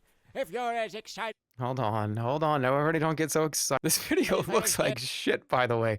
This is old YouTube, back when 720p was a big deal. Hello, it's Modern Warfare 3. Just literally Peter Griffin. Okay, here we go. Hello, everybody. Welcome to Modern Warfare 3. If you're as excited for this game as I was, being one of the top 10 players in the world, that's right, this is Jerma's grandfather here. Not Jerma, he's not as good as me. He can't give you the tips. He can't give you the strategies that I can. So let me just tell you that I'm one of the best players in the world, and I'll show you right here. Look at this. Get the fuck out of here, buddy. And let me tell you, I have so much confidence in my game. If I die one time in this fucking gameplay, then I'm going to pay everybody $6,000. You understand me? That's how good I am. I usually put up 400... I was doing that joke years ago. Jeremy! Jeremy, come down here! What? Hey, how do I restart recordings? I can't hear you. What? Come here, how do I restart a recording? What are you doing? What, you're recording? Well, I just fucking told everybody I was gonna give him $6,000! Whoa, I don't have that kind of fucking money! Gee, it's F9! It's F9? Yeah. Okay, well, I just... Hey, everybody, it's Jerma's grandfather here, bringing you a first ever Modern Warfare 3 gameplay on his channel, and I'm gonna tell you all the tips and all the strategies on how to be the best player in planet Earth. And I'm pretty good at this game. I'm not that good, but I've been, people have told me that I'm pretty good. Okay, hold on. I don't think that was for the joke for a video. I think I actually tried to shoot that guy and he was a teammate. So it actually kind of played out. It was like an old person playing the game. So this gun is the Scar L and the attachments on it, and you gotta be the red dot sight, and it's gotta have less recoil, and the perks are gonna be Hardline Pro, sleight of hand. Back when people cared about this. I don't remember the third one. So I found that if you want to be lighter, you want to throw all your grenades out within the first 2 seconds of the game. That's funny. And every time you respawn. Funny. Because you don't want to carry that extra fucking weight. You know, that's just extra weight. And if you happen to hit somebody on your team with a flashbang, fuck them. And another tip I want to give you is always unload your entire clip whenever you shoot the gun. Because it just scares people away. They see the spray and they get scared of you. And that's how you show real dominance. You say, here's my gun, and here's me unloading the fucking whole clip on you. And hold on, I have to diarrhea. Okay, I'm back from diarrhea-ing, and I got another tip for you. Diarrhea as This a verb. one is for... Okay, wait. Diarrhea as a verb was the funny part of that joke. Communicating before the game. You always want to make sure people understand what your plan is, because you have to make sure they know what you're talking about. So make sure, here's an example. Has anybody in here seen the new movie with Adam Sandler with his big balls? Wow, you're old. Shut up, all right? Jesus, fuck. Here's a scoreboard from the game, and as you can tell, I got 13 kills, and 15 people in the game said I was a cool guy, and they got rid of deaths. There's no more deaths. I did not doctor this photo. So it looks like this for everybody, and if it doesn't look like this, then you have a computer bug. So I'll talk to you guys later. See you, have fun in the game, you fuckers. Okay, so I made this video, and then Machinima was like, we loved it. Can you make 10 more of these? I was like, yeah. And I did. There's like, and then they deleted all of them. There were, I think, at least 7 or 8 or at least 10 grandpa different shooter videos. And I think they deleted all of them when Machinima got liquidated. But yeah, what do we think? Can we give that a score? Can you guys give that a score? If you had 1 to 4 stars, how does that hold up now? It was like a 2 or a 3. All right, okay. Another channel actually re-uploaded some. There's a playlist, but by a lot of them re-uploaded. 17 of them are re-uploaded. Damn. There's almost all of them have been re-uploaded. Oh shit. That's a trip down memory lane. 10 minutes per game. This is gonna take a while. Dude, that's not fair because I just watched a grandpa video. We're almost done. All right, Casino Inc. Wages have been paid. Copyright strike them all? I'm not gonna copyright strike it. Give me, it's my grandpa. I need my grandpa videos. What happened? Casino Inc. I'm gonna give this one a 3 or a 2. Wait, what did I give Modern Warfare? Okay, no, it's fine. It's a 3. We'll keep it as 3. Not a 4? I don't think so. I think it's a 3. I'm giving out 4s like candy. I gotta rein it in a little bit. because there's an opportunity for these to become 4s. Shit. It's so good, though. Best casino simulator out there. Highly recommend it. All right, this is on here. People are going to be pissed. Whatever, I don't care. This Expedition 33 is a great game. It's a phenomenal game. It's super fun. It's super interesting. I don't think this is a 4. I don't think this is a 3. But it just was unique. It was fun. The soundtrack is insane.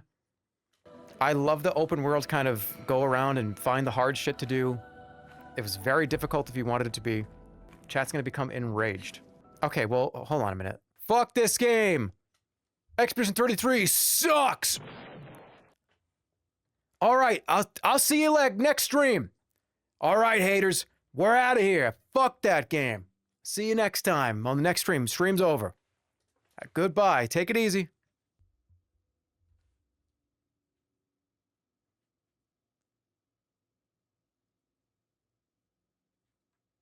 Okay, I think they're all gone. I think that's what they only were waiting for that to happen, and then they left. Okay, there you go. Okay, I thought it was one of the better games that came out last year. Again, I didn't want to put this shit on the list because it's so new, but then scroll down just a little and look at one of my favorite games from last year. That was my favorite game from last year, and I decided I was going to put it on here. Where is it? Where is it? What did I do to it? Where is it? There it is. So if this was going to be allowed on here, then that had to be allowed on here too. Oh man, I'm not, these are all, no they're not. Let me listen to the soundtrack and we'll get a good. So I sewed a special uniform for Last night. It's the first RPG in a long time, a turn-based RPG that I actually gave a shit about. And that's saying something because it's been a long, long time. When was the last time you played a JRPG styled game that you really loved? It has been 20 years for me. Very long time. So that is why I put this on this list, because it's the first time that I've ever been like, holy shit, this game's great, to a turn-based game like this. It deserves it too. It genuinely does. If you're a hater and you've never played it, and you just like, somebody told you, hey, that game sucks, and you're like, yeah, that game sucks. It's worth playing. It's very good. The pacing of the game gets a little weird on the halfway point, but the story itself, I think, is worth it. It's a great story. There's a lot of shit going on in this story. This has an opportunity to either move up or move down, so we'll see. I know everybody's got an opinion of this game, but that's mine. All right. Cuphead. Probably second most crash outs ever on stream, but nobody did it like this. Incredibly unique. Apparently they're making some new stuff. I heard about that, saw the announcement. So that's cool that Studio MDHR is going to be making some new things. A project that took them a long time, but it was well worth the wait. Love to see this kind of creative shit come out. I love this old style of animation. That kind of old, like, Fleischer Studio, Merry Melodies. It's just wonderful. They nailed it. This doesn't feel... The reason why I think Cuphead's a great game, and a great kind of media in general, is it doesn't feel like they're imitating that style. It's very easy to be like, oh, they're obviously imitating that. They're imitating that style. It just kind of feels like it came right out of, like, the 1930s, 1940s. So whoever the art direction is, whoever the art director is for these games, for this game, they are is very much a love letter that they very much took very high amount of care in. So I can't speak for the show. I didn't see the show. I'm just speaking for the game. Soundtrack, phenomenal. Game, hard as nails. And you can play it with a friend, which is also fun. I'm going to put this at 2. Dude, Doc and Daka. Of course, Doc and Daka's on here. Okay. Doc and Daka, when I first installed it, was here. Doc and Daka, like 3 weeks later, moved to here. Then 2 weeks later, moved to here. Then 2 months later, went to here. Then 3 months later, went to 0. So I don't know what to do about this game. That original kind of early alpha beta of this game was awesome. And the game still is so cool. It's walking around and being slow and all the terrifying PvP encounters, the VoIP that you can do in the game. It's a wonderful experience. I love it. I love it, but I don't love it now. And I don't know if I would like it if I played it again. Everything's so the weight for all the weapons. Actually, fighting between again, they added a bunch of new classes and shit, but there was something about going kind of barbarian versus or like fighter versus fighter, and it really was just which one of you two is gonna hit you, who's gonna hit you with the fucking weapon better. There's something about just burying that sword in the back of that person's head and them going like, ugh, going, oh man, I got that guy. I got that guy. Now he has to run away. I love when you played this with Poke and he shot that stream sniper because he was worried about TOS. Yeah, the guy was gonna start screaming like horrible slurs or something, so we were like, Poke's like, I gotta kill this guy. What if he says something horrible? Poke has so much good content in this game. He is like the dark and darker guy for me. Like, he had so much funny shit with this. Tons of, if you go to Poke's channel and just search Dark and Darker, there's like a dozen or two videos of this. I don't know if it deserves, I'm gonna give it a 1. We'll see if it can fight its way up. All right, everybody. This is where we're getting to the hard shit. We don't need to show the gameplay. We don't need to show everybody knows what these are on this channel, especially. Are they? I'm just gonna do it. I'm not even gonna think about it. I'm thinking about it. Got it. 3.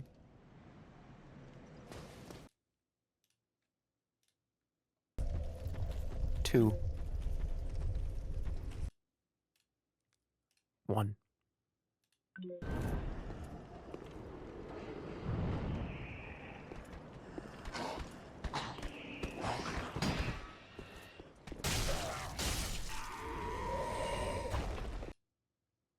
Why is Dark Souls 1 not a 4? Bloodborne is a 4. Elden Ring is a 4. Dark Souls 1. I'm gonna make a lot of people mad when I give Demon Souls a higher rating than Dark Souls 1, the remake. Oh man, I'm gonna get fucking killed. Okay. I'll tell you why. This game and all the shit around it, you could say Demon Souls, you could say Demon Souls deserves the 4 stars, not Dark Souls 1. I played this before I played Demon Souls. I went back and had to play Demon Souls much later because I didn't have a PS3. Demon Souls was a PS3 exclusive, and I didn't have a PS3 at the time. But this franchise, this Dark Souls franchise, started an unlocking of my favorite genre of video game, I think, honestly. And it's the grind for souls, level up, very difficult, spooky, weird, janky, kind of rogue-like but not really kind of game. I think it was just from here, I cared so much about this genre and this company after this. How is it a roguelike? Because when you die, you lose all your shit. If you die twice, it's all gone. Resetting the zones when you sit at a bonfire. I mean, it's like a roguelite. With roguelike elements, whatever you want to call it. I originally had these two would be flipped, but I played these two recently, and oh my goodness, did I not enjoy this as much as I thought I did. I played this recently, and I talked a lot of shit about this game years ago. These two flip-flopped on me, because this is a better video game than this, but this game, I just was so much less frustrated playing this one the 3rd and 4th time through than this one. Because I've beaten all these games 5, 10 times each. Getting through this game for the first time was awesome. Playing this game for like the 5th time, especially after you haven't played it for a year or two. Like I said, I've told this story before. I played this with Holly. She sat right next to me, and every other area I looked over at her and I said, oh, hey, by the way, this upcoming area sucks. But once you get past this area, the next area is pretty good. And I said that to like every other area. I didn't do that with Dark Souls 2, but it's on the list. It's one of the most important fun games ever. Anything on Zombies Ate My Neighbors is better than Dark Souls 3. In an impact way, maybe. I don't know. Dark Souls 3 can fight its way up to Zombies Ate My Neighbors, and let's find out. I think that's fair, though. At least for me. In fact, I probably should do this, because this was such a big deal. To me, especially. Because Bloodborne had come out, and they were going to use the Bloodborne engine for Dark Souls 3, and everyone was like, holy shit, that means the combat, the animations are going to be so much better. Dark Souls 3 is going to be fucking amazing because they're going to use the same stuff that Bloodborne used. I think they deserve to be on the same level now that I think about it, because they flipped, then they flopped, and then they flip-flopped. So let's get it real, okay? They're both 2. Dark Souls is 4. The original Darkest Dungeon 1. Another game that I kind of never beat, truly, but I've come back to dozens of times. I've gotten to like the last kind of end game, but people just died and I just gave up on it. The narrator is amazing. It's a very unique game. It had that you really cared about your characters. You didn't want anybody to die. The stress system alone, which is arguably more important than health in real life too. Stress can kill you. I think this also gets a 2. I don't know if this goes up to 3 immediately, but I think it starts. I think I'm going to seed it at 2. The town upgrade system, this game is awesome though. It really is awesome. It is awesome. I'm doing it. It's awesome. It's just a truly awesome game. Another game that's very difficult that you're going to get really mad at because shit hits the fan every other encounter. But I remember losing a character and feeling like I lost somebody in real life. I remember being like, no, he can't. He's my 5. I got a 5 and he can't. No, he's going to be all right because that fucks up the whole game. Day of Defeat.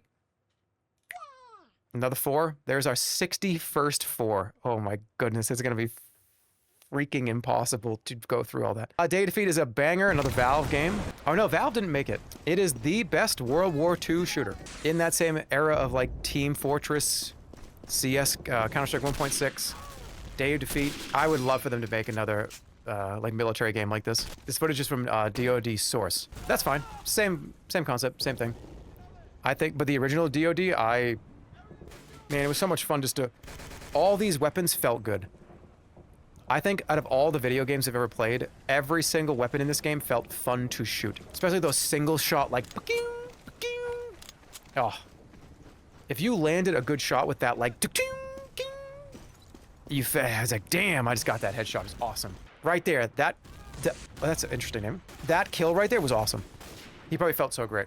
Didn't it inspire Insurgency? It inspired a lot of stuff. It inspired a lot of the military games that came out after this. A lot of the kind of squad-based. This is not a squad-based game. It's more of a, because they're classes, aren't there? I think there's like 2 or 3 different kind of classes you can pick from. Dude, I want to play this game too. Awesome. I changed my mind though, because I don't think this was my alt game. If I was kind of bored of TFC or bored of Counter-Strike, this was like the side of bacon with the pancakes and the orange juice. Still lovely, still delicious. But I don't know if it wasn't a main course, greatest thing ever kind of game. That was definitely a side dish for Team Fortress Classic. Okay, cool. Yep, Day of Defeat, great. Diablo 3, already gone. Dusk, best boomer shooter, had a lot of fun with this one. Completely nailed the aesthetic of that whole genre. Incredibly challenging, super fun to play. The speed, I love the survival kind of mode that you get into.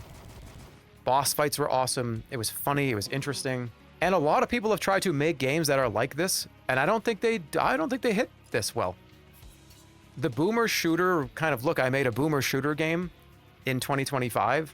There's a lot of these. Only some of them actually hit. This one's one of them. Man. This makes me just want to play it again. Yeah, the double shotguns also went on to make Iron Lung, which is now that Markiplier movie, which Iron Lung was great too. It's David Szymanski. Also Chop Goblins, which I streamed as well, which is fun. So really, really cool. I'm very happy to give this a solid 2. I think it deserves to be in that slot, in that seed. There's a game here that I guess we could do this one. Elden Ring is a 4. It is a 4.0. Opening that door for the first time. This was the culmination of every single Souls-like. Because you just knew, holy shit, look what I'm about to get into here. We had so much fun on stream with this. This is probably top 5 of all time. So much fun on stream, so much fun doing mod stuff. All of the kind of like the bingo thing that Stir and I did. Even watching other content like that, because like the bingo brawlers stuff. All ancillary content outside of me just streaming this game. I've watched so much shit. I've experienced so much shit. I've consumed lore videos. Encyclopedias of lore videos. It was so goddamn good. Dark Souls 1 is a masterpiece. Elden Ring is just everything that they wanted to make and mushed into one game. And Shadow of the Erd Tree came out at a time when I don't know, I attach Shadow of the Erd Tree to not really like a great time in my personal life. And I remember playing it, and I remember, because I streamed it once or twice, but that was a kind of when a lot of fucked up shit was going on. And I've opened up that game since the DLC, and I've gone through it, and it just, it's kind of weird. It's like an eerie, good feeling of like, oh yeah, I did play the fuck out of this. Remember how like, I felt like shit wasn't really going that great, but I was playing this and it was a lot of fun. I don't know if the DLC was like the best DLC, but it hit at the absolute perfect necessary time for me personally. So, and I was looking forward to it so much. You talk about a kind of a, and it was like a sequel. Shadow of the Erd Tree was more of a sequel than a DLC to me. Oh, it's going to be as big as Limgrave. Bro, it's legitimately like 5 Limgraves on top of each other. So many boss fights, so much to do, so many things to explore, so many secrets. It's just, it's gonna be hard to not make this like somewhere in the top 5. Just, it's gonna be hard.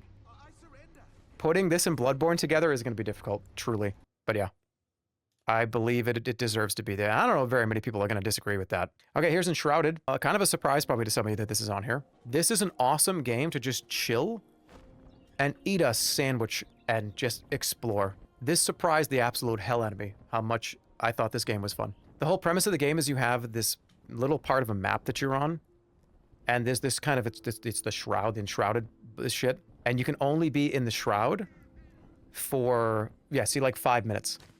You can clear the shroud by destroying this little kind of weird alien heart thing that's kind of somewhere in the vicinity, but you get Elden Ringed like 5 times in this game. This game is playable with a lot of people. There are servers that are thriving right now. It's a big kind of RPG where you have a character that you level up. It's just, there's so many little crates and treasures to open. It's not like a survival game. You might see that bottom, it's not like, oh, you gotta get the dirt to then build the dirt house. No, it's mainly like an RPG. I think it's wonderful. 3D Terraria Breath of the Wild.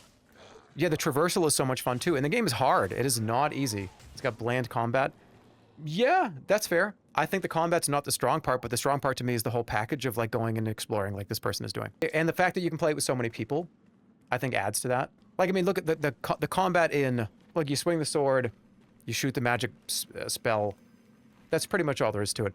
There's a lot of games that fit into that category of, yeah, swinging the sword at something is just swinging the sword at something, but it's the package around everything that I think makes it more fun. And they still update this game, and they still push a lot of shit for this game. This game gets a lot of support. I'll give it a 1. Oh, fistful of frags. I have to be honest, it should be there. One of the most fun shooters of all time. And it was a mod, and then I believe it was like a standalone at one point. I think they did a standalone. If you've been desperate for a Western shooter where you got 6 bullets, or 2, or 5 shots, and not pink lights, yellow particle effects. If you are sick and fucking tired of that shit, this was the game that was right up your alley. I don't know how active this game is anymore, but it's genuinely one of the most fun games of all time. Every shot you did mattered. Every click mattered. Getting on that kill streak was so much fun. Getting that, what was the gun? The one-shot gun. It was huge. It was a big handgun. I think that was a teammate. This game had the NVIDIA swag bag. Oh, I forgot about that. Yeah. If I could just like, you know, maybe we'll like fucking revive this game one day and just like fill up like 10 lobbies worth of people, because it really is so much fun. And we used to do that. I used to stream this game when it was actually kind of popular and relevant. Oh man, there it is. No, that's the Schofield. This is my favorite gun, the favorite default gun. But there's something about that. I can only shoot a few times, so they need to count. And everybody plays by that same rule. There's no ultimates. There's no like spells. It's just, did I shoot you in the face? Or did you get hit by the train like that guy? One of the best games of all time. Genuinely. Oh, Game Dev Tycoon. Yeah. Who didn't play this for hours at a time? This was a banger. I just drank that weirdly. Yeah, this is a simulation game, tycoon type game, obviously, where you're a game developer and you start in your bedroom or in your garage and you have to make games, and you can do different genres, and you have to decide what engine. You have to read the news to see what games, what like actually is like making waves right now. I love the little little bubbles. You skipped Fable? Thank you. Damn. If you've never played it, I highly encourage you to. It's up there with all the other tycoon games that have been on this list that I've played that you may not be on this list, but you may have liked or I may have liked. I think he's the one. Bro, you skipped Fable and Fable 2. Let me fix that. Peter Molyneux's masterpieces before he was making cubes that people clicked on their iPad. One of my first experiences with choices matter. And yo, if you do kill that guy, you'll get negative karma and you'll grow horns. Combat was fun. This is just a classic RPG, and I can't give it a 4 though. And I don't know if I can even give it a 3. I think it's a 2. And the sequel is, actually, I was really, really looking forward to this, but I'm gonna give this a 1, only because for the longest time, every Xbox showcase, every time Peter Molyneux talked about this game after Fable 1, we were led to believe that this was going to be a like 10 times more insane experience than we actually got. The hype around this game, there was talk that you could plant trees and they'll grow in real time. If you hit that rock over there, the dinosaurs might go extinct. Yeah, there was that kind of shit, right? It was like, don't slap the mosquito. If you crush the mosquito, then that mosquito could have populated an area with mosquitoes. That didn't happen. The game was fun. The game was interesting, but it was not as wild as it could have been. It was all just marketing. Yeah. But I was a little disappointed in the game, but I still really did enjoy it. I streamed this quite a few times. It was fun, you know, having children. You know, you can get married. You can like, you can just like have sex without condoms in this game. Can't you? That was like a big feature. That was a big feature of this game, was making sure that you could have sex without a condom. It's a selectable thing in the menu. You did that on stream. Yeah. Yeah. So what? Father, you can get STDs too. say that only 2 monks may enter the cave. No Has any other game let you get STDs? No other game lets you get STDs but Fable 2. It's the only one. Darkest Dungeon, you can get STDs. You can get STDs in Leisure Suit Larry. Well, I know that, but I had to eliminate all these. Is this TOS if I open one of these? I feel like some of these games might be TOS. I can't click them. Okay, Fable 2. Yep. Let me get this out of the way. It's not gonna be rage bait, but it's gonna rage you. It's great. It was such a pinnacle of, it's like the physics engine. Every box you broke, look at everything can break. The gravity gun, the story, the episodes, episode 1, episode 2, and then they just it just ended on a cliffhanger.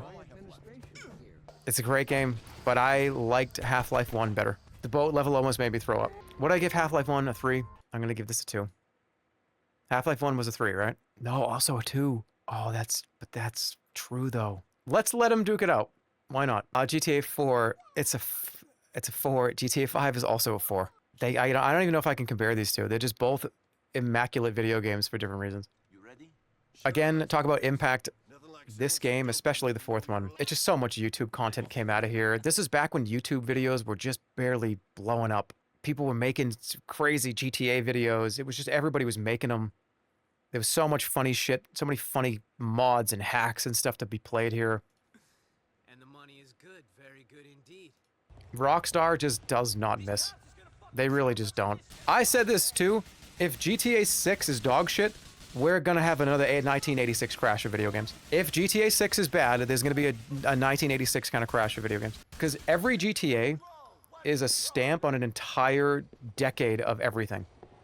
It's the next GTA that comes out. Of course, that's gonna be the next stamp. So if the next stamp is very bad, oh, we're in uncharted waters. And if it's really good, smooth sailing for another 10 years.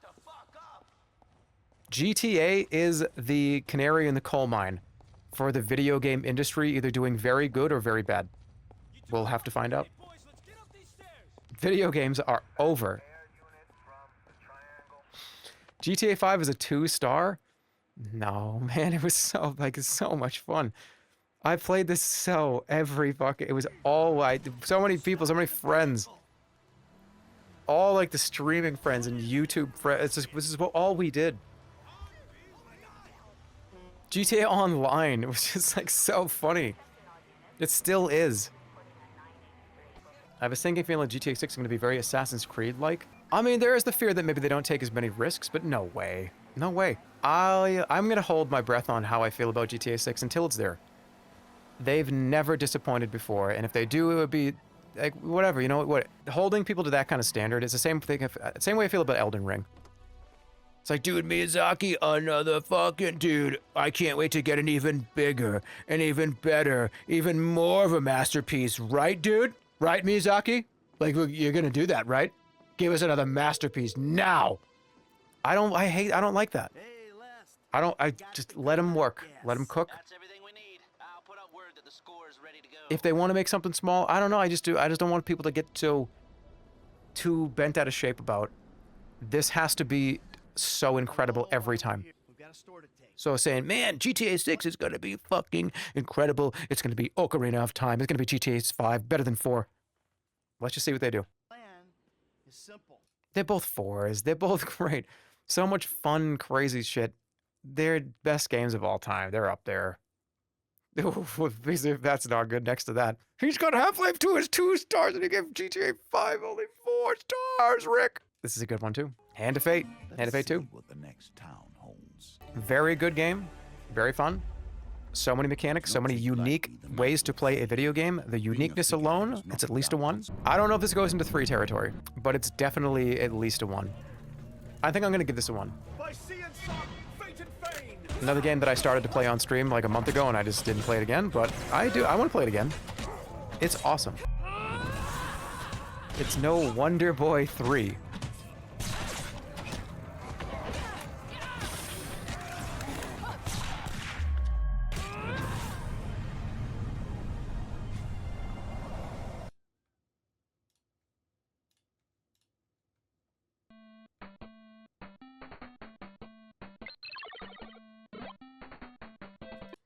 This is my formative years, man. That's my formative years. You're talking about me developing as a child and growing my brain. It was to this game and some others in this era. It didn't work. Fuck you. Get out of here. Okay, Hearthstone. Fucking get out of here. The only reason why I was on there is because of Battlegrounds. Battlegrounds Hearthstone is.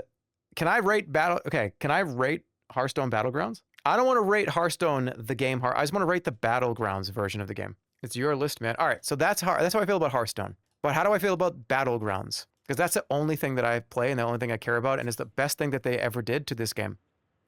After like expansion 8, I just don't give a shit about this anymore. It's too many cards, too much power, too much fucking characters, too many new characters, too many portals they opened. Hearthstone 1.0 was fun. I liked it a lot. Hearthstone Battlegrounds, especially the early Battlegrounds, was peak Hearthstone for me. No Hearthstone is real, but explain Harvester. I'm going to give this a rating. Let's let it fight, because I think about Battlegrounds and how awesome that was and how much fun it was. And I still play it sometimes. I did eliminate Harvesters, didn't I? Yeah. No. Get it out of here. I don't want to know. I don't want to see that again. I did Hitman 2016 Plus. To me, they're all the same game, just with added levels and added DLCs effectively. Hitman 2016, Hitman 2, Hitman 3, it's the same game. It's just I'm rating that era of Hitman effectively. Which is that fair? Probably not, but it's my list. Wonderful. Great. Stayed with the ability to do whatever you want. Some of the levels were so huge, so engaging. I cried laughing at this. It's just so funny. They hit the nail. They were just so good. They're masters of this kind of genre. And I'm glad that they took what everyone said about Absolution, which, hey, Absolution sucks. And they said, oh, fuck, Absolution sucks. We may as well go back and make Hitman the way that we should make Hitman, the way that we originally did. And now they've been riding on these banger. Everybody loves this franchise again. I'm gonna give it a 2. That era. All right, hold on. We only got like another, dude. We're gonna get this done in the next like hour. All right, House Flipper, you know it's gonna be on this list, not because the game is particularly my favorite game of all time, but it created an environment where this is mainly video and stream stuff. Without streaming, I don't know how if I would really put this anywhere. But the dynamic of going back with the chat and decorating the rooms and the fun, like cleaning up the trash and flipping the house, just the base game itself was so much fun. And then what it spawned, it had a huge impact on this channel because we made it that way. We made sure that I wanted it to be that way. Doing the House Flipper Invitational stuff was just a means to do something fun. That's it. There was no other motive on it. And I kind of just like picked this game to do that with. And it spawned some of the most fun I think I've ever had on stream. House Flipper 2 comes out, continues that. But I think House Flipper 1, just, it sits in a spot in my brain that cannot be replaced. I don't know if it's a 4, but it's definitely like a 1 to a 3.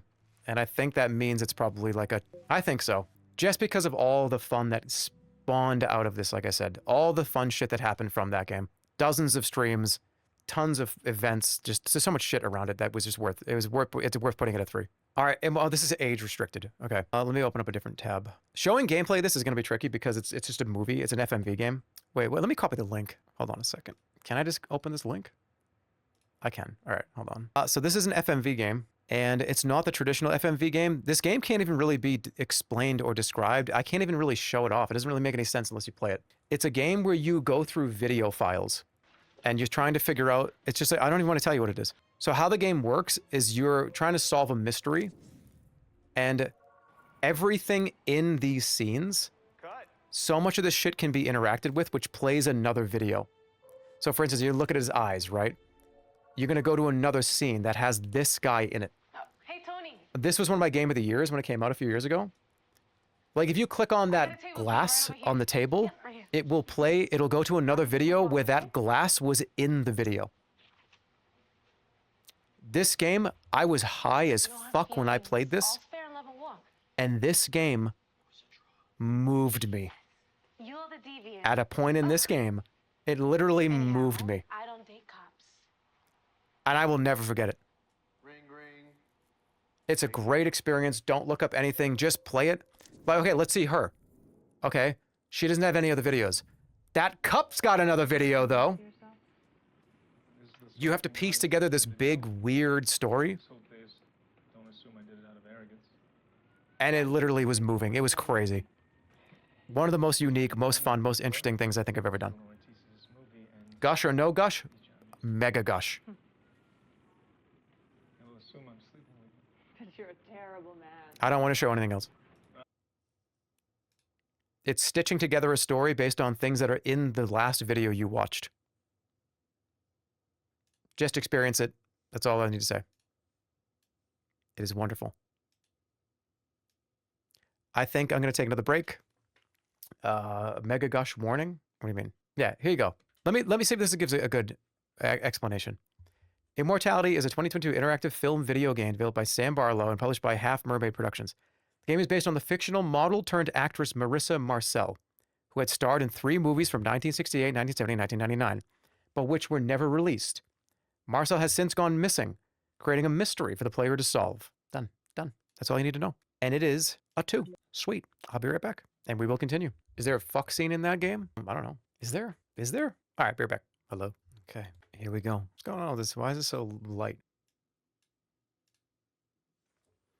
Is that better? That's better. Okay, that's better. All right, here we go. Jump King. This is another stream game.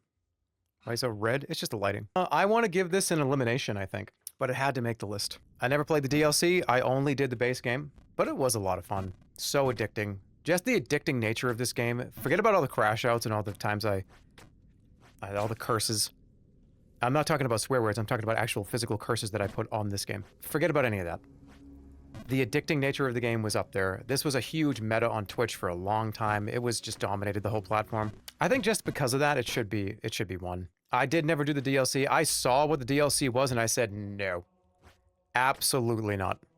No, thank you. But it's fun. It was very fun. I enjoyed it very much. Okay, Left 4 Dead versus Left 4 Dead 2. Which one of these is getting 4? Because I'm not giving both 4. In fact, I might just remove one. I can't do that. Look at this shit. Hey, Whispering Oaks. Left 4 Dead 2 is so good. I used to go there when I was a kid. But it's okay. Left 4 Dead is another case of both of these games are so similar that it really is just it's both of these that I would put in the same category in my brain. I don't separate them out that much. Like GTA 4 versus GTA 5 are very separated. GTA 1 is very separated. These two are very much the same game in my head. So I don't know if I should just give Left 4 Dead 2 a rating and then just drop the first one. Left 4 Dead 2 even has all the maps from Left 4 Dead 1. Adrenaline shot here. But Francis, check your fire. I'm doing this just for practicality's sake.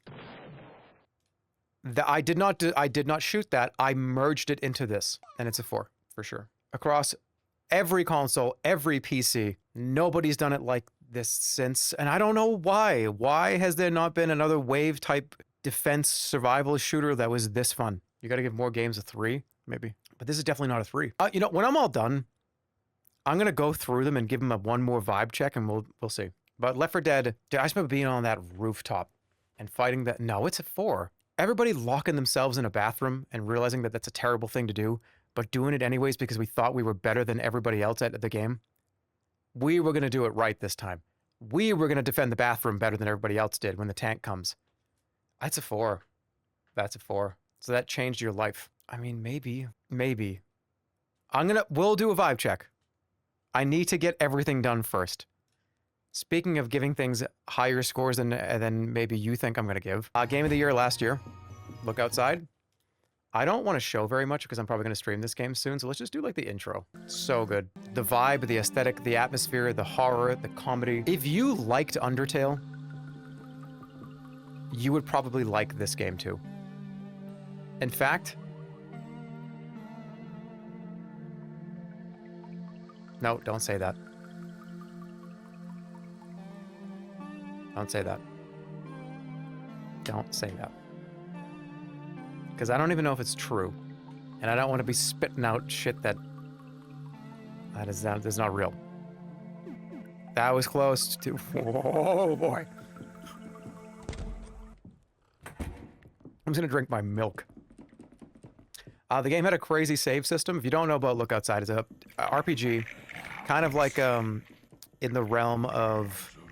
the same realm as like an Earthbound, where your characters, you don't really see them attack anything, but just the portrait just kind of is there, and the move just happens. Turn-based, very, very fun, very scary, very odd. The story is phenomenal. That's one of the best parts, actually. It has multiple endings, and the ending few sequences are some of the most interesting ending sequences I've experienced in at least a few years. Also, the save game system is you have to actually go outside and play before you're allowed to save the game. You don't just get to save the game. You have to have done enough outside before the game allows you to save. It's a very, very interesting concept. Everything has this sense of dread, but not really. There's still hope here. It's a hopeful, comedic nightmare of a game. And there's tons of characters, some of which I didn't... and this game's been updated like 1,000 times. You don't know who's at the door. People could come, people could be friendly. But some people might be playable characters. There's a shitload of playable characters that you can just find. Awesome. I did a bunch of the art. Did you seriously? Oh my god. Hell yeah. This is a 3. You know what's weird? 10 years from now, age me 10 years, and I probably would give it a 4. Oh man, look outside. Remember the music? Oh, I did. And I would do this with my hands like I do. It's definitely a 3, and it might make it up to 4, depending. Ugh, Minecraft, god damn. What is Minecraft?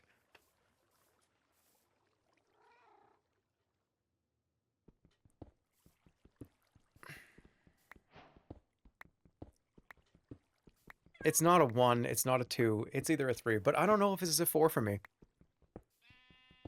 It's great, I loved it, but it's not like one of my favorite games of all time. It's one of the better games of all time that I've played, but I don't know if it's like my top 100. Maybe it is. Remember, 3s have opportunities to become 4s. It's important to know. council can accept a 3.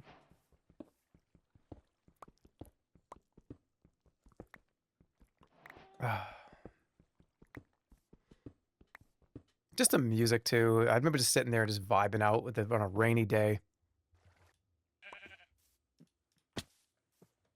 Just the rain is going, you hear that like dun dun dun dun dun dun dun dun dun. I didn't even play the game, I just listened to the music. Yeah, it's a 3 for now. And some of these are probably going to move up or even move down. We'll see. One of the last truly scary, great horror games. I can't think of a full experience that was a horror game, and not like a Resident Evil. I'm talking where you don't really get to fight anything. You just run around scared. An actual, genuine haunted house experience. This was up there pretty high. It's one of the scariest. And I don't even know how well it holds up, but back when I played it for the first time, it absolutely held up. Whistleblower was a full other game too. Kind of loud, hold on. Yeah, being chased by something in any game is awful, and this whole game is like run away from the thing you're being chased from. Plus the camera, running out of batteries, having to use the night vision. Let me see the night vision section. Yeah, right here. A lot of the game was through this lens, and you had to play through this lens. So another layer of just not being able to see. You can only see certain things if you hold that up, and it drains your battery. It's phenomenal. And nothing's quite hit the same since then. When did this come out? 2013. Anybody got any recommendations for a horror game that's a pure horror game, where you don't actually fight anything, you just have to be scared for like 14 hours? Because that's what Outlast was. Soma, Alien Isolation. I played Alien Isolation. Soma. I've seen a lot of Soma. I'm gonna give this a 2. Overwatch. Overwatch is on here because it was the Team Fortress 2 killer. It was the game that was going to take over the world, and Team Fortress 2, its big influence on Overwatch. Blizzard was making a Team Fortress-like? No way! They put so much effort into this, so much time into this. The original 2016 launch of this game, I loved it. I thought it was great. It's just a year or two after that, I just think they just dropped the ball. I just think that they dropped the bag, they dropped the ball at the end zone. This went from being what I was genuinely going to probably transition from the TF2 world, because I still was in there, I still was playing it a lot, to maybe I'm going to pick this game up and actually take it pretty seriously. It went from that to, the game was kind of fun in its beta, years later. But that initial period, that first year or two of Overwatch was so awesome. It felt like you were in the ground level of a new biggest thing in the world. And I just kind of dropped it a year or two later. I'm going to give it a 1. I think it actually deserves to be there.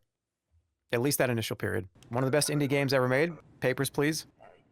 I've experienced this game a few times. It's one of those try and spot the thing that's not supposed to be here, but in the most fun way possible. It got really stressful. It got really challenging. Thankfully, there's no time limit on this stuff. It's not like, oh my God, you have to do this. You do for money. You'll make more money that way. But to experience like the whole game, you kind of can just do it a little bit slower. I didn't play Oberdin, so I don't know how that compares to some of the other games that he has. But I think that this one is pretty high. I think this is one of the best indie games of all time. And I think it should be like required reading for a lot of you. Is it a 3? Oberdin is a masterpiece. The problem with Oberdin is the visuals just give me such a headache. It's hard for me to play it. I wish there was like I just turn off all the visual stuff. That's a skill issue? I know it is. You know what's kind of crazy about Oberdin? If you like Oberdin, you will like Immortality. They're very similar in the, look at this, get the information for what happened to this guy, and where was he, and here's this other thing, you can jump around. It's kind of similar. Immortality and Oberdin are very similar games. They're in that same world. Are you admitting that you're immortal? No, that's impossible. I'm going to give it a 2 for now, and I'm going to see how it fares, because it could just go wild up to 4. I'm very curious. That might have been a mistake. It might be 3. Good old Peggle. Oh, good old Peggle.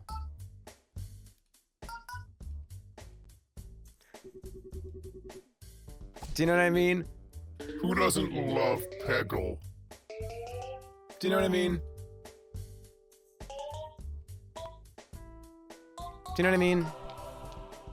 Yeah, it's great. It's awesome. PopCap, back when PopCap made amazing games and they weren't just a way for EA to sell fucking in-game app purchases. PopCap was awesome. Didn't they have this actually in a mod in World of Warcraft because it was so popular at one point? Dude, what was that? What was what? Where's Peggle 2? Peggle 2 is not on my list because I think Peggle 1 was more fun. Oops, sorry. That's 2. Ooh, all right, let me get a couple of these out of the way. This is on here because it was crazy. Postal 2 is a crazy ass game. You've never seen a game before where you can like piss on people, you can hit people's heads off with shovels. This game is fucking crazy. It might even be TOS. Wait, is this game TOS?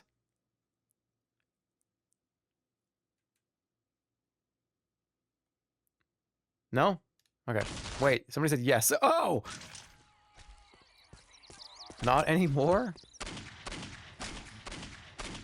Today's the first day of the end of your lives. It's a blood, piss, and puke game. Yes, it's one of the first precisely blood, piss, and puke games. But I had a demo for this very early on as well. I had the demo. It's to go pick up some milk. And I would love to give this a rating more than 1, but I'm not going to. It just had to be on this list. But I'm getting rid of it. It just loses to everything here. Here's Raven's Cry. Tossed away. Christopher Raven, you stand accused of murdering an officer of the Spanish Navy. The penalty for your crime is death. And yes, it has to be here because of that video. That's the only reason why it's here. You're gonna regret this, Toronto. Kill him.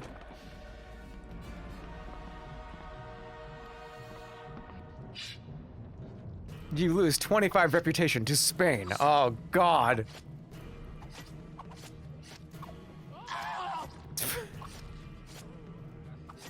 Should I play this game again? Should I stream this whole game? Coming. Hold the door. I'll take care of them. Got it. Oh, it's such a wonderfully terrible game. I don't know if I could stomach playing this more than like 10 hours. But they've released this game twice. The first version was so broken that they had to remake the game and re-release it. I'm not even kidding. That's what happened. There was Raven's Cry, and then there was Raven's Cry, like Vendetta or something. What was it? They patched out the swear guy, literally unplayable. Yeah, okay, so there's a guy. There was a scene where you're on a boat, and there's morality cheers, and we're gonna do great. This guy was just screaming out random stuff. And they patched him out of the game. They replaced him with somebody else. Yeah, the Be Brave guy. That happened in my video, I know. We're going to have to split up. Be brave, horses, asses. At the harbor. Be brave, fight of shit. I think I saw a balcony. We don't die today, you bitches. What about you? Oh, it's so perfect. It's a Don't 1. worry. I'll figure something out. I'm curious how that rises up the ranks if it does. Red Dead Redemption 2. You inbred trash! 4. 4, 4, 4. Finally, a Western game that was well thought out. You must have known we would. Shouldn't have messed with our business now. Rockstar just makes 10 out of 10s. That's all they do. Whatever complaint you have. Voice acting's incredible. The story is fine. Okay. I think the actual full story of Red Dead Redemption, there's 1 or 2 things in particular that are incredible. Hand him over. But Get the hell off our land. there's some parts of the story in Red Dead 2 that I thought were okay. And I'm talking about the very end of the game is the only thing that it's like literally a 0.1 on the scale. The very, very, very, very, very end of the game. I'm talking like the last 20 minutes of the game. The epilogue, yes. Not what you're thinking about. Not what you're thinking about. That part's incredible. I can't talk about it. Yeah, no, the epilogue is great. I'm just talking about that last, like, 2 minutes of the game. I can't even. Look, this game. I gave it a 4. This game's literally like almost a 10 out of 10. It's been 7 years. Talk about it. Okay, if you never played Red Dead Redemption 2, I'm gonna say a couple things about the very, very end of the game. I would have liked to see a different take on what happened at the very, very, very, very, very, very, very, very, very end of the game with Dutch. I wanted to see a little, I wanted to see something a little different. That's not to say that I didn't think it was good. I maybe would have wanted to see a little bit more, because it kind of felt like this whole culmination of everything, and then just zero, just done, zero. I wanted to fucking talk to that guy. I wanted to hear more. They were handcuffed by Red Dead 1. Yeah. I just loved Dutch as a character, and I wanted to talk to him and hear more shit. I didn't want him just to kind of like sleeve into the bushes like Homer Simpson. You say everything else in Red Dead 1. Yeah, that's true. That's true. You're right. You're right. You're right. Jerma, this game is perfect. I know it is. I gave it a fucking perfect score. Look, it's got 4 Michelin stars. That was like a Norm Macdonald bit where you just said unrelated shit for 3 minutes, and then the punchline was, I just wanted to talk to him. I did. I wanted to talk to him.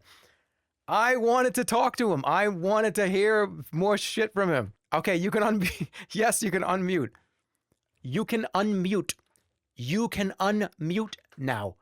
You are able to unmute your computer screen. It's a perfect game. It just is. Damn, what a game. I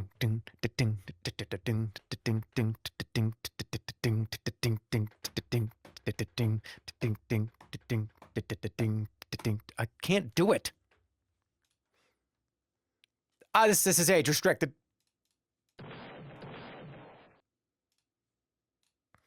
Resident Evil 2 Remake. One of my, I think it was my game of the year. Resident Evil 2 is wonderful, fantastic. I don't think I need to see the gameplay. We already know what it looks like. It's a wonderful third-person remake of the second game, which is one of the top games. It is a banger. It is wonderful, and I think it is wonderful. It's one of my favorite games in the genre. But I think the second one, the actual second one, needs to have a higher rating. You skipped a whole row? Yeah, I'll get back to it. I think the same can be said for the Resident Evil 4 remake. What a goddamn great remake. But I think the source material always has to be higher, because that's what you're rating. The graphics might be better, the experience might be cleaner, but you're rating the original material. So that's how I feel. Okay, Portal. Portal is a great game. It's awesome, changed a lot, put Valve even more on the map than they already were. And this was just an extra game in the orange box. How crazy is that? This game was just a bonus little extra video game that you got in the orange box. Are you serious? The orange box, I think, if you were to ask me genuinely, hey, what's the greatest retail product in video game history? Orange box clears every single retail release in human history. In human history. Nothing will ever compare. I don't care what bundle, I don't care what greatest hits collection you're talking about. The orange box was like 3 10 out of 10 games in one. I don't think they even knew they were doing that either. Imagine putting like $200 in value into one box and you don't even know you're doing that. Because TF2 was kind of another add-on in a way. Half-Life 2 was the big seller, and then it was like, oh, by the way, remember TFC? TFC was great. What about TF2? We got it, it's great. And it turned out, my God, we all know the story. I unfortunately don't really love Portal like some of you might, but I do think it belongs somewhere around here, at least for me. And Portal 2, no, you know what? Portal 2 is, I think that makes sense to me. Because this one kind of gave me headaches, and this one I figured out like how to play it correctly. And I think there was more of a story. This was more interesting to me in a way. I think that works. Okay, Original Plants vs. Zombies. Wait, give me one more second with this. The co-op in this actually was one of the big selling points. Yeah, the fact that you could actually play this with somebody was awesome, because you could have somebody that knew what they were doing, do everything, and you just look at the pretty colors. The co-op was amazing too. Yeah, they nailed it. It's been so long. I wonder if doing like a co-op Portal 2 playthrough would be fun. Maybe not. That might be too much. Maybe. But yeah, both great games. This one way more fleshed out than this one, but very good. Love it. Original Plants vs. Zombies. Look at how many PopCap games are on this list. 3 PopCap games are in this top like 100 probably. The challenge was here. You could make it as hard as you wanted to make it on yourself. I love the loadout system. It was awesome. They've remade this, obviously. I'll give it a 2. I'll give it a 2. Oh, damn, we're going here. Oh, ShootMania Storm. Dude, we're almost done here. We've got like a few... Oh. Team Fortress 2. Why? Let's get it out of the way. Why not? I have spoken, let's call it maybe 400 or 500 million sentences on my YouTube channel and on my Twitch channel. I would say probably 40 to 50 million of those sentences were related to this game. I think 10% of everything I've said over the last decade has been about this game. You want to talk about impact, you want to talk about how it changed everything? It's this game. My whole life took a pivot when I installed this game. From the YouTube stuff to the other content, to it all started with me playing this game with fraps on. Kind of like I talked about with Modern Warfare 3, but not even close. It's the reason why I started making videos. This is the reason why I'm in front of this camera right now. It's the only reason why I'm here. If it wasn't for Team Fortress, I would not be sitting in this chair. I'd be doing something else. Whatever it is, I don't know. But, oh, is Man vs. Machine coming out? Is that Man vs. Machine stuff coming out? I want to play it so bad. This was his game. Oh, this is... You want my prediction? Here's my prediction. This is #1 of all time. #1 in the top left slot on S+ tier. There's one other game, only one, that I think can take that spot after looking at all of this. And let's do it right now. World of Warcraft. To a lot of you watching right now, this is like the Yankees probably in 2002, 2003, where you're just like, no, the Yankees win. The Yankees win. I know. I will never understand WoW. I know, and that's what I'm talking about. That person just got destroyed. But everything. I've been playing this game for like 25 years. And I still play it. I got Stir to play this game for like 3 days. Do you know how difficult that was? Do you know how hard it was to do that? I got him to play it.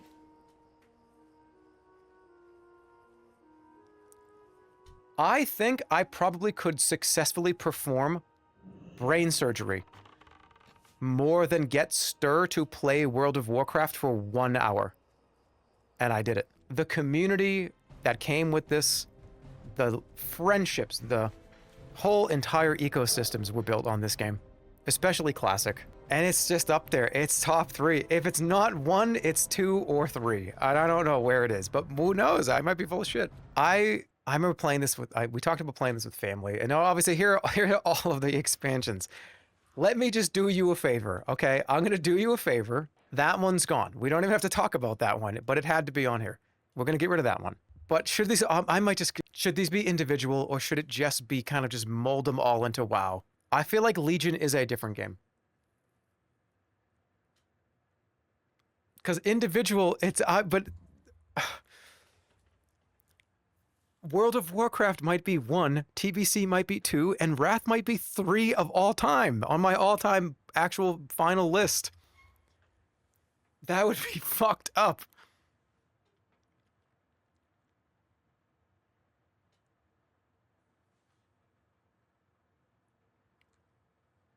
That's valid though, but also that makes it way more powerful. If I merge TBC, Wrath, and Classic into one game, that's the Triforce. That is the Triforce. That's the Triforce of courage, wisdom, and domination, or whatever the other one is. Strength, power, destruction. I don't know. I haven't played Zelda. I played one Zelda in my whole life. They're literally expansions.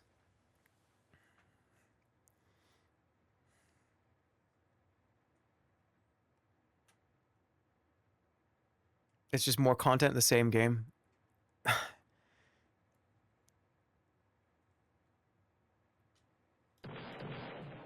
Oh, that hit me in real life. Okay, WoW is one entity. But what about Legion? So that's classic WoW though. Classic WoW, this is not classic WoW. This is different. This is a different game. I swear to God it is.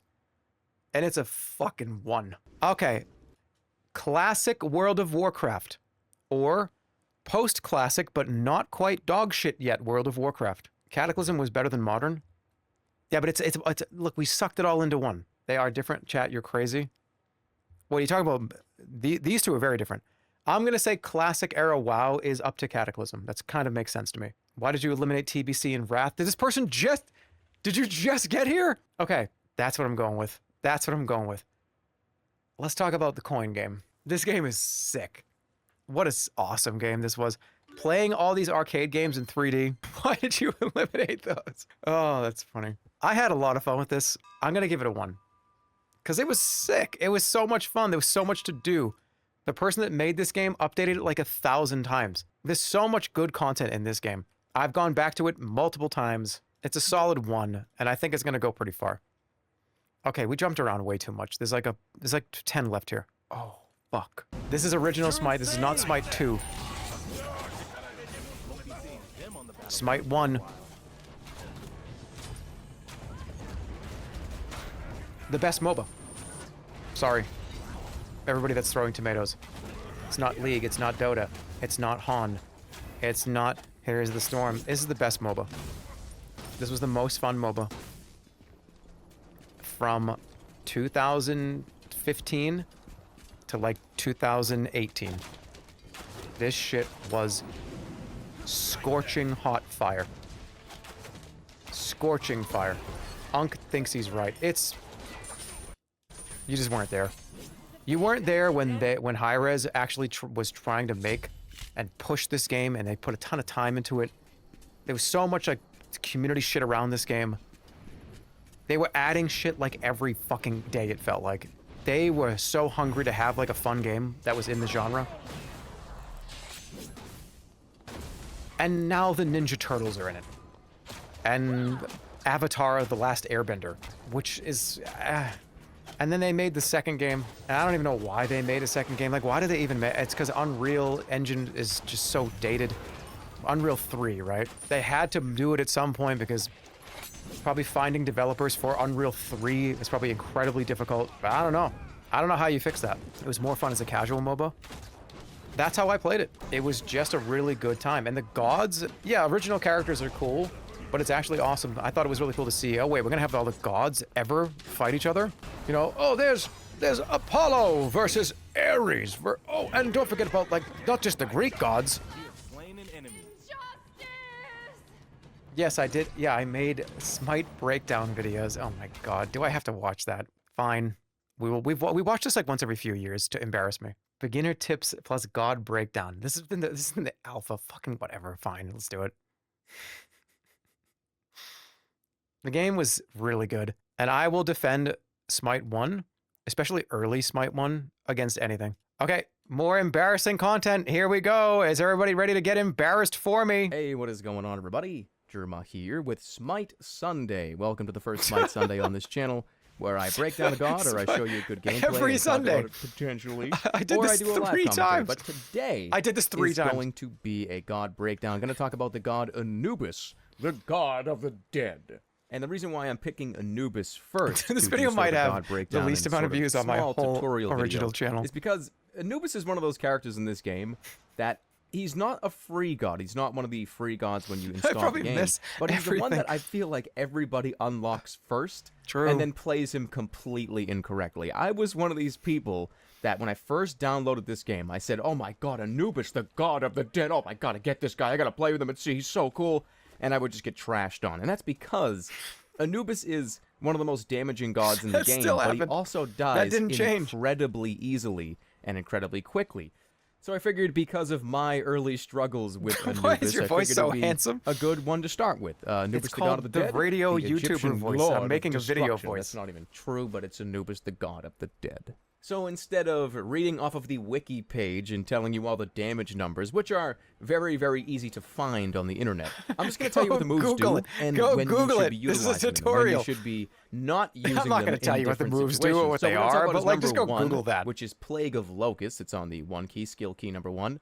And upon activation, Anubis will stand still and launch out a bunch of bugs at people in a cone. Kind of disgusting. It lasts for 3 seconds and ticks for damage every 0.5 seconds. So when should you use this move? Now, I would typically say that this should be part of your non-ultimate combo. I'll get into that in a few minutes. Stop. So it sounds like an AI voice. But as part of your when should you use this move? And ticks for damage every 0.5 seconds. It does sound like an AI voice. So when should you use this? And launch out a bunch of bugs at people in a cone. Kind of disgusting. It lasts for 3 seconds and ticks for damage every 0.5 seconds. So when should you use this move? Now, I would typically say that this should be part of your non-ultimate combo. I'll get into that in a few minutes. But besides that, this move, although it does a ton of damage, you won't really be using this early game, and here's why. Anubis does not have any escapes, and if you don't know what an escape is in this game, it's a jump, it's a dash, it's really any way to distance yourself from another god or from another player. So trying to utilize a move like this when you have to stand completely still, you're just going to get destroyed by the other lane. I would have been awesome if I died right there. You're level 1, level 2, whatever, like really very, very early game. You're up in the lane with a buddy of yours, you're in playing Conquest, and you have this move, you go up and you use it on a minion wave, and you're standing still, the other team sees you, they know you're Anubis, they know you cannot get away, so they jump on top of you. You gotta play it safe, and standing still up at level 2 in a minion wave when there's 2 other guys about to kill you is really not playing safe. This is good advice for this is called beginner tutorial. Early game for Anubis, I would say, but we'll get into that when we get to that. Also, that kind of leads me to another point about some beginner tips for you guys. Standing still is bad. It's very bad. If you stand still in this game, because everything is a skill shot, well, most of the things in this game are skill shots, there's so many stuns, there's so many slows, there's so many people that will be able to hit you with all of their moves. You don't want to be standing still. So that's another reason why the number 1 is not the best choice early. I don't like hearing him act like he knows things. His 2, which is arguably his best move, and that move is called Mummify. And basically, this is just a stun that you can do very, very frequently, and it wraps up anybody you hit with it. Do you guys want to watch the rest of this? Seconds. Really? This is an offensive and defensive move, because if you're trying to run away from somebody, landing one of these can literally save your life. He doesn't have a dash, he doesn't have a jump, but landing a Mummify can really get you away, especially if you use something like Sprint. You can get yourself out of a lot of trouble. And there's not very much else to say about this move just yet. We're going to cover Anubis' 3 and 4, and then return to this bad boy and really talk about the bad. You don't have to stand still to use it. What's the most viewed part of this video? It's a little bit better in Team right here. 2. You wrap up an enemy with your Mummify, and you instantly place your grasping hands underneath them. Oh, that's and a while good they're tip. still wrapped up, getting them in the cone of your Locust Swarm, you do your 1 instantly as well if you're close enough. The intro, and then it falls off like crazy. I guess you're assuming that's called I accidentally clicked this and I didn't want to actually watch this. It takes some practice here? But late game you can really, let's just say for instance you do this to somebody at level 20. You're both max level, both of you are equally as fed, and you don't kill them. This person knows you don't have any moves left. You did every single move that Anubis had, and your ultimate's on cooldown. They know your ultimate's on cooldown because why wouldn't you have just ultimated them? So they might just come after you and just smoke you with some of their moves, because Anubis dies very quickly. So it's gauging these situations and knowing, okay, is there somebody in the jungle? Do I have a teammate nearby? Can I just kill this guy instantly, ticking over time? If you're 1, you just people in a very, very large, you miss your Mummify. A raw Sunday. I'm going to break down Eric. Going to break down his moves, going to break down how I play him and some of the things you should be doing as Ares, and that's going to be next Smite Sunday. So thanks for tuning in, guys. I really do appreciate it, and I'll see you guys all next time. Okay, how many views did this video have? Let me take a guess. I think this video has 40,000 views. Let's find out. Of course. Take care. 73,000 views. That's from hate watchers in the last few years. I've shouted this video out before. Those are hate watchers from the chat, for sure. Without a doubt. That video had like 10,000 views for like 8 years. It's just hate watchers. It's fine. All right, let's keep going. Smite, it's a great game. It's my favorite MOBA. It's my only MOBA, let's be honest. Oh, that's like Hank Hill. You know, that's a solid 2. It is. It's memorable. I keep it up there. I remember it very fondly. But I don't know if it crosses into the territory of, it's like 3 or 4 Michelin stars. Dude, Tactical Intervention. Okay. Tactical Intervention is one of the best awful games of all time.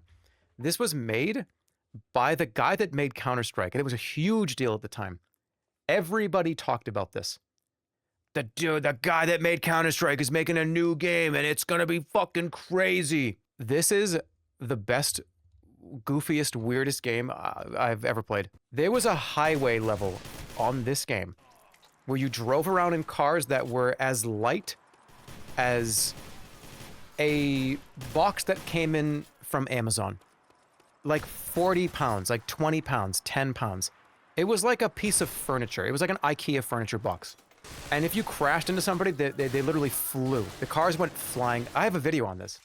Pull up the video. I'll pull up the video. After that, I'm gonna take one more break and we'll pull it up. But let me just explain this first. Me and Stir have made a few videos on this each. His videos are hilarious. The stuff that we saw in my video was just it's just so bizarre. Everything feels like it's in ×10 speed in the highway mode. I want to say the gameplay was not really that horrible.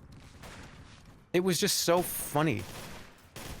People puke in this game. There's people, you have to like go rescue people and they just kind of, they just puke all over themselves. The game is outrageous. It's so weird. But it's not on here because I really like the game. It's on here because I remember how fun it was to make these videos. It's another puke, blood, piss game. Well, it's a puke. Oh yeah, there was a dodge roll for some reason too in a shooter. I don't know why. We'll watch pieces of the video when I get back. But it's gone. Let's not and say that we did. First person roll is 6. Somebody said it got really pay to win. Really? All right, BRB. We only got like a 30 left. So we're definitely gonna get past the seeding part. And then I'll see if I want to, because the actual ratings are not going to take that long, but I think we'll do that tomorrow. We will do the actual, here we go, let's freaking go, tomorrow afternoon. Everything is leading up till tomorrow. The epic climax, that's right. Be right back. Say happen. Hey, perfect time to come back to see the Pizza Tower rating. Oh, tactical intervention. Whoops. I love how we're just watching videos. This is just a watch old video stream. 720p. Dude, this has 720. Hell yeah. Okay, so tactical intervention, again, one of the reasons why it's on this list is because of videos like this. Everything is so loud. You are so loud. You are so loud right now. I'm sorry. Your microphone is so fucked. Hey, look at this card. Oh, Dude, you can control this. You just... What is the objective? Oh my god! That wasn't even a player. That wasn't even a player. Hold on. That wasn't even a player, dude. There was just some guy on the highway. Like, why did they make this game like this? What is the objective? Like, look at this dude. That dude was already out of the car. It's fucking outrageous. God, dude.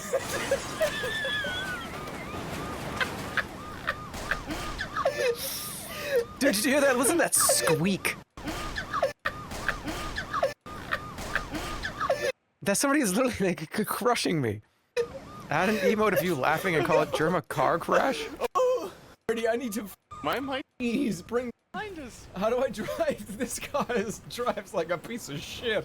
Yeah, it does. His microphone is awful. Pointing? Yeah, why do I get the GPS? You didn't get the GPS. I'm getting out. Can I? What is? Oh.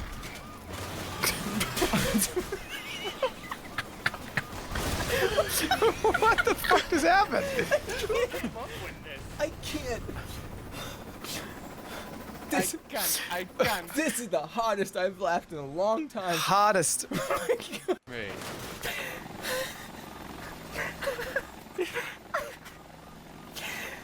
This is the best thing ever. How's this guy doing? He looks like he's... Oh, it's Boo! He's just like looking at me, just beeping. He's just... Alright, it's been a long time since I've seen this. That's pretty good. That was fucking crazy. God. This has 1 million views! What the fuck? When did this get to 1 million? Damn, okay. Almost at 1 million subs. Wait, how many? 9? Okay.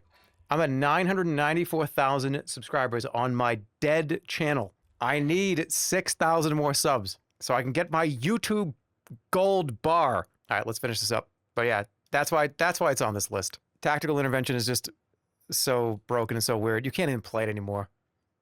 The servers are off. You can't even buy it on Steam. I don't think it even exists. The game does not exist. Anyways, let's go. We've got some more to do. We got a decent amount. We should be done within the next hour. Hold on. Wait. I need my thing. Thank you. Okay. Where were we? I just did Tactical Pizza Tower. Awesome soundtrack. One of the best indie games of the last few years, at least the last few years. It's at least a 1. How much do I think about this, though?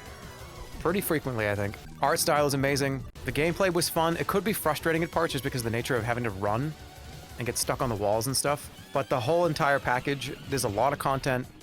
Boss fights are awesome. The ending sequence is one of the most stressful, fun, engaging ending sequences of a game in recent memory. 2. Yeah. Oh, yeah. Yep. Okay, wow, we have... Oh, ShootMania Storm. Jerma, what the fuck is ShootMania Storm? Well, I'll tell you. ShootMania Storm is I don't think it's even available anymore. I don't think you can even play this. But it's an old, kind of single-rail shoot game where one hit killed anybody. And it was all right. It wasn't like I wouldn't say this is a life-changing experience, the game. But what was a life-changing experience is I got to go to E3 and play on a giant stage playing this game in a big tournament with a bunch of other creators. And it was one of the first experiences I ever had being invited to something like that and going, wait a minute, I just make YouTube videos. I'm getting invited to do something cool? Oh, that's different. And I was on a team with Stir. It was me, Stir, and I think Incredible Orb was on this team too at one point. But I don't think he could play because he was international. I think you had to be like US based or something. I don't remember what the logistics was. But it was also MLC Stealth, I think, as well. ShootMania Storm. Now that's a name I haven't heard in a long time. Yeah, and it was awesome. It was that whole trip was such a fun time. It was just getting together, and I had not really spent very much in real life time with a lot of these people at this point. So I had spent a little time with Stir, I think, once. But it was just see all these people that you talk to online, and like, oh, we do this YouTube shit. Oh yeah, hey, how are you? Hey, nice to meet you. Wait, I already know you. We talk like in calls all the time. But like, what's up? It was cool. So that's why it's on this list. It's because of the experience I had during this. But the game was still pretty fun. It actually was a pretty good game. If you like Rat's Instagib, it's the same game, but just a lot more going on. I'll keep it yeah, that's fine. That's okay. It's the memories of that experience. What's the plugin for the UI? Why is it consistent with Trackmania? I want to say that this is...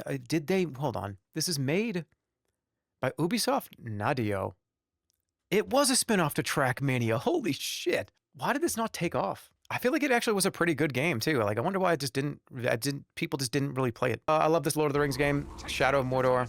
Shadow of War is also great, but I'm going to kind of put them into this one, and this is the one category I want to use. It was fun just to run around, and the Nemesis system was one of the reasons why I wanted to put it on this list.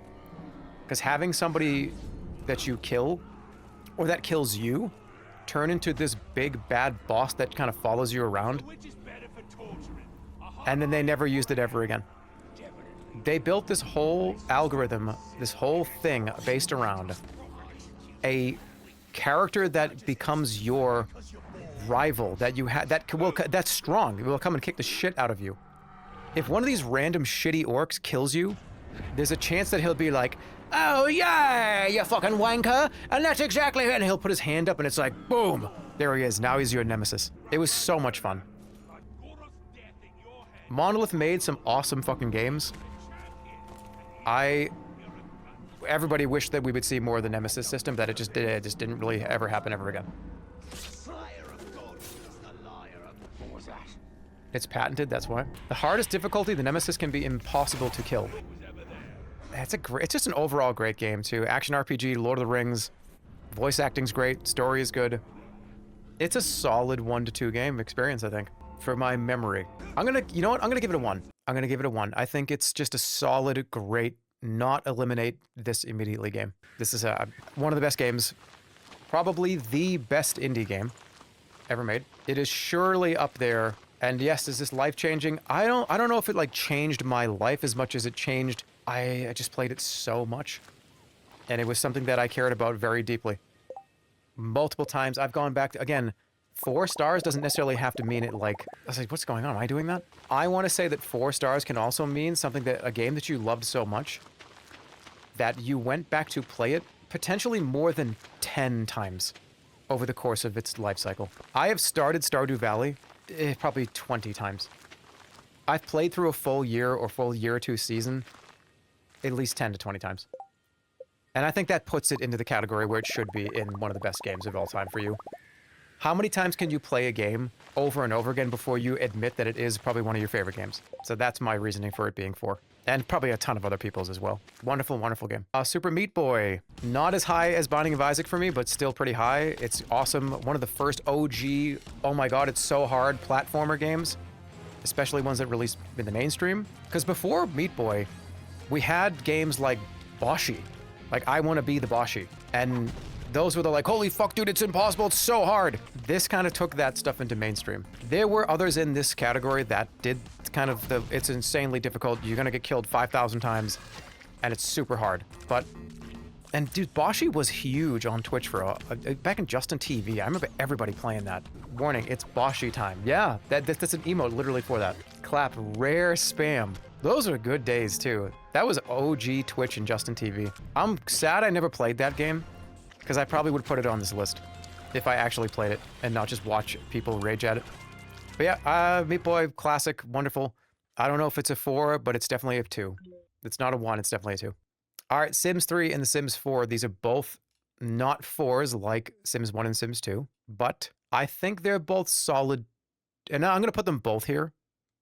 I'm going to put them both at 2. I think they deserve it, because putting them both at 2 will actually make me have to choose effectively, eventually, which one is better. I'm trying to remember, because the problem with 3 for me is 3 becomes 4 in my mind. 1 and 2 are so distinct in my brain that I can pinpoint them, but a lot of times 3 becomes 4 when I think back on Sims. And I think it's because of the art style. They did a distinct change in how this game looks after 2, and I don't love it.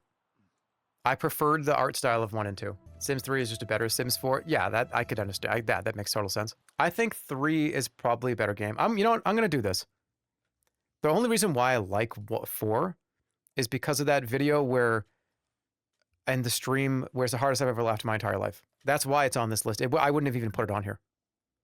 I just think back to that stream where I thought I was actually going to die on video. When the dog was pissing in the house, the guy on drugs took his dog for a walk in his house.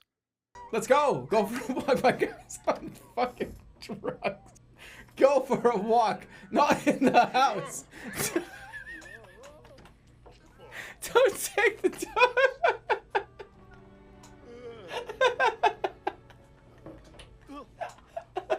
Oh, my stomach. And it pissed all over it, and then he rolled around in it. It was like you put a leash on your dog and you fucking walk him around your own house. Like, how dilute, how fucked up do you have to be?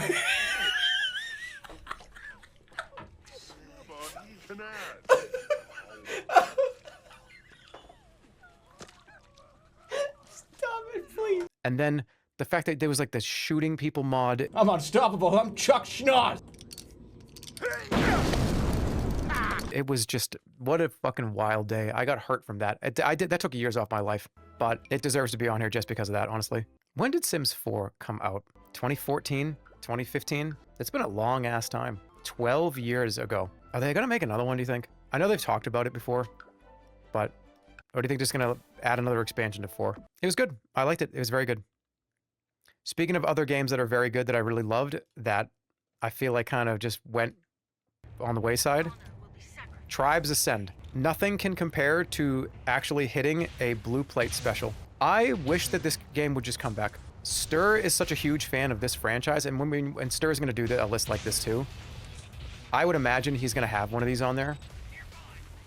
When you were to get one of those shots from 1,000 meters away, Let's see if we can find like a good shot. Somebody getting like a good like blue plate special. Yeah. Oh man, nothing compares to doing this. It's like, it just hits so hard when you get one of those long range track shots. It's so good. This game is so fucking fun. I have so many good memories of playing this. And then Hi-Res Studios just decided that they were gonna just fuck it all up. That's sad because the game is genuinely incredible. Come on, get a good shot here. That guy right there. Imagine hitting that guy all the way down there. Is this game exist still? Can you actually even play this at all? You can? Can you play this still? Is this game still online? It's delisted from Steam. It does still exist? It's dead though? Alright, well we're gonna bring this back one day. A new Tribes came out and it bombed. Alright, we're gonna bring this back. If this is still actually playable on like servers that exist, we're gonna flood those servers one day. Because I want to play this. This game is so good. It was so fun.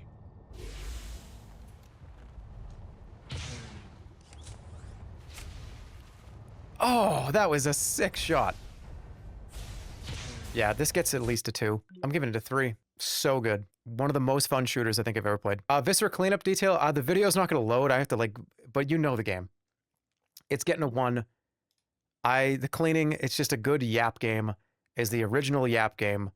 Cleaning and talking. A lot of, I think some of my most fun just conversations with you guys happened during those streams. Stir does not like this game. It's not going to be on his list. It's the Stir Rage Bait game. All right, getting there. Getting there, getting down to the wire. One of the best RTSs. It's not quite as good as, I would say, Red Alert, how I feel about it, but Dawn of War 40K. Dawn of War, Warhammer 40K Dawn of War. The original Dawn of War. One of the best RTSs ever made. Hero system is awesome. The ability for you to, like, the capturing these nodes was a lot of fun. Your ability to like pick, there was so many different kind of styles to play this game. I loved the ultimate units. Every single race had their own ultimate unit. And if you saw like one like the dinosaur walking around, you'd go, holy shit, dude, that guy's got the dinosaur, we gotta get away. The undead had this floating monolith. They had this floating building that was their ultimate unit, and it just floated around and shocked people with electricity. The expansion pack was awesome. Dark Eldar was awesome addition. It's just a great game. The Necrons, yep. We've talked about playing this. The Horseman's talked about this before, of getting in and doing this. RTSs are difficult though, because a lot of you guys that watch, I feel like don't fuck with RTSs. I feel like it's hard to know what's going on. I feel like trying to get into like an RTS if you've never really seen it before and never really cared. So you might like RTSs, but you never played this one and you just don't know what's going on, and you don't, it's hard to follow why you're doing that or why, and instead of explaining it, I have no idea how to play RTS. RTS is a very specific group of, I think, viewers. And I mean, I love RTSs, but I can understand, I've watched RTS players before and I don't know what the hell's going on. And I'm just like, that was kind of cool, but what the fuck happened? Like, what is that unit? But it's not like I care about, viewership and all that at this point. It's just whatever I think is fun, whatever would be fun enough for everybody. They're a hard watch when you don't know the game. Yeah. Yeah, I get it. But maybe one day we'll do something like that. It's a great game, though. It's a solid 2. One of the better RTSs. Dude, White Knuckle. Good old White Knuckle. One of my favorite games from last year. No, I never completed it. I did not beat this. This is one of the hardest games I've ever played. It really is. You get one chance to beat this. If you don't beat it in one go, you got to start the whole thing over again. And it is a brutal concept. Needing to do, it's all kind of generated in the procedural. It's a great experience, and I get why it's that way. But even watching this, I'm like, oh man, I want to play it. I want to just climb up that ladder. Great game. Awesome. It's not even done, isn't it? Isn't it still kind of technically not complete? So it's kind of, it's like an early access game, isn't it? It's still in early access. Terrible for people with motion sickness. It actually isn't. I get motion sick, believe it or not. This is the fluidness of the game and how you grab stuff. It actually does not give motion sickness at all. It's going to get a new region before the end of the summer. Dude, I'm not going to get to the end of that region. I can't even get past Act 2 or Act 3. I had to play the Super Mario RPG and Super Mario Galaxy music just to get to the end of Act 2. It's really good, though. I'll give it a 2. A lot of 2s in this category, but that just means they're seeded correctly. Withering Realms. Withering Realms comes out, I think, at some point in the next year. Stir has insane VODs. Yeah, if you want to see high-level play, Stir's VODs are incredible. He's one of the best people I've seen play that game. I did a full playthrough of this game not that long ago. Super unique. Clock Tower, Resident Evil. It's a great game. Things just get procedurally generated. The environments are also cool. It's a little clunky, but that's kind of cool. That's why I like it. I like it that it's a little janky and a little clunky. It turned out to be one of my favorite games of the last couple of years. OST is wonderful. Looking forward to the sequel, actual sequel. If you like exploration, survival kind of horror, rogue-like type games, give this a look. Genuinely, if you didn't look when I've talked about it 1,000 times before. I don't think this is a 4. I don't know if it's a 3 either. And I think it's a 1 or a 2. To be honest. But I think it has an opportunity to go from a 1 to a 3 once I actually do the eliminations and put it next to stuff. Dude, we're rocking the 2s, damn. Oh shit, we're almost done. Wrestling Empire. You all asked about if there was going to be an M. Dickey game on here. There sure is. One of the funniest games ever made. This is one of the funniest video games you can play. If you are not laughing your way through this, I don't know how. I don't know what humor is to you.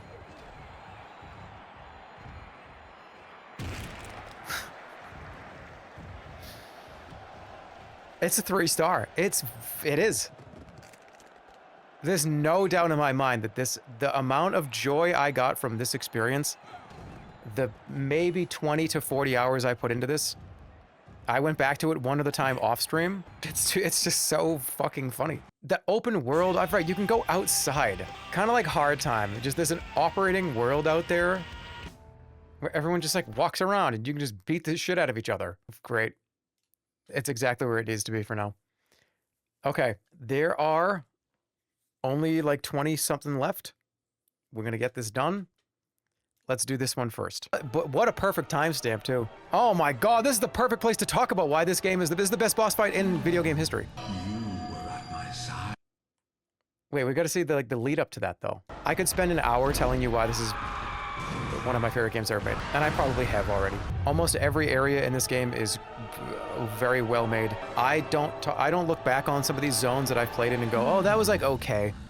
Oh, this zone kind of sucks. Maybe one of them. Maybe. You were at my side all along. That like Victorian era, like werewolf sort of British old clocks on the big clock towers. My guiding moonlight. No one's ever done anything like that before, really, and no one's going to do anything of in the future. This is FromSoftware's single greatest thing that they ever made, next to Elden Ring. I just wish it was 60 frames a second.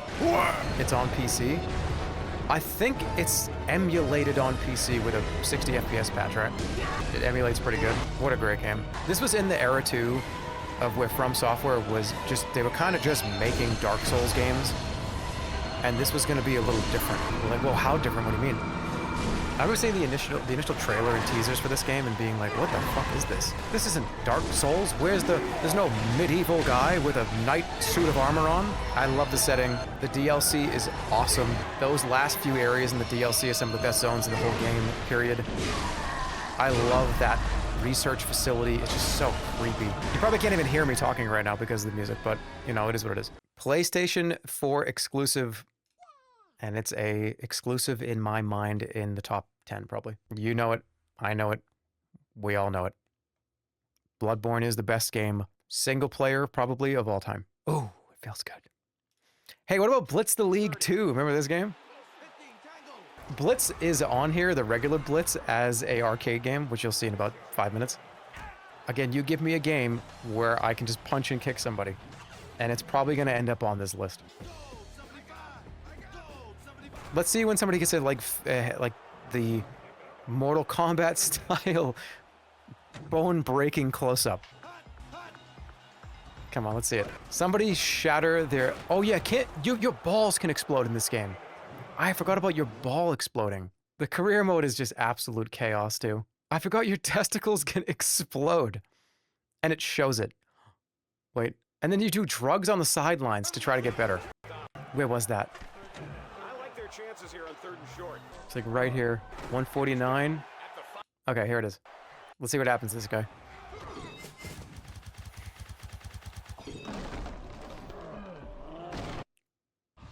Oh shit, it is the balls! It's his balls! Oh fuck! Get...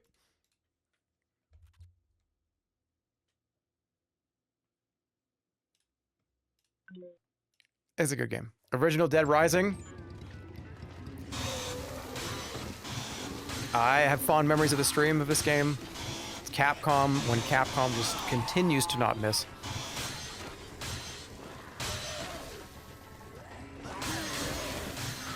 The best part about this game is just the stress of having to deal with all the people.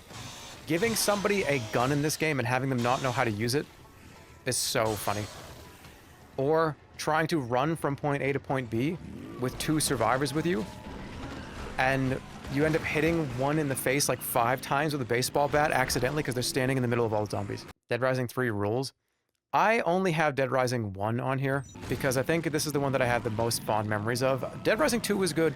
Me and Stir played Dead Rising 3. And I think that was fun to make as a video, but not the same kind of memories I have playing this game and how fun this was. Dude, we got another 2. It just is. Very good. All right, this is the Demon Souls remake. No. This is Demon Souls. This is just Demon Souls. This is Demon Souls original. And I'm gonna give this a 3. I also would give the Demon Souls remake a 3. So pretend that it's on this list because they're effectively, I'd put them in the same place. I think Demon Souls is better than Dark Souls 2 and Dark Souls 3. And people have told me that that was a stupid take. But Demon Souls to me is, I like the kind of haunted house. It's just a bunch of goofy shit to do. All the areas are just so weird. It has aura. It's also their first game. It's their first game in this kind of way to make them. This third-person action, pick up your souls, boss battles, dodge roll game. This is the first time they made one. They made King's Field. They made all that. But this Demon Souls was the first time they got that formula so perfectly correct for the first time. FromSoftware had like 30 games before Demon Souls. It's just they perfected the formula for this exact kind of genre. And it's why I'm gonna give it a 3. It deserves it.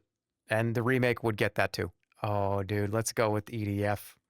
EDF 4 specifically. Was there anything more fun than just getting a group of friends and just shooting monsters? And I know I used that argument against why I don't like Diablo 4, because I just used their, that's like what they did in press releases. And I just kind of said that. But not if it's a Diablo game, right? If it's not a Diablo game, then slaying monsters is great. There's 500 levels in this game. There's so many weapons. Collecting the weapons was so addicting. It has some of the most fun gunplay. Just perching up somewhere with one of the long-range rocket launchers and just smoking people. Especially those frog enemies. Getting a frog right in the face with a rocket launcher from like 3 miles away. It's a fantastic video game. Awesome co-op game, one of the most fun co-op games ever. And they've made the same game like 10 times. So if you play EDF 4, you've played probably all of them. But that doesn't mean that they're all not amazing. The scale is fun, the amount of enemies on the screen is amazing. EDF is gonna get a 2 out of 4. Nintendo. Oh. That's a jump scare. Those of you that don't remember what the Labo was, it was a Switch 1 game that was building... I can't listen to this guy right now. It was building cardboard toys. Walnuts and greens and heavy liquids. Time to build it. So first, little flap comes up before the HDMI. What am I drinking? What like weird potion is this? It's this one. So you followed the instructions on the screen, and you built this thing, and then that thing could be played as a toy. Whether through the Switch or not. No, I'm fine. It's okay. I actually loved these things. Tons of fun on stream. Did I eat that? Ate it. Wasn't even that hard. You know, I was actually thinking of like what a funny joke might be. Oh, this is comedian Jeremy. This is comedy Jeremy. Like, okay, here's the Nintendo Labo. Are we ready, guys? Here it comes. And then just burn it in front of you. That would have been awesome. It's sick. Oh, dude, comedy Jeremy. Yeah, I miss that guy sometimes, you know? It was just you getting wasted.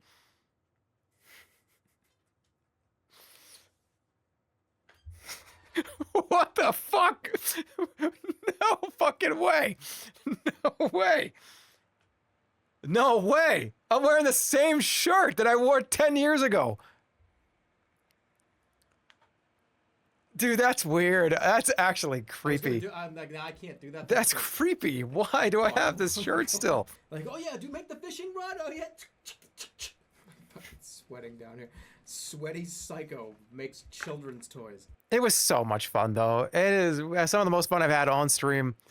The actual toys, I did all of them. I did every labo. There was 3 or 4 of them. It was so much fun. I'm gonna have to. I want to give this. I'm giving it 3. I'm giving it 3 because it was so fun. Those streams was so much fun. I remember them so fondly. I cannot play any of this, but I'll mute it so you can see. This is Rock Band. Rock Band 3 specifically. Going back to my college years, and everybody having an instrument that they played. There was the guitar. There was the drums. There was the singing. This was a way to bring buddies together and just have a great time.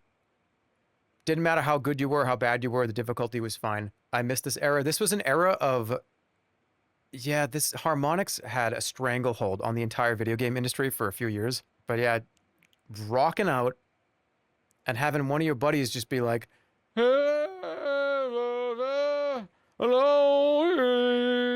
I'll wait for you there. Like a stone. Right, it was just like that dude, he's just having fun. And we're having fun too, and I'm jamming out on the drums. So it sits pretty high for me. It was just a co-op experience. So many fun tracks. I actually learned a lot of music that I didn't really even know from this game. Being introduced to a bunch of rock songs that I had really never even heard of by this time in college, because this came out when I was in college. I'm gonna give it a 2. Do they even still make games like this? Does rock? No, people don't. We need people to get together again. Okay, this is the Wonderbook. Now use your brush to sweep the dirt away. Sweep the brush onto the page, this thing was clear away fucking the dirt. stupid.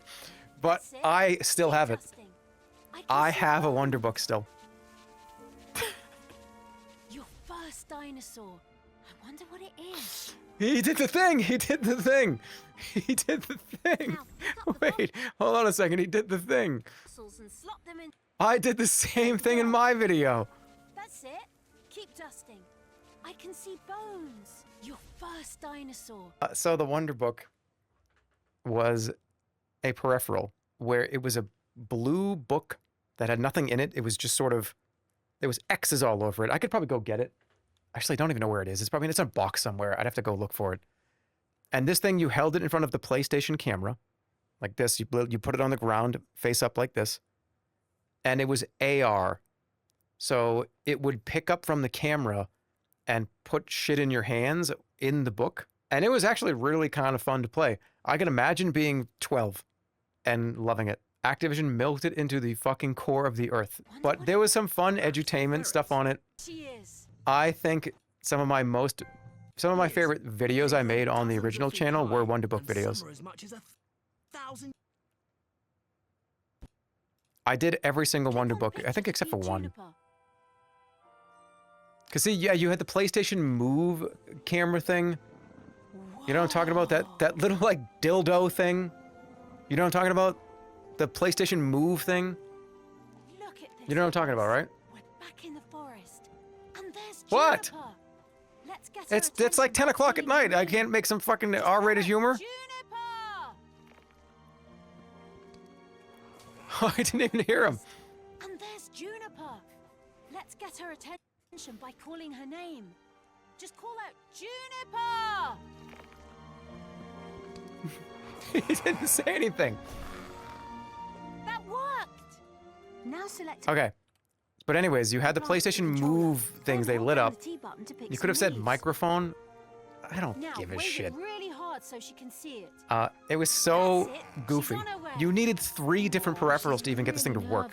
This was probably like a $300 investment. Or more. I don't even remember how much those things were. This shit's getting a 1. Yeah. All right, WWE 2K14. What did we the last 10, the last 15, last 20? WWE 2K14. Why is this on the list? Because this is the last WWE game where people could have hands that were as big as their body. This is where all the Jerma Rumbles were made. Were made in 2K13 and 2K14 specifically. The character creator was so good. I made a 1-for-1 pixel-for-pixel Earthworm Jim. I ain't never seen anybody make something that good. I'm gonna toot my horn a little bit. That Earthworm Jim in Jerma Rumble 3 was... I'm not sure anybody's made something better. Just to be accurate and be honest. But yeah, it was... These were the games that I made all those videos in. Unfortunately, it ran like absolute shit if you had more than like 100 created characters, which I did. But as a wrestling game, I actually don't know. I've never played it. I have no idea. What's the gameplay like in this game? I don't know. Maybe it's good. I only had CPUs fight each other, and I just made characters. It's a 2. Oh, this is my video on this. Okay, this is the U-Star in the movies thing. More PlayStation 3 slop. PlayStation 3 iToy slop, whatever it was called. You little shit, it's not a tumor, okay? I'm gonna strangle your parents, okay? That's what's gonna happen to them.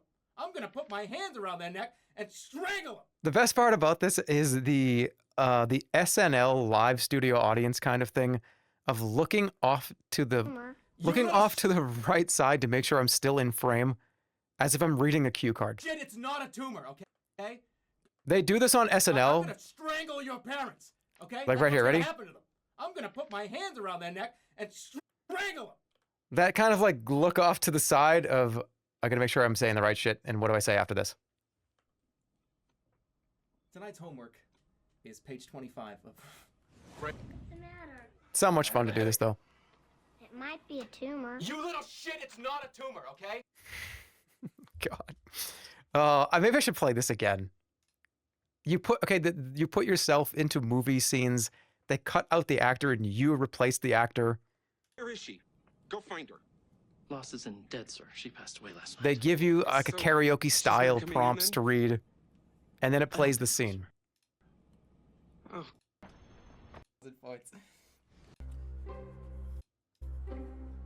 Who's over there, right? Yeah, let's be an actor for once.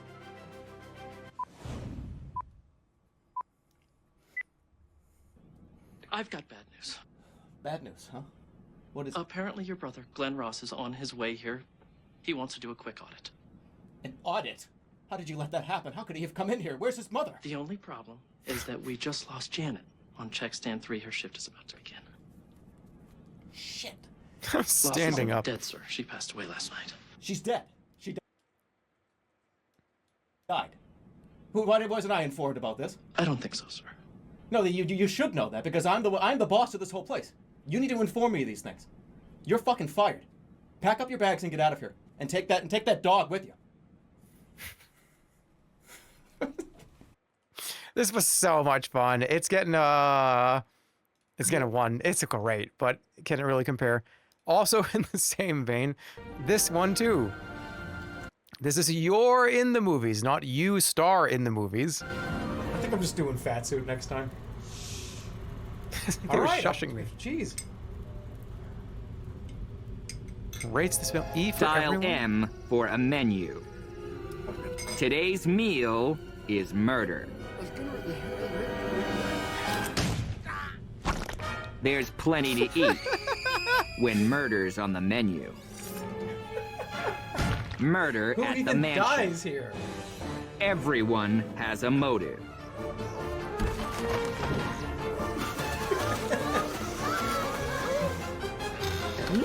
Everyone has a secret. Everyone is a suspect. What was the dancing? Who has the last green behind me when a joke goes too far?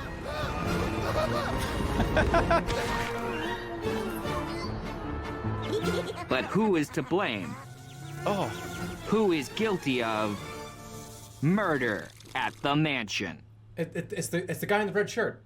He's attacked and he's hurt everybody. Okay, this game is incredible because everything that you're seeing is not me acting in front of a camera. You play a series of mini games that are pump up the balloon, jump over the hurdles, and the game then takes your mini game video footage and puts it into a movie. So it's not you acting, it's you a punching bag, and then they take that footage, they take random snapshots of it and put it in the game. It's really fun. I put it in the same category as U-Star. Awesome. Why did they not make more of these? They were so good. So fun. Hey, we're almost done. It's just arcade. It's just these. This is the last cubes that are here. We already eliminated Big Bertha. Gauntlet Legends, I'm already looking at it, but we'll get to that in a second. I already did a few of these. Why is Tomodachi Life not on here? Has to be something I can't have come out this year. I need to have some time to think on it. So where do we stand right now? Because as of right now, there's almost 101 stars, 85 2, 53 threes, and 74s. Oh my goodness. I feel like that's going to change very soon here tomorrow. But let's get them all seated correctly. A lot of those 4s are probably 3s, maybe. That's very possible. We'll find out. All right. So this is arcade cabinets, arcade machines. Let's just start. We did Arm Champs already. Big Bertha gone. Cracky Crab good. 2. Dungeon D&D Tower of Doom. Yikes. One of the best arcade beat-em-ups. Awesome to play with a group of 4 people. It's kind of like that golden axe. You could cast spells. Sticks to snakes. Hold person. I still reference this to this day. That's an awesome boss fight, by the way. You only get to see the end of it. It was very tough. I love the different classes got their kind of different D&D spells. Hold person. Let's get some more footage here. What else we got? Yeah, let's get like one of these. Just like some fighting. Sounds were chunky. Everything was great. Played really well. The hits really hit. Is this better than some of the other ones though? Probably. Amazing art. Oh yeah, the art's awesome. I love that. Pachoo, pachoo. Who made this? Capcom, of course they did. I was gonna say it sounds like Capcom. Stringing together combos was really good. I would play this right now. You should. You should play it right now. See down here, you have your abilities in your hand. Let's see, hammer 9. That means it's a great game. I'm gonna give it a solid 1. Die Hard Arcade. This is the remember I told you about the Dreamcast version, which was Dynamite Cop. This is Die Hard Arcade. It's the arcade version, and they didn't have the licensing to make it on the Dreamcast, but it's still a great game. This is the better version. I probably spent in total like $200 on this game over the course of 2 or 3 straight years playing this every weekend. That's probably an exaggeration, but it might not be. I remember going to the arcade and just dumping whole dollars into this. Definitely better than, where I would put it is better than the D&D one. One of my favorite arcade games of all time. One of my favorite arcade cabinets of all time. The quick time events were awesome. It was super fun just to pick up random shit on the ground and shoot it. Awesome co-op game. 3 stars. Deserves it. Dude, Gauntlet Legends. You are now entering the Chimera's Keep. Where do you think this is gonna go? Judging by how many times you've heard me repeat the narrator's voice lines over the last 15 years, do you really think it's gonna be lower than a 2? It's 4. This game tracked your progress, and it was awesome to kind of go up there and punch in your password and your initials, and you'd go up there. You might be up there with a few strangers. And it's just, oh yeah, hey, J-E-R, and then here's my little password. Oh, what's that? I've got like a level 50 wizard. What are you rocking with? Don't worry, I'll carry us. What do you need? You want us to kill shit? Because then you would level them up, and they'd get experience from doing it. I was that dude. You are now entering Space Station number 5. Space Channel 5? I would love to do a Horseman stream of this, but I wonder how good this is to watch. Does it still hold up this many years later? I'm not even sure how we would even do that. Time is running out. I've beaten this game probably 50 times. In the arcade. Made by Atari. They developed and published it. Atari developed Gauntlet Legends. They ported this to the N64 at one point, but the arcade version is way better. The N64 version runs at like 18 frames a second, like 10 frames a second. This one's the best version for sure. And I think it's a different game too. Metal Slug, classic. Somebody actually was screaming in the chat yesterday saying, where's Metal Slug? How can he not have it on his list? Here it is. I'm not sure it's as high. I'm gonna give this a 1 because I'm debating. But no, I think that's good. I think it's good. And it can rise up the ranks if it needs to. No, it's 2. The shooting, the enemy machine gun. I just thought of that and I was like, yeah. Mortal Kombat 3 stars. Boom. Done. Don't need to read it. Don't need to say anything about it. This is the best Mortal Kombat in the classic era. Best characters, best character kind of class synergies. Whatever the fucking that word means. Who cares? Look it up. It's got the best character. What is the word? It's got the best characters. Move on. Just say characters. Cabal and Smoke were my 1 and 2s. Roster, thank you. Variety, thank you. Cast, thank you. Selection, thank you. Movesets, thank you. Thank you. Thank you. Metal Slug, come on, dude. Yeah, I could do a like 25 hit combo with Smoke in this game, and I would beat all the older kids. All the like adults would come up to the machine, and I would destroy them. Best Mortal Kombat out of 1, 2, and 3. But I think the first one was the most impactful, but I think this one was like more fun of a game. What did I give Mortal Kombat 1? I think I gave it 4. Where is it? Super Nintendo. No, I gave it 3. Okay, no, that's fine. I think that they're on the right place. Look at all these games. Look at all these games that are about to be eliminated in one day. Okay, yes, I think 3 is perfect. Fatalities were PogChamp. Original NFL Blitz in the arcade is also a 3. This is the first cabinet I would go to at the arcade every time. I would find my way there. I would just be shuffling through everybody. Where is that Blitz cabinet? Because I'm getting there and I'm gonna get 5 touchdowns in a row. Let's go. One of my favorite arcade games. Not necessarily one of my favorite video games of all time, but one of my favorite arcade cabinets of all time. But not quite all the way. There was just something about, because I don't even like football. But I like NFL Blitz football. NFL Blitz League is also good. They're in the same category, but I think this one is better. This one's more fun. More arcadey. All right, we got one final break coming up. We're in the final 10 to rank, seed. And then I'm looking forward to this. Tomorrow afternoon, we're going to do the actual game. And it's going to be heartbreaking for all of you. And me. Let's do one more break. I'll be back. We'll finish this up and we will see. I'm kind of curious how it all breaks down. I'll be right back. Last break. Okay, shall we? This is the final 10 games, and then we're going to see how it all plays out. I'm very excited about this. I'm very interested in this. I'm very excited. Where's Pac-Man? The original Pac-Man. Not very high. Not really. But, I mean, it's got... Am I allowed to make this lower than a 2?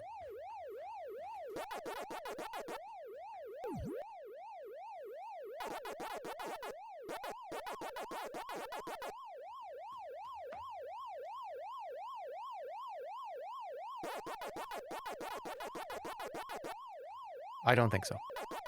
You just flashed us? No, I didn't. I showed you my pants, and these have been on the whole time. I didn't just go put these on break to make a point. I thought I was muted. That would have been so funny. If I would have... Oh, too bad. That would have been sick if I was muted. And all you hear is Pac-Man music, and me standing up being like, oh my god, okay.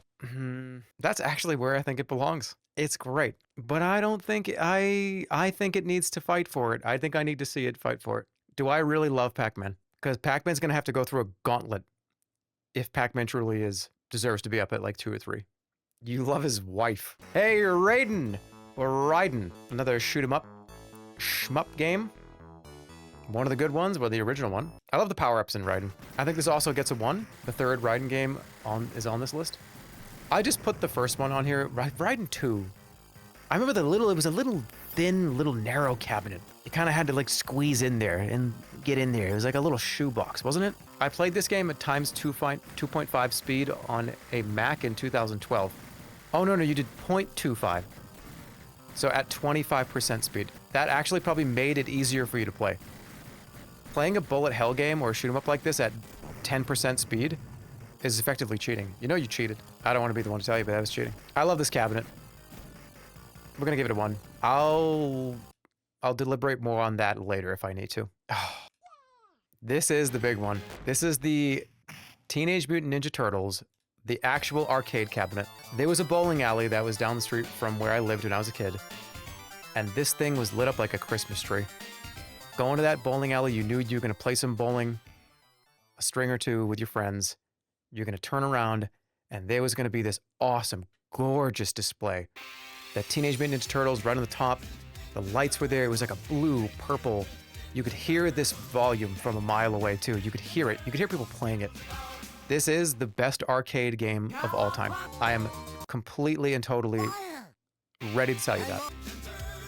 Best arcade game ever made. Now, is that better than a best N64 game ever made? Let's listen for a minute and we'll find out. Somebody said Turtles in Time is better. I'm sorry, I can't.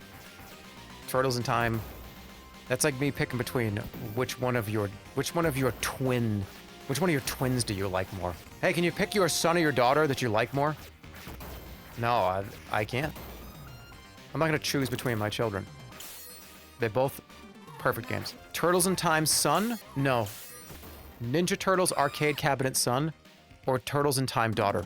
Ask that question to me tomorrow when we actually rank them. But it's a 4, and it's wonderful. It's amazing. It's one of the best games of all time. At least in the arcade. This is a light gun game, and it was an awesome cabinet because the gun was built in, and it was a weird perspective. The screen was kind of far back, but the machine gun was like here, and there was a weird shield thing. It was a weird cabinet. Awesome shooting game.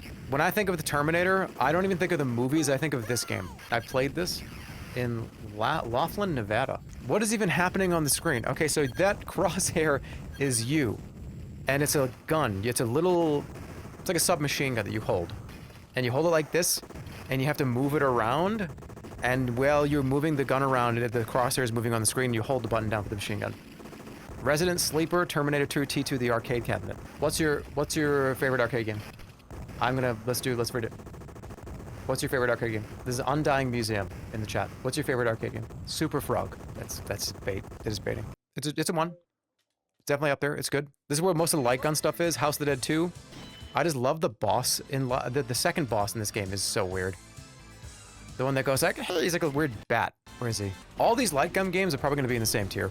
This and Time Crisis are definitely probably one and the same in my brain, but they're very, very good. I got this on free play for my birthday, and I played it the whole time. Yeah. Now that's a core memory, which is why you should give it more than 1 star. Just a great game. The voice acting is so atrocious. The acting is so horrible in these games too. Wait, there he was. This is him, right? Yep, there he is. Doesn't he go like, yeah. Look at how hard this was. Just a coin eater. Load, reload, load, reload, load, load, reload. House of the Dead. Classic. I'm gonna hit you with this one. Remember this one? This is the Lost World Jurassic Park. Do you remember this thing? Yeah, this is one of those, you get in, you sit down with a friend, and you're just enclosed in the experience. They tried to make these Disneyland rides, but they were arcade games. This shit's probably getting a 2. This T-Rex sequence is so good. Tyrant Lizard King. Tyrant Lizard Queen. Yep. The circles that lit up, you had to get them all, and it was like, oh my god, oh my god, oh my god, get it, get it, get it, get it, and it bit you. Area 51. I did play Area 51. It was good too. This also has the beginning part is what I remember the most. And so when you fight the little dinosaurs, the little teeny ones that come out, they start jumping all over the place.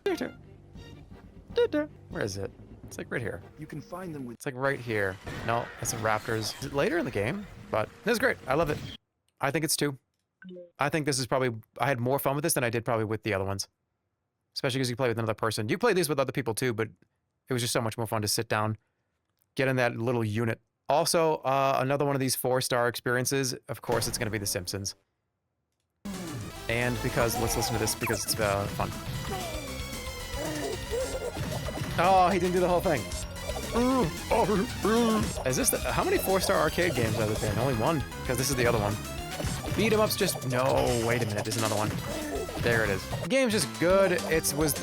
I've played this many times. If you were a fan of the show at this period in life, this was awesome. Everybody loved this show. This, the animation domination on Fox. The Simpsons during this period is the best seasons of The Simpsons came out during this period. So not only did they have one of the best TV shows, they had one of the best games too. Isn't that crazy? Imagine if they had made a movie at this point, not decades later.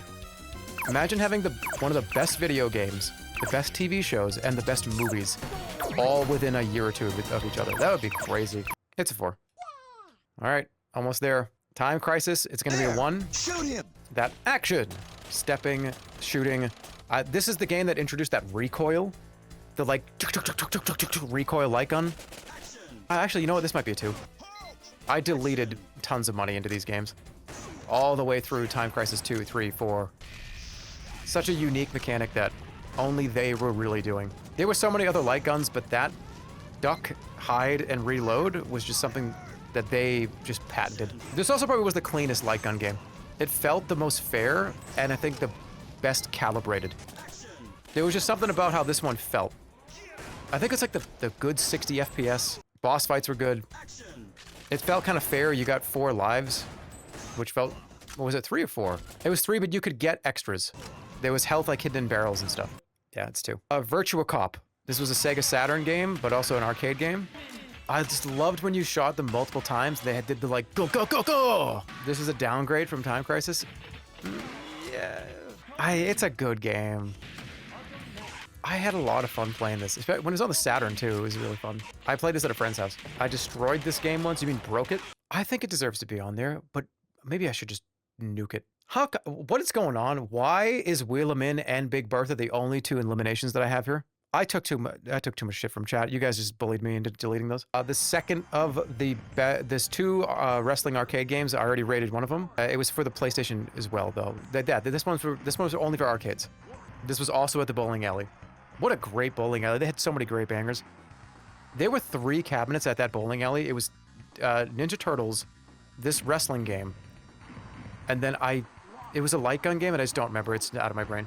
It was awesome. You're being too lenient? Well, I'm not going to be able to be in about 24 hours. It's good. It's a 1. This game could have like 7 people playing it. The X-Men beat-em-up game.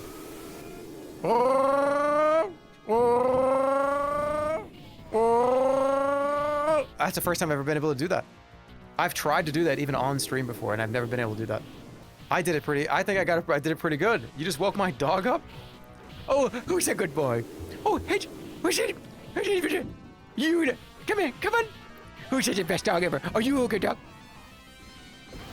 There, I fixed it. Your dog likes me now.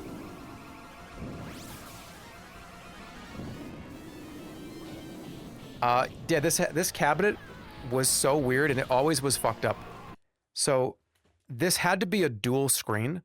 They had to have, because the cabinet was so huge, you could have 6 people playing this at the same time. There had to be 2 CRTs right next to each other.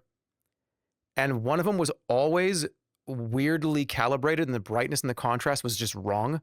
So you'd have this problem where this side of the screen looked fine, but this side of the screen was like sepia toned. It used mirrors? Wait, it wasn't 2 screens? Wait, how did it use a mirror? It was a mirror? Wait, wouldn't that just mirror the image? It was big across. How did that work? Look it up. It's crazy. One side had a mirror in the lower part of the cabinet. What? It was from the bottom. Upside down monitor reflected? No way, man. But it was extended. They did some goofy shit. Really? Hold on a minute. X-Men arcade machine mirrors. What? Hold on a second here. I want to look at this. I want to put this on stream. This is from a channel called John's Arcade. Looks like does cabinet reviews. I'm just curious. I just want to see it. All right, let me see. Hey guys, we are in the basement, and today we're going to talk about a game this guy's got such a sick setup. 1992 by Konami. Oh my god, is this the Stooges house? Actually pretty crazy. It is a 6-player Holy game, shit. And it's one of the largest video game arcade He's got the cabinets original I've ever Mario. seen in my life. It actually has 2 25-inch monitors, but the game is not here. It's at my friend Adam's arcade. Why don't we get in the car and take a drive? Strike, he's got a Neo side of this and hide. Have you ever thought, which is kind of, do you like that? That's kind of weird. Like Colossus, his mute 3 feet across. I mean, it's insanity. And it actually does a really good job with the mirrors to line up the 2 images. What? I mean, you can kind of see a scene, but it's not that distracting. Again, this is 2 25-inch monitors that are next to each other. I mean, this picture is gigantic. It's like how far across? It's like 3 feet across. I mean, it's insanity. And it actually does a really good job with the mirrors to line up the 2 images. I mean, you can kind of see a scene, but it's not that distracting. I can't believe this. I've never heard of this Since I'm before. over here, I'll be Nightcrawler. All right, and I will be this Colossus So that's dude. why it looks so weird Adam sometimes? doesn't have this on free play, so we have to kind of coin up It's both 2 screens reflected to be next to each other. manually here. Nightcrawler, Colossus. He's gonna be Nightcrawler. That's actually crazy. I did not know that. Wow. Well, more things you learn. All right, so we got some. But yeah, sometimes that other screen would be totally messed up. It'd be like green. I wonder why. Was it just the mirror just dirty? It's just like a dirty ass mirror. Emulate this on an ultra wide monitor. That would be crazy. It's awesome. It's getting a 2. Oh my god, that's it.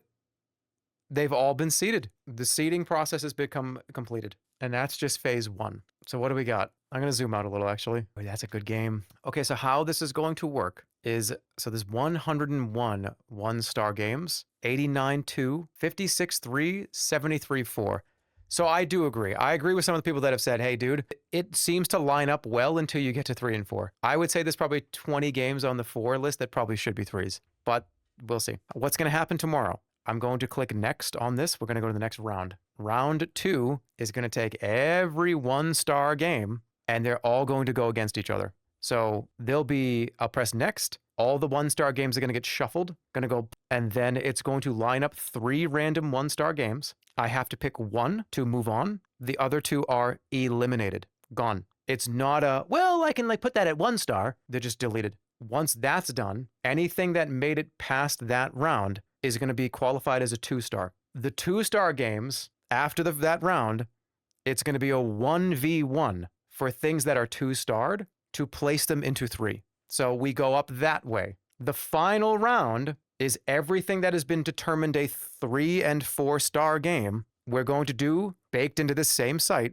a big giga tier list with the final, probably top 100, top 70, whatever it is. So Sonic Heroes can still win, only if it's added to the website before tomorrow and I do it on stream. So no, I don't think it still has a chance. But yeah, the tier list is going to be fun because one of the reasons why I didn't want to do like a 4-star elimination bracket is because everything that I'm giving 3 and 4 stars is considered to me to be one of my favorite games of all time, one of my favorite impactful things that's happened, right? If you put up 3 4-star games or even 3 3-star games and I have to get rid of 2 or 3 of them, I feel like you're removing stuff that I don't actually want to have removed from the final list. So we're only consolidating from 1 to 2, 2 to 3, and then 3 and 4 are just going to be mushed together on the same list, but, you know, tiered out. So I'm excited. It's going to be fun. Thanks for sticking around. I know that these have been longer streams and they've been a lot of just kind of info, but the seeding rounds have been very important just to kind of get it preliminarily where they need to be. And then they start dropping as of tomorrow. It's going to be pretty sad when Killer Instinct loses to Leisure Suit Larry 5. It's going to be hard. You liked Red Dead Redemption 2 that much? Yeah, I did. I'll give this one more pass tomorrow afternoon before we move on to the next round. Maybe for like 20 minutes while people kind of trickle in. And then I'll do next. We'll make sure everything's kind of correct. But yeah, thanks for watching. See you tomorrow. I'm going to start probably around the same time, somewhere around that like 3-ish p.m., like 2 to 4-ish p.m. Thanks for hanging out. We will find out what my favorite things truly are tomorrow. And that stream will be one stream because the nature of these elimination rounds coming up are 3 games are getting eliminated in 1 click, right? So it won't be 14 hours of seeding. It'll be probably like each round after this round here will probably be like 1 to 2 hours each. But yeah, take care. See you tomorrow. Thanks for watching. I'm excited. I told you this is going to take a week. Bye-bye.